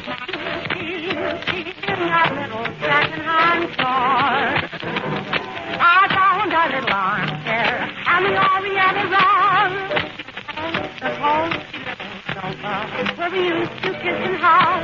My merry Look folk. so dusty there, and no one stands there in a little second-hand store. Odds and ends that we got from a friend, how they thrill my heart. I'm screaming. Bring me back a day, wedding day of May, when we said we never part.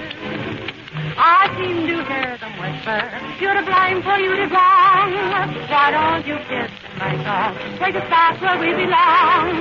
It broke my heart to see the home you planned for me in that little second-hand store.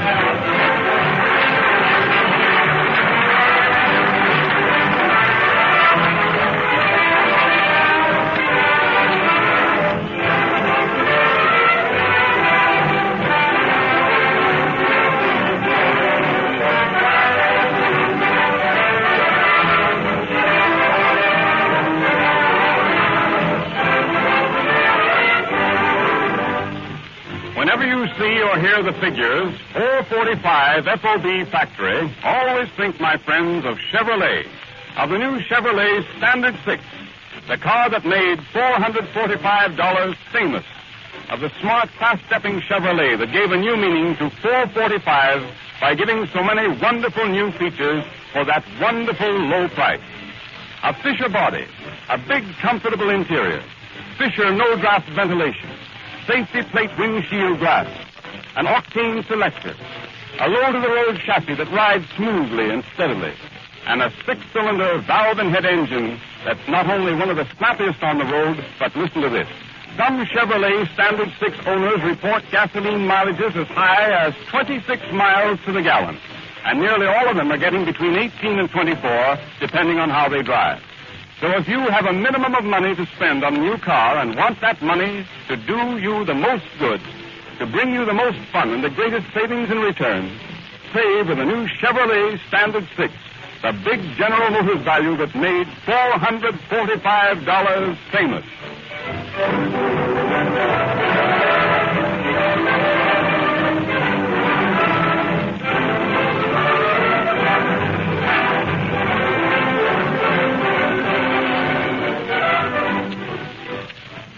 Well, folks, this concludes our program for tonight. Be sure and listen in next Friday. Try and figure out for yourself who killed Mr. X. Mary, hand me my violin. I must sing.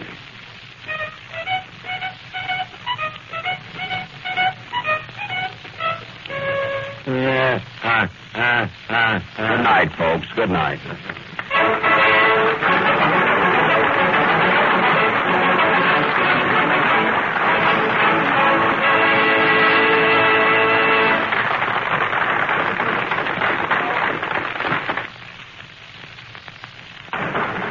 This is the National Broadcasting Company.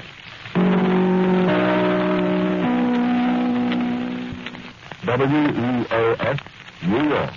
This is Chesterton Radio, your home for podcasts of works by G.K. Chesterton, plus drama, comedy, mystery, science fiction, big bands, and much more. The soundtrack to your Chesterton day at chestertonradio.com. The Chevrolet program starring Jack Benny with Frank Black and his orchestra.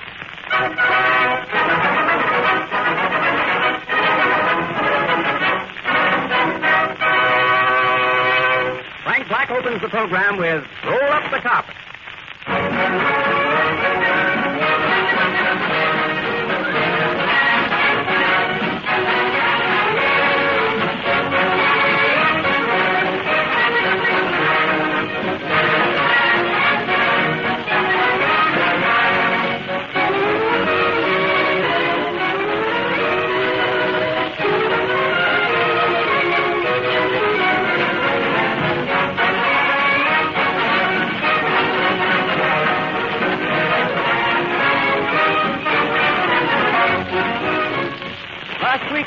friends, I directed your attention to that big, striking Chevrolet poster now on all the billboards. Every minute, someone buys a Chevrolet. Ladies and gentlemen, that statement is incorrect. Tonight, I take pleasure in informing you that since the Chevrolet poster was prepared, Chevrolet sales have shown such an increase that instead of every minute someone buys a Chevrolet, it should be every 40 seconds someone buys a Chevrolet. Now that, mind you, is every 40 seconds, night and day. And here are the figures to back it up. During the month of May, Chevrolet dealers reported the sale of over 65,700 cars and trucks. That's 17,500 better than May 1932. 11,800 better than April of this year. Naturally, Chevrolet is grateful to the American public for making such a record possible. A record which exceeds by 1,000 cars a day the May production of any builder of automobiles. And everybody knows why. Chevrolet is the only car giving Fisher body, no draft ventilation, fine performance, proved dependability, and unexcelled economy at prices as low as $445 FOB Flint. That's why, today, more than ever before, Chevrolet is the world's largest builder of automobiles.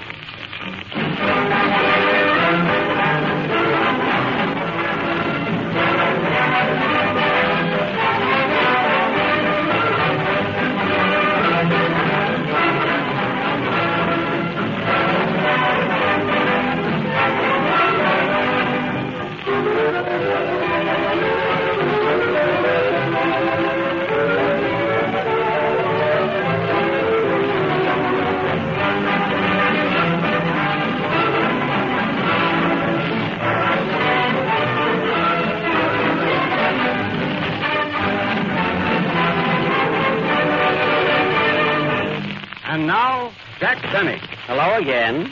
This is Jack Benny, the Earth Galloper, coming to you with all the late news events, and tonight we have a big surprise for you. We are going to give you a full description of the smelling bear fight which was not broadcast last night. We have here our own film of this famous fight held at the Yankee Stadium, where the New York Yankees play baseball while at home. Run the film, Hank. The preliminaries are over, and Smelling and Bear are now in the center of the ring taking their instructions. What a crowd, folks. 60,000 people and only 30 vacant seats. Primo Carnera walks in and the 30 seats are filled. Carnera sits down and 2,000 people behind him get up and go home. Ah, what a crowd. Here goes the bell for the first round. Smelling and Bear walk to the center of the ring. Bear looks confident and Smelling looks German. They are fiddling around for a minute and there they go. Bear starts off with a hard right to Smelling's jaw, and Bear counters with a hard right to Smelling's jaw. Ah, what's this? Smelling sends a hard pin to Bear's right. Bear swings a wild right to Smelling's jaw, and Bear comes back with a wild right to Smelling's jaw. Smelling's jaw seems surprised as it didn't even know that Bear was in town. They are both mixing in the center of the ring as the round ends. Smelling's round and Howard training. The Chevrolet motor car is the finest. Round two. Both men step to the center of the ring and exchange blows. What a crowd at the Yankee Stadium. Starkey is here sitting right over second base. Gene Tunney is also here sitting over first base. Bear sends a long left to Smelling, sending Starkey to third and Tunney to second. None out and Bear still at bat. What a game! In the outfield, we see Lefty Grove warming up for Germany, and Smelling still catching. As the bell rings, Ruth and Gehrig are seen walking through the dugout. And Howard trading. The Chevrolet motor car is the most economical car in round three. At the start of this round, Bear makes a mad rush at Smelling, but Smelling tosses a right to his nose, and Bear starts singing California, Here I Come. He sees Jimmy Melton become self-conscious and lands a right to Smelling's temple. What a blow! Watch out, Bear. 4 feet lower. It would have been a foul. Bear takes command again. He's much bigger than Moxie. What a mountain Bear is. Bear Mountain. Get it, folks? That was good. Smelling leads a right. What's that? Another fight breaks out at the ringside.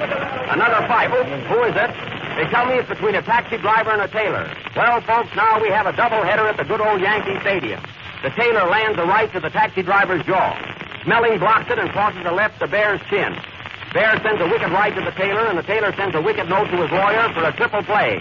Lawyer to Smelling to Bear.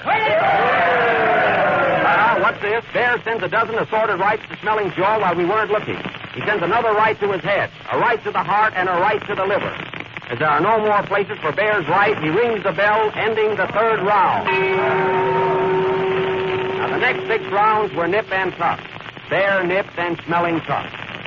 And as there was nothing outstanding in these 6 rounds, I'll tell you a story. Once upon a time, there were 3 little bears. Mama Bear, Papa Bear, and Maxie Bear. They all lived in the woods. So one day, Poppy Bear said to Maxie Bear, "Round 10. Bear opens this round with a right to Smelling's ear and a left to the jaw. Smelling counters with a nasty look. Bear resents this and starts fouling. The referee warns Bear, Bear warns Smelling, Smelling warns Sharky, and Sharky leaves the stadium. Bear is now mad and sends another right to Smelling's jaw and a left to the head. They are now mixing it. Right, left, right, left, right, left.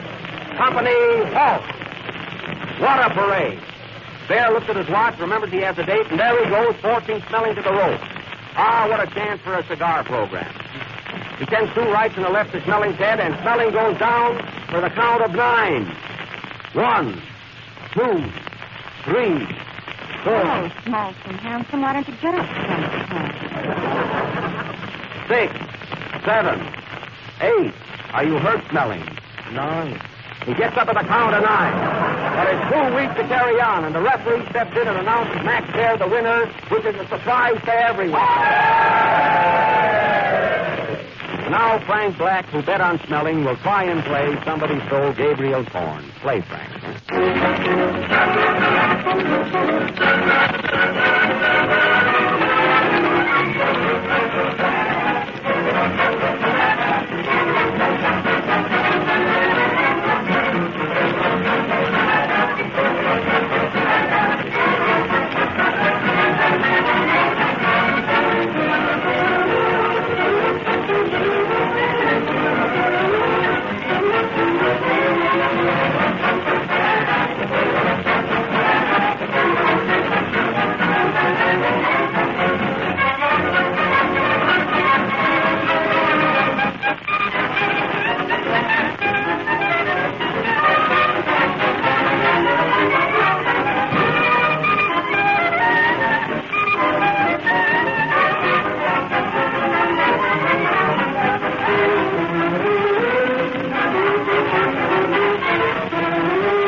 Of our misery, or mystery.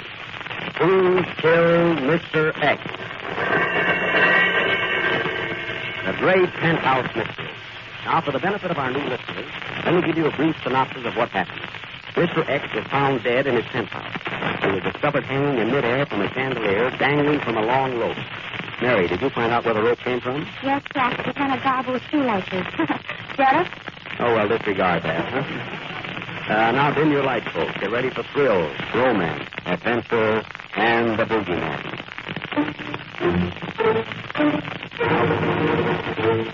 Not yet, Frank. Besides, we're not feeling anything. This is a mystery. Hey, Mr. Benny, when do we answer this case? One mystery at a time, please. Remember, folks, last week we put the case in the hands of Sherlock Holmes, but nothing happened. And if we take Sherlock in advance, we will have to give him another chance. And those of you who have given Chevrolet a chance will admit there is no mystery attached to it. The Hawkshaw cleaning folks, who was always on the trail of a plum. You'll have to pardon me while I put on my makeup now. I'm Sherlock Holmes, you know. Now while we are preparing for this scene, James Nelson will sing Our Sweet Mystery of Life. It has nothing to do with our mystery, folks.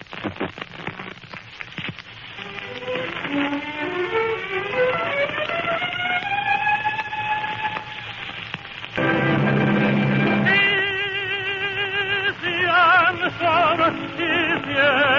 of all believing?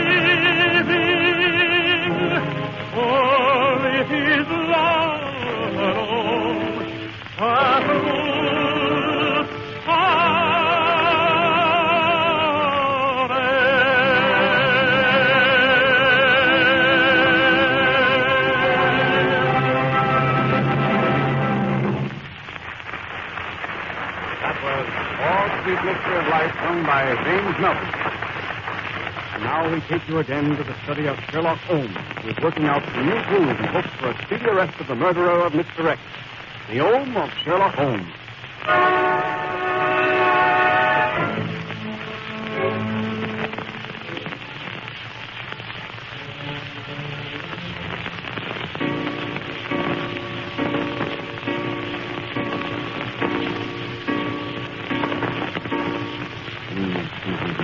Ninth of June, and the murder is still unsolved. That seems to be the trouble, Sherlock. I never saw you act like this before. Very mysterious case. Very mysterious, Watson. Very mysterious. Watson, I must think. Bring me my piano. The finance company took it away this morning. Then give me my violin. It's no use. No use, Watson. I will never learn shuffle off the buffalo. Then why don't you try Rochester or Albany? Albany, fine. How does it go? Albany. Why not take Albany? Watson, an idea just struck me. You couldn't loan me $10, could you? Sherlock, you're wonderful. How did you get it? I felt it. Was there anybody here to see me today? Yes, 3 fellows. What's their names? Sir Arthur, Cohen, and Doyle. Very good, Watson. You better let me get a laugh or you won't be on the program next week. That's elementary, Sherlock. Hello. This is Owens in Boston, the club here. You want to speak to Mr. Owens? Wait, I'll connect you with the bathtub. I'm not taking a bath, Mary. Well, you should be. Here, it's for you. Who is it? Mr. X, he wants to know how you're doing with his case. Give me that phone. Mr. X? Yes, we'll find the man who murdered you. Just keep your shirt on. Yes, you'll get a report. What's the address? All right. Goodbye. Go down the address, Mary. Box 32, Evergreen Cemetery. See, he lives right next door to my great-grandfather. Mary, see who it is. Be on your toes, Watson. Who do you wish to see, sir? Mr. Holmes, I've got some news for you. Let him in. Well, young man, what can I do for you? I have a clue to the murder of Mr. X. You have a clue, eh? Who are you? I'm a stool pigeon. Oh, a stool pigeon, eh? Sit down. Mary, get him a stool. Here you are. Here, Mr. Pigeon. Mary, lock the door. Close the window and pull down the blinds. Now tell me, who do you think killed Mr. X? Well, give me $5 and all I know. For $5, eh? Mary, have you... Certainly not. Watson. No. How much do you want to sell all? $5. Here's 50 cents. Just give me a rough idea. Well, you're a new customer. I'll take it. Now, what's your clue to the murder of Mr. X? Well, I saw a fellow flying over the penthouse less than a week ago. He looked very suspicious. He was flying over 200 miles an hour, and he didn't stop until he got to Oslo, Norway. Oslo, Norway. Yes, and when he turned around and saw me looking, he left quickly for Moscow. Yes. Go on. And as soon as I got to Moscow, he left for Siberia. How did you keep up with him? Don't tell anybody. A Chevrolet. Mary, a Chevrolet. It was a Chevrolet, folks, the most dependable car in the low-price field. Now, Mr. Pigeon, your face looks very familiar. What did you do before you became a stool pigeon? You... I thought so. Now, tell me one more thing. Did you get the name of this aviator? Yes. His name is Jimmy Mattern. No Mattern, eh? Watson, put down that salami. Get me my airplane. There's no time to lose. We'll follow him to the ends of the world. But wait, Sherlock, how did you figure he could have killed Mr. X by flying over the penthouse? Well, I'll tell you, Watson. All those aviators carry sandwiches. Now, he may have had a 3-decker sandwich and dropped it. And that would kill anybody. Sherlock, you're there. Watson, you're smelling. Get the airplane.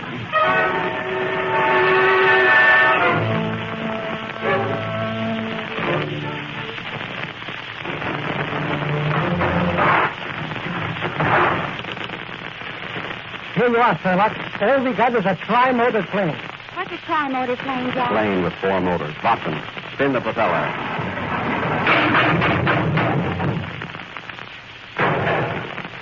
Watson, you've got her in great shape.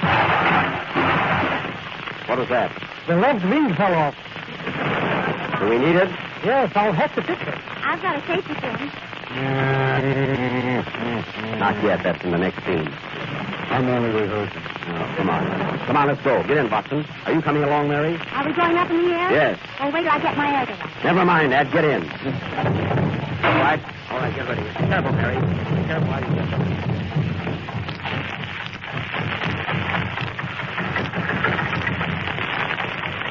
Happy landing! I doubt it!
Still on the trail of the murderer of Mr. X.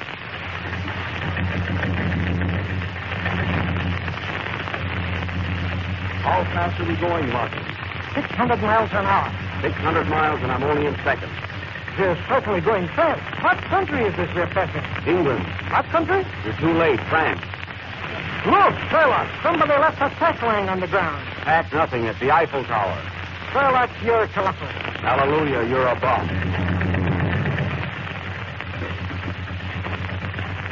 Watson, I'm afraid we're running out of gas. Don't worry, I just put a quarter in the meter. Good work. Look, we're crossing the Russian border. So quick. Remember, this is a half-hour program. Look up. Look, there's another aeroplane. You're right, Sherlock. Maybe that's the man we want. Get closer.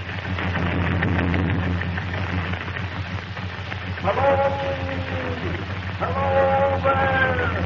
I'll see you, folks. What are you doing in Russia? I need 2 more men for my orchestra. Hello, Frank. See you when we get back. Are you all right, Mary? Back there?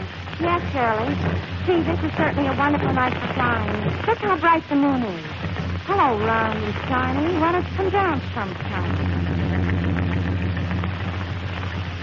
Sherlock, there's another plane ahead of us. What plane? That one straight in front of us. That's a mosquito on your nose. Oh, I was wondering why it bit me. Watson, put down that cloud. What are you doing with that cloud in your hand? The silver lining. Doc, isn't that another plane ahead of us? He's right, Sherlock. Yes, sir. Do you see it? Yes. That might be our man, Jimmy Mattern. Now pull up alongside him. Hello? Are you Jimmy Mattern? No, I'm Jimmy Melton. Well, that's clear enough. Did you kill Mr. X? No, you asked me that last week. Pardon me.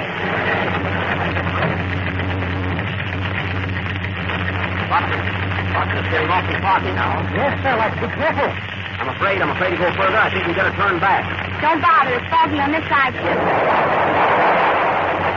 Hurry up. There's a storm coming up, and the fog is getting worse. You're right. You're right, Watson. I can't see 5 feet ahead of me. Who killed Mr. X? Never mind X. I've got my own trouble. Oh, what was that? The other wing dropped off. You see, folks, this couldn't happen in the Chevrolet, as it is safe, dependable, and does everything but fly. We're in terrible danger. Watson, I can't control the stick. Oh, there goes the propeller. How are we on gas? The tank is dry. Well, good night, folks.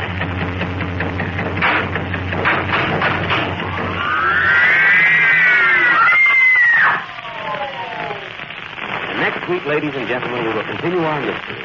Who killed Mr. X? And what happened to Holmes, Watson, and Mary? And Smelling. Right, Watson. Play Frank.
Progress Exposition. Ladies and gentlemen, it's off to a grand and glorious start. Everybody's excited about it, talking about it, planning and figuring how and when to go. And nearly every person who's been to Chicago comes back with the same enthusiastic story. Chevrolet has stolen the whole show. That perfectly amazing World's Fair factory of Chevrolets, in which cars are built right before your eyes, is a fascinating sight. It's the highest of all the high spots in 3.5 miles of thrill. Now, here's a tip, my friends, on how to get to the World's Fair, the easiest way, the coolest way, and by far the cheapest way. Drive in a Chevrolet, America's most economical car. You can travel all day long, and based on average gasoline costs throughout the country, 4 people in a Chevrolet can cover over 200 miles for less than 40 cents apiece. Yes, you'll not only have a cooler, more restful, more enjoyable trip in a Chevrolet, but you'll have more money left to spend at the fair when you get there. On to Chicago, America. On to the World's Fair, the most economical way. In that big, thrifty, dependable 6, Chevrolet.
That was Mary singing It's Great to Be Alive. And don't forget to listen in next Friday, ladies and gentlemen, and follow our thrilling mystery, Who Killed Mr. X? Come on, Mary, I'll take you home now. I'm sorry, Jack. I have a date tonight. With whom? Oh, yeah? Well, he'll find out. Good night, folks. Come on, Shadow.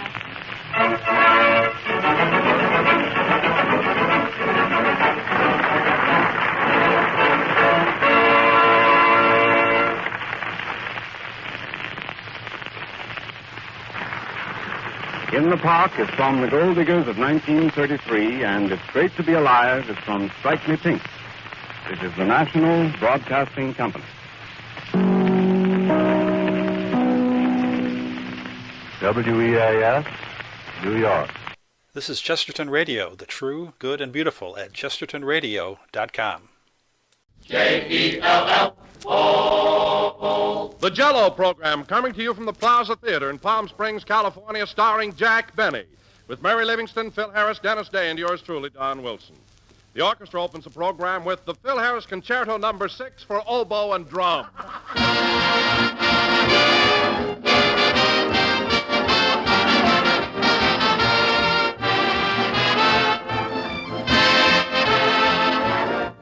If you can make a collection, ladies and gentlemen, of all the grocery orders written by American housewives during the past few months, you notice there's one item on these orders that's been appearing more and more often, and that item is Jell-O puddings. Jell-O puddings, those swell new members of the famous Jell-O family, are fast winning a place among America's most popular desserts, and no wonder. All three flavors, Jell-O's rich chocolate pudding, Jell-O's creamy vanilla pudding, and Jell-O's golden butterscotch pudding are luscious, mellow puddings, as smooth as cream and chock full of tempting goodness. And like Jell-O, they take only a few minutes to make and a few pennies to buy. So the next time you write Jell-O on your grocery list, write down Jell-O puddings, too. And remember, in buying either of these grand desserts, be sure to bear the name Jell-O, because Jell-O is a trademark, the property of General Foods. Always look for the name Jell-O whenever you buy Jell-O or Jell-O puddings.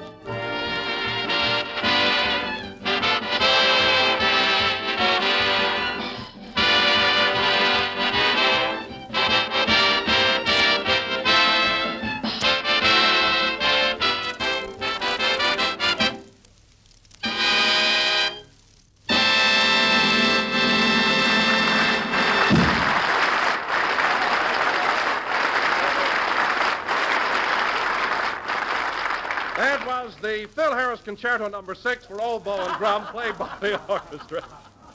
And now, ladies and gentlemen, as you may remember, 3 weeks ago, a certain young man came to Palm Springs run down, anemic, and pale. Oh, I was a wreck.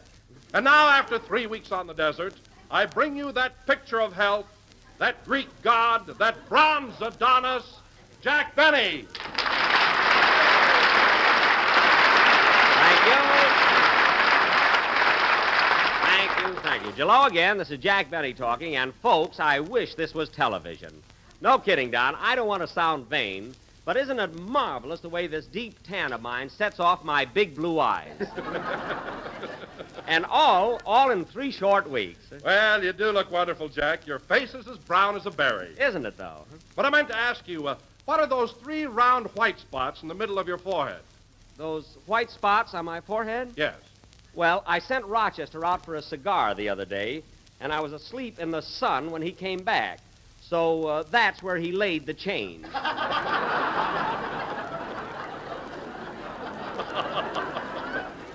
You see? Oh, yes, those spots look like a quarter and 2 dimes. Exactly. In other words, Don, I'm just 45 cents short of a complete tan. But, Don, isn't it a shame we have to go back home next week? You know, you're commencing to look great yourself. I feel good, too, Jack. As a matter of fact, in the short time we've been here, I've lost 4 pounds off my stomach. You lost 4 pounds off your stomach, eh? Mm-hmm. Well, Don, if you're interested in finding out where they went, take a peek in a rear view mirror.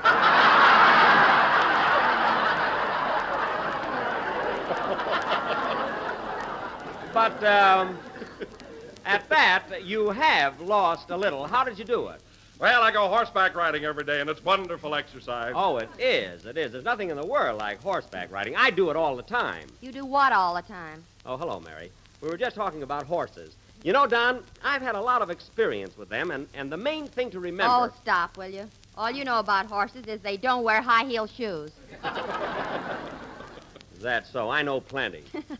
Tell Don what happened at Roger's stables the other morning. Never mind. What was it, Mary? Jack wanted to get on a horse, so he tried to make it kneel like a camel. Well, I remember a horse in vaudeville that used to do that. He got more money than I did.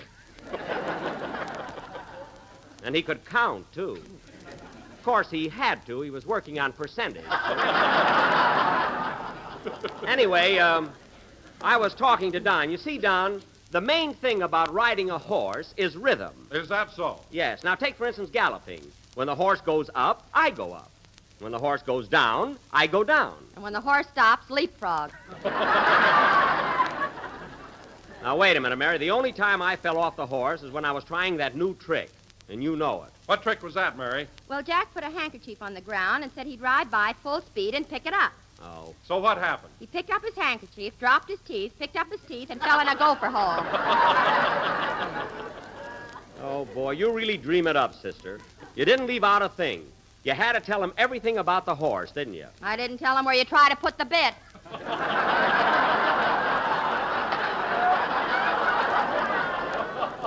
Now, lay off, will you? Don't listen to her, Don. You know, I've been riding for... Oh, hello, Dennis. Hello, Mr. Benny. Well, here I am. So I see. What are you going to sing, Dennis? Can I have some dialogue first? I got friends in the audience. Oh, yes, of course. I'm sorry. Tell me, kid, have you been having fun while we've been here in Palm Springs? Oh, boy, have I? Good. I will now sing Frenesy. Now, wait a minute. You said you wanted some dialogue, didn't you? That was enough. I didn't want to run it into the ground. Oh. Well, there's a kid that's easy to please. All right, go ahead with your song. Okay. Oh, say, Mr. Benny, I meant to ask you something. What is it, Dennis? Can I be sent to the penitentiary for parking my car in front of a fire plug? The penitentiary? Of course not. That's ridiculous. Darn that, Mr. Harris. What's Phil got to do with it? He said I'd get 10 years, so I gave him my girl who was in the back seat. Well, don't worry about it, Dennis. You'll never see jail or your girl either. Sing, kid.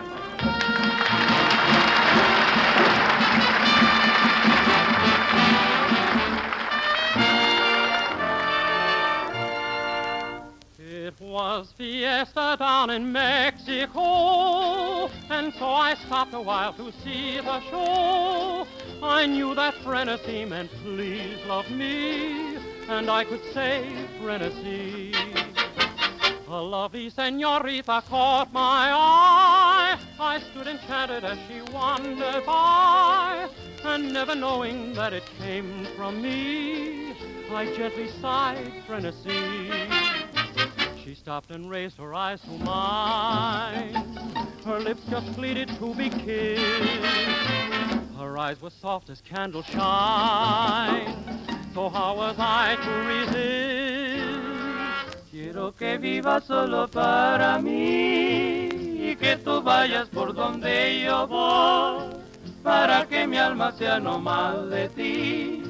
Bésame con frenesí. Bésame tú a mí, bésame igual que mi boca te besó. Dame el frenesí que mi locura te dio. ¿Quién si no fui yo pudo enseñarte el camino del amor? Muerte y maldives cuando mi orgullo rodó a tus pies. Quiero que vivas solo para mí y que tú vayas por donde yo voy, para que mi alma sea no más de ti. Bésame con frenesí. Dame la luz que tiene tu mirar y la ansiedad que entre tus labios vi. Esa locura de vivir y amar, que más que amor frenesí. Ahí en el beso que te di, alma, piedad, corazón, Dime que sabes tú sentir lo mismo que siento yo. And now without a heart to call my own, a greater happiness I've never known, because her kisses are for me alone. Now you can say frenesí. Now I can say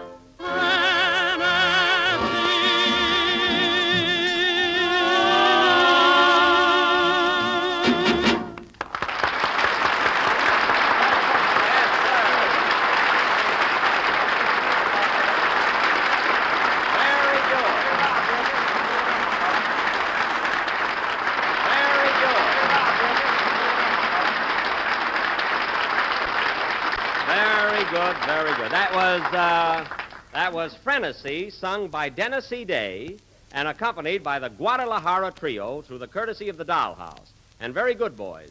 By the way, these fellas are from Mexico, aren't they, Dennis? Yes, sir. Well, thanks for appearing on our program, boys. It was really a pleasure listening to you. Él nos dijo que viniéramos. ¿Será bueno cobrarle ahorita? Él no paga nada, nunca tuvo intención. Oh, no sean tontos. Si ustedes creen que nos va a pagar, están locos. What did they say, Dennis? One guy said they were going to be paid for singing here tonight, and the other two said he was crazy. Oh, well, tell him I'll see him tomorrow. He'll see you tomorrow, fellas. Tell him in Spanish. I can tell him in English. Anyway, boys, you were swell. And now, ladies and gentlemen, going from our vocal specialty, you were swell, boys. Adios, adios.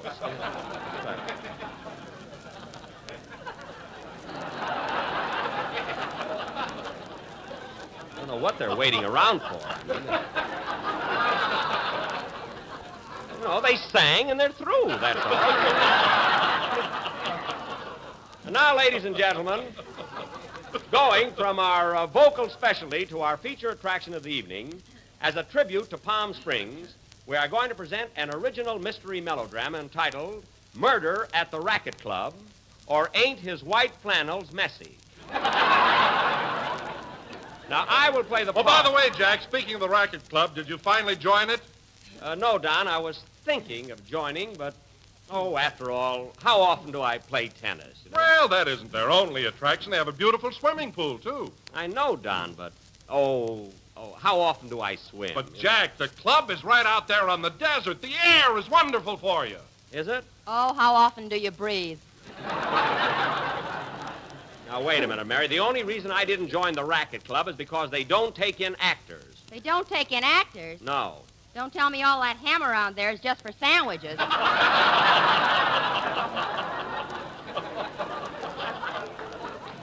All right, I didn't join the club, and it's none of your business why. Now, getting back to our play, ladies and gentlemen. Hold everything, Jackson. Here I am, folks, the Sheik of Palm Canyon Drive. Well, he finally got here. Listen, Sheik, the next time you're late, into your tent I'll creep and hit you on the head with your option. Now, where were you? Well, it ain't my fault, Jackson. This is what happened. I was walking over here in plenty of time for the broadcast, and I bumped into a girl I hadn't seen in years. Oh. In fact, I've never seen her before. I knew that. Well, anyway, I honked my horn and said, are you going my way, babe? Honked your horn? I thought you said you were walking. I was. What? I always carry a little horn with me. Whistling ain't polite.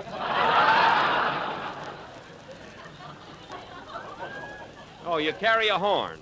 Well, you're the only masher I ever met with accessories. Where is this girl, Phil? I'd like to meet her. Well, she had to go to work. She's a date picker in Indio. A date picker? Yeah, you ought to see her climb a tree.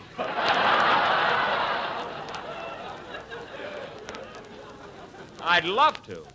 Well, Phil, I'm glad you finally got here.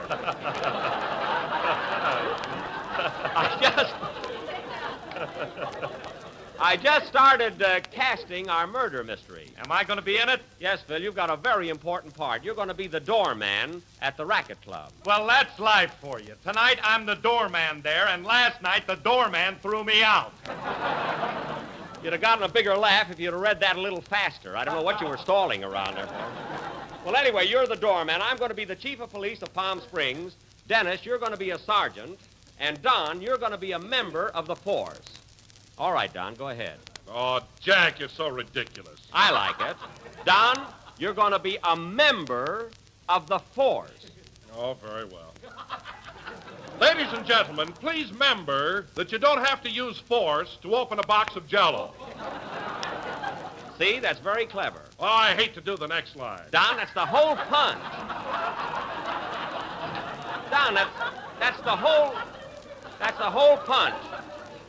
Don, you're a member of the police force. Oh, all right.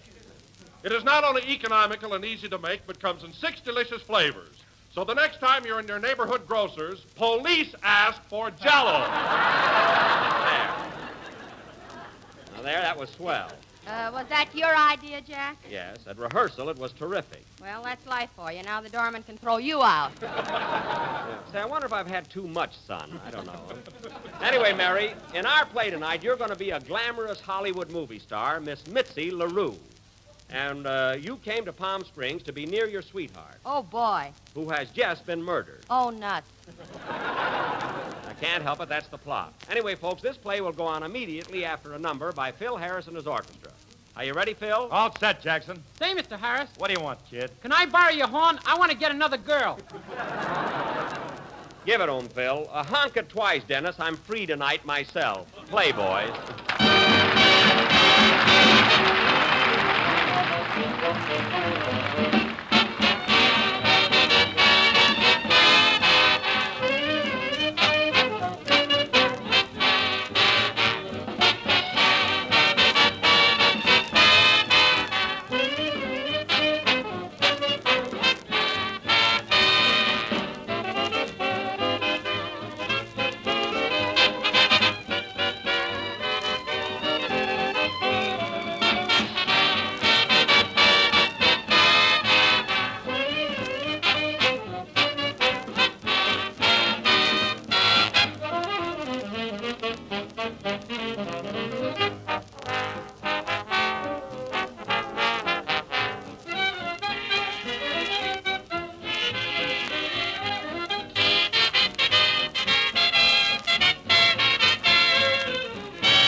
That was Wise Old Owl, played by Phil Harris and his Palm Springs Orchestra.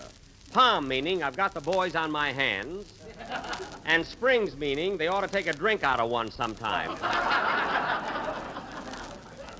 And now, ladies and gentlemen, for our play, Murder at the Racket ¿Quién nos Club. pague para irnos? Te dije que no nos iba a pagar nada. ¿Qué se puede esperar de un hombre como Jack Penny? Now, wait a minute. Fellas, wait a minute. I told you I'd take care of you tomorrow. Mañana. Please, Mañana, fellas. he says. Mañana. Exactly. Now, the opening scene, ladies and gentlemen. I don't know what they're waiting here for. I can't... All right, fellas, adios. Now, the opening scene is the police station in Palm Springs, California. Police Captain O'Benny is seated at his desk, attired in a sun helmet, a tin badge, and shorts. Curtain. Music.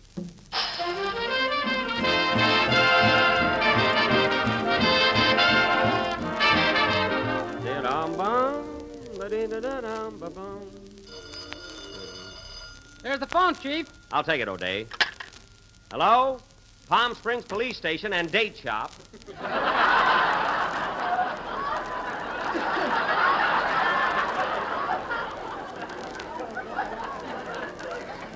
Captain O'Benny speaking.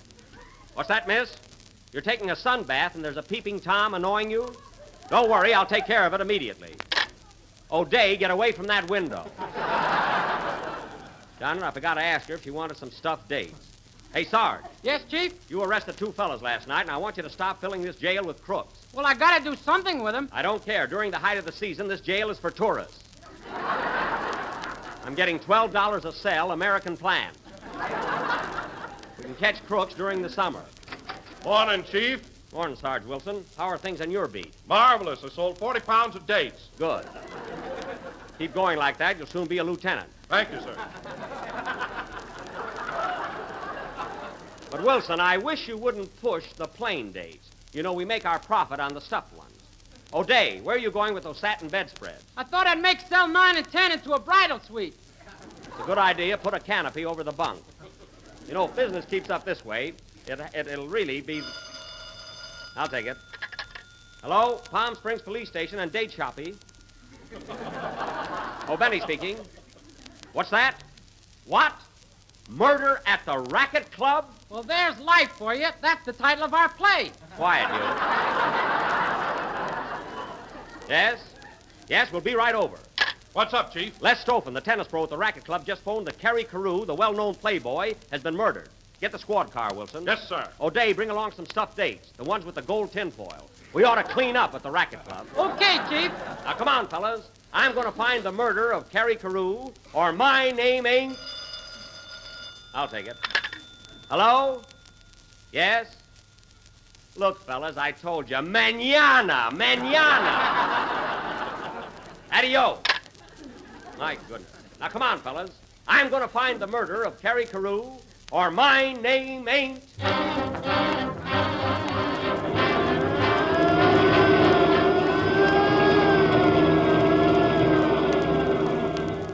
Calling all cars. Calling all cars. Be on lookout for newlyweds. Bridal suite now available at police station. That is all.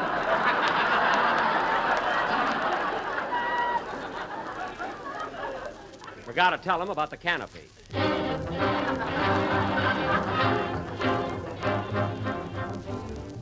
Well, boys, here's the place. How do we get in, Chief? Right through the door. See that sign there? Racket Club, members only. Open up. Open up, it's the police.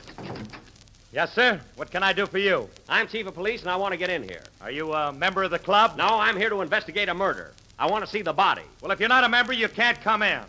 What? I'll have to throw the body over the fence to you.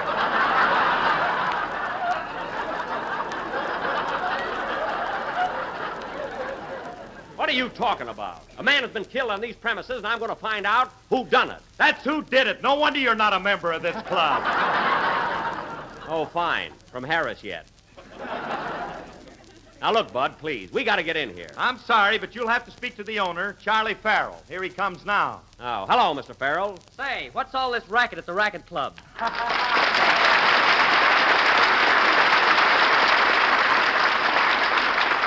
Thank you. Thank you. You can thank them later. Now, listen, Farrell. I'm Captain O'Benny of the Palm Springs Police Department. Glad to know you. Remember me in Seventh Heaven with Janet Gaynor? Yes. I remember. Now, listen. Kerry Carew has been murdered on these premises, and I'm going to find out who done it. Who done it? I warned him. All right. Who did it? Who did it? Well, how about it, Farrell? Do I get in here or not? Just as soon as you sign this membership blank. That'll be $300, please. $300? Well, I don't take in that much at the police station all season. Well, you ought to. You're charging more for rooms than I am. Okay, I'll make out a check. Pay to the order of the Racket Club, $300. Boy, our date's gonna go up. You said it. Well, I'm a member now. All right, Wilson O'Day, follow me. Now tell me, Farrell, was Kerry Carew alone when he was murdered? No, there were several people with him. I see. Well, the first thing I'm going to do is grill the suspect. I'm sorry, the grill doesn't open till noon. I'm ignoring that, brother. Well, here we are in the lounge. Quiet, everybody. Dates, get your fresh dates here.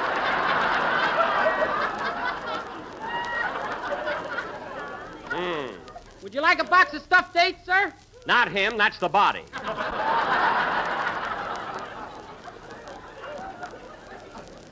Now, everyone line up. I'm going to find out a few things around here. Who are you, miss? I'm a movie star, Missy LaRue. What studio are you with? RKO. Oh, yes, I saw you in Kitty Foo.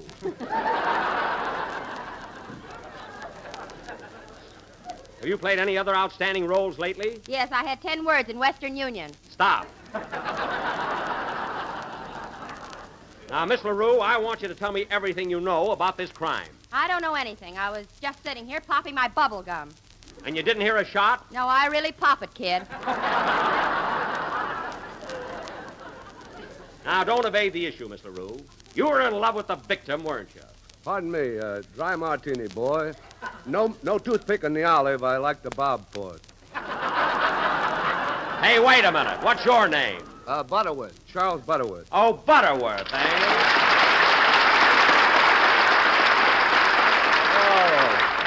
Thank you very much, ladies and gentlemen. Never mind that. Now, listen, Butterworth. How'd you know my name? You just told me. Well, I better watch that. Now, listen here, Butterworth. What do you know about Kerry Carew? Oh, a lovely chap. I'm going to play tennis with him this afternoon. Want to play tennis with him? Why, Kerry Carew is dead. Too bad. Now, if he wins, he won't be able to jump over the net. Of course not. Look, the man is dead. There he is, laying on the floor. Well, I was laying there last night, and I'm not dead. You can take my word for it. Carew is dead. Now, come clean, Butterworth. What do you know about this murder? Well, I tell you, Captain, I was just sitting here bobbing for olives. That's my hobby, you know. Yes, go on. Miss LaRue, watch that bubble gum. Continue, Mr. Butterworth. Oh, forgive me, Captain O'Benny. Are you looking for a murderer? Yes, I am. Then, would I do, Captain? Who's that guy? That's Peter Lorre. Peter Lorre? Thank you. Now, listen, folks, will you please stop applauding these guys? One of them is a murderer. Now, Mr. Lorre, what is that gun doing in your hand? Oh, I was just going out to shoot pheasants. I see. Well, what's that dagger doing in your other hand? Well, I have to pick my teeth, don't I? Now, Lorre, I want the truth here, and no beating around the bush. Did you kill Kerry Carew? Who? Kerry Carew. Kerry Carew? I don't think so. No, I'm positive I haven't killed anyone by that name. Now, cut that out. I'm going to get to the bottom of this, and I don't want any... What's that? Somebody threw a rock through the window. Look, Chief, there's a note on it. Give me that. Let me read it. I'm just standing here. Okay. This may be vital evidence. What does it say? We want our money. Signed the Guadalajara Trio.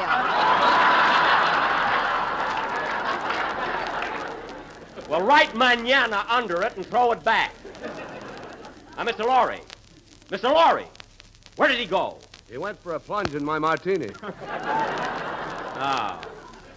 Come on out of there, Lorre.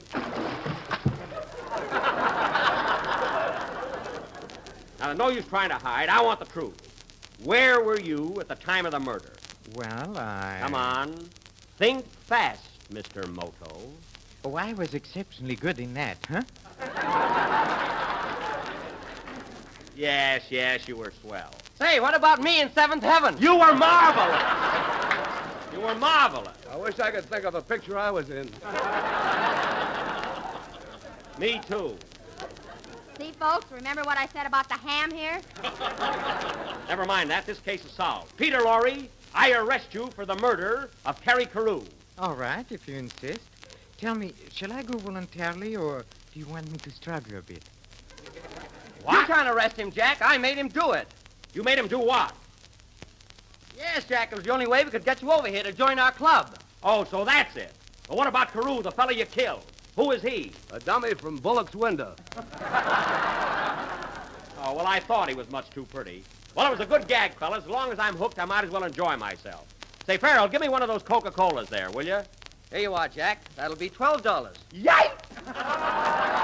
Move over, Carew. Play, Phil. Tomorrow night, when you're trying to think of what you'll have for a dessert at dinner, why not decide on Jell-O's new treat, Apple Lime Whip? For here's a tempting dessert that will make the whole family smile their approval and give you a shining example of how good lime jello can be. Best of all, you can prepare this grand dessert in almost less time than it takes to tell. Simply dissolve 1 package of lime jello in 1 pint of hot water and chill until cold and syrupy. Next, whip as directed on the back of the package. Then fold in 1 cup of strained applesauce and mold. And there's a gay, attractive dessert that you'll agree is one of the most successful you've ever served. So enjoy a delicious treat tomorrow with this swell, creamy combination of spicy applesauce and rich emerald green lime jello. Serve a luscious jello dessert real soon. We're a little late, folks, so good night.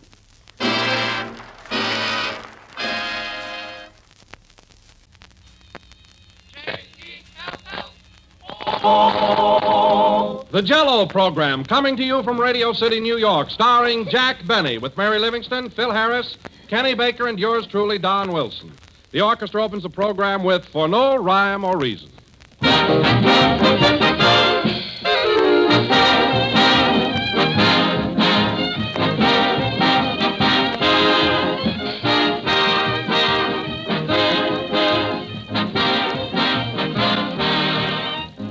From California to New York, from Maine to Texas, every home has one common problem, and that's meal planning. You want to keep the family happy. You want to keep their appetites interested. Well, there's where Jell-O is a great big help. Jell-O is one dessert the family always likes because, first of all, there are so many different ways to serve it. With fruits or nuts or whipped cream, molded in shimmering layers of 2 and 3 lovely colors, or just served perfectly plain. A grand dessert anytime. And second, and most important, Jell-O tastes so delicious. It's a new treat every time, for Jell-O brings you that extra rich fruit flavor, a wonderful real fruit goodness that makes every Jell-O dish a triumph. Just be sure to get genuine Jell-O when you buy if you want to enjoy Jell-O's delicious extra rich fruit flavor. Look for the big red letters on the box. They spell Jell-O.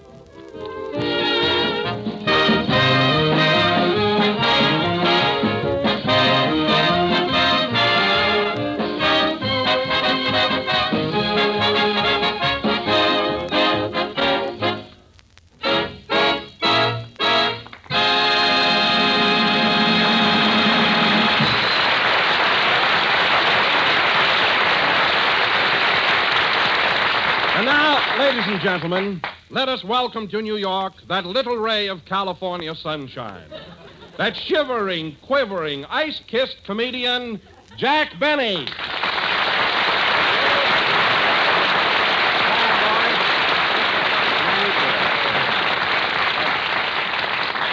Thank you. Hello again. This is Jack Benny coming to you through a suit of long underwear. And, Don, it's sure great to be back in New York again, but, boy, this cold weather is really too much for me. Oh, Jack, I'll admit it has been pretty cold, but it's certainly much warmer today. I know that, Don, but I defrost very slowly. You know, coming from California, my blood happens to be thin, what there is of it. I can hardly stand it. I know how you feel, Jack. After the sun goes down, it does get pretty frigid. Frigid? Why, Don, the other night I slept under 6 blankets. I felt like the bottom wheat cake. But cold or no cold, it's good to be back in old Manhattan. Huh? Well, tell me, Jack, you've been in town now since Thursday. What have you been doing with yourself? Oh, I've had a lot of fun, Don. I saw some shows, went to a couple of nightclubs, and last night I was invited over to Fred Allen's apartment for dinner. Oh, Fred Allen, huh? Yeah, he and I are pretty good friends now. You know. Well, I'm glad to hear it. Has Fred got a nice apartment? Oh, how could I tell, Don, with all that laundry hanging in the living room?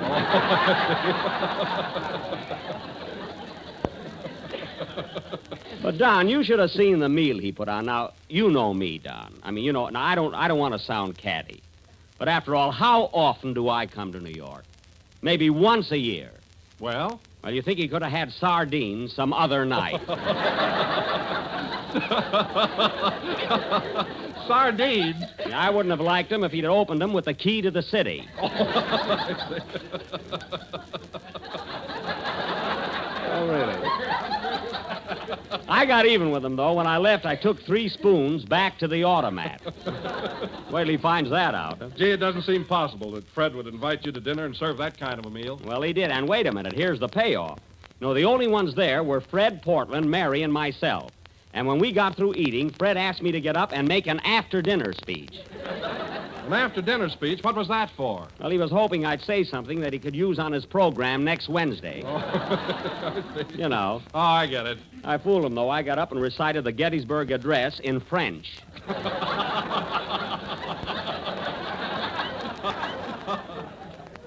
Let him use that. Anyway, Fred and I are friends now. I'm not going to start running him down. Running him down? What have you been doing up till now? Well, oh, it's you, Phil. Well, welcome to New York. Eh? That's it. Keep bowing. Flash those pearly teeth. Yes, sir. You know, Phil, I was wondering if you'd show up tonight. I haven't seen you since we got in town Thursday. Where are you living? At the Astor Bar. The Astor Bar? Well, for goodness sake, why didn't you take a room in the hotel upstairs? Funny, the bartender asked me that when I was shaving this morning. Well, I can imagine the kind of time you've been having. Say, Phil, I was just looking over the boys in the orchestra. This isn't your regular band, is it? No, Jack, these are local boys. What do you think of them? They're a fine bunch. They look like you picked them up at a rummage sale. What if I did? Their instruments are new. Oh, yeah. Well, that's something, yes. But I can't understand why you didn't bring your regular band along. I offered to pay their expenses. Their expenses? That's rich. Well, I did. Sure you did. I got 14 musicians, and you wanted to put them in 7 upper berths. Well, the berths were opposite each other. They could have slept crossways. You know, the train was crowded. Crowded? Yeah, I had to share my berth with an Indian that got on at Albuquerque. Kept me up all night trying to sell me a blanket. Happened to snore once or twice. He tried to scalp me. I never thought of that. What a trip, huh? Hello, Jack. Here's your little glamour girl. Oh, hello, Mary. How are you?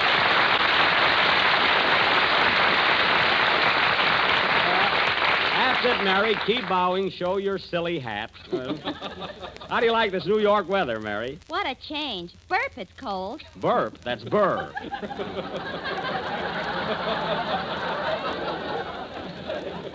Burp. Hello, Don. Hello, Mary. Have you been having a good time since we got here? Oh, swell, Don. Gee, I love winter New York. I've been taking long walks in Central Park every day. Walking in the park with all this snow? Are you crazy? It's almost gone now, Jack. Well, maybe it is, but I saw a picture of Mayor LaGuardia in front of the City Hall last week, and the snow was way up to his ears. Oh, how high is that? Plenty high. He was standing on Grover Whalen. Now, that's silly. What was Grover Whalen doing under the snow? He was keeping his gardenia fresh.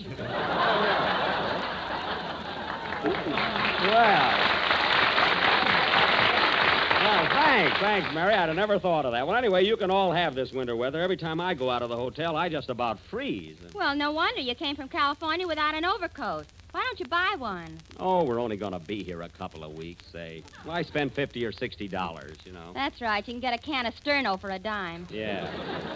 Now, Mary, if you don't stop ribbing me, I'll tear into that hat you're wearing tonight. You ought to see this one, folks. I think it's cute. Yeah, it sure is. Looks like something a bride would bake.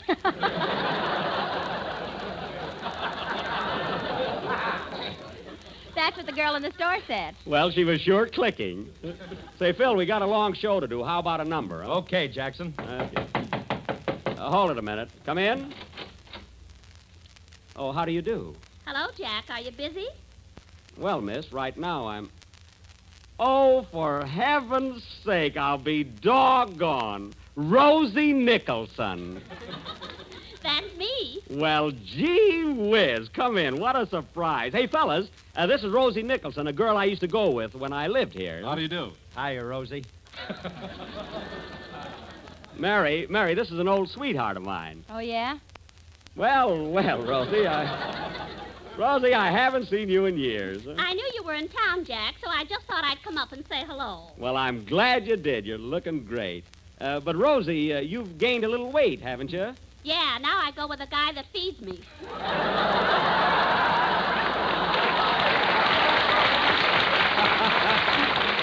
Oh, boy, so same sense of humor, but you haven't changed, though, Rosie, really. You're a blonde now, and you were a blonde when I met you. That's right. Yeah. A lot of peroxide has gone over the dam since then. Miss Livingstone, please. Gosh, after all these years, it's sure good to see you again. Say, Rosie, are you married yet? No, but I'm still in there punching.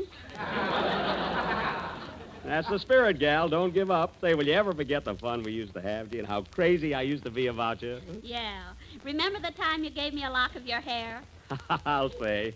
Don't you wish you had it now? Keep still, Mary. We're reminiscing. Say, Rosie, let's sit down and talk over old times, huh? All right, Jack. Play, Phil. Hey, Rosie, will you ever forget the time you got fired from the delicatessen for giving me extra pickles?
Pocket Full of Dreams, played by Phil Harris and his Van Steeden Orchestra. And now, folks...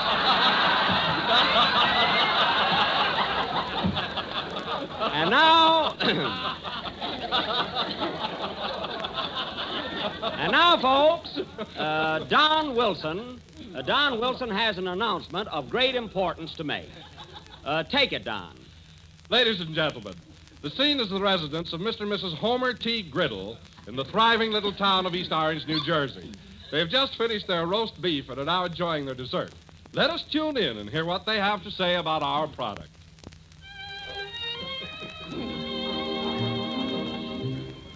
Gee, darling, this is a swell dessert. It's so appetizing. What do they call it? I'm glad you like it, Homer. It's called... My, it's delicious. And tempting, too. Tell me, dear, is this the only flavor it comes in? Lordy, no, honey. This economical dessert comes in... Well, it's simply wonderful. I hope you serve it often.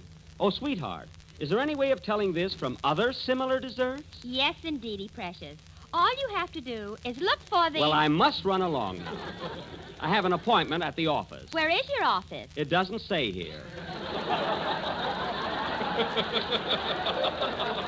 Goodbye, dear. Goodbye.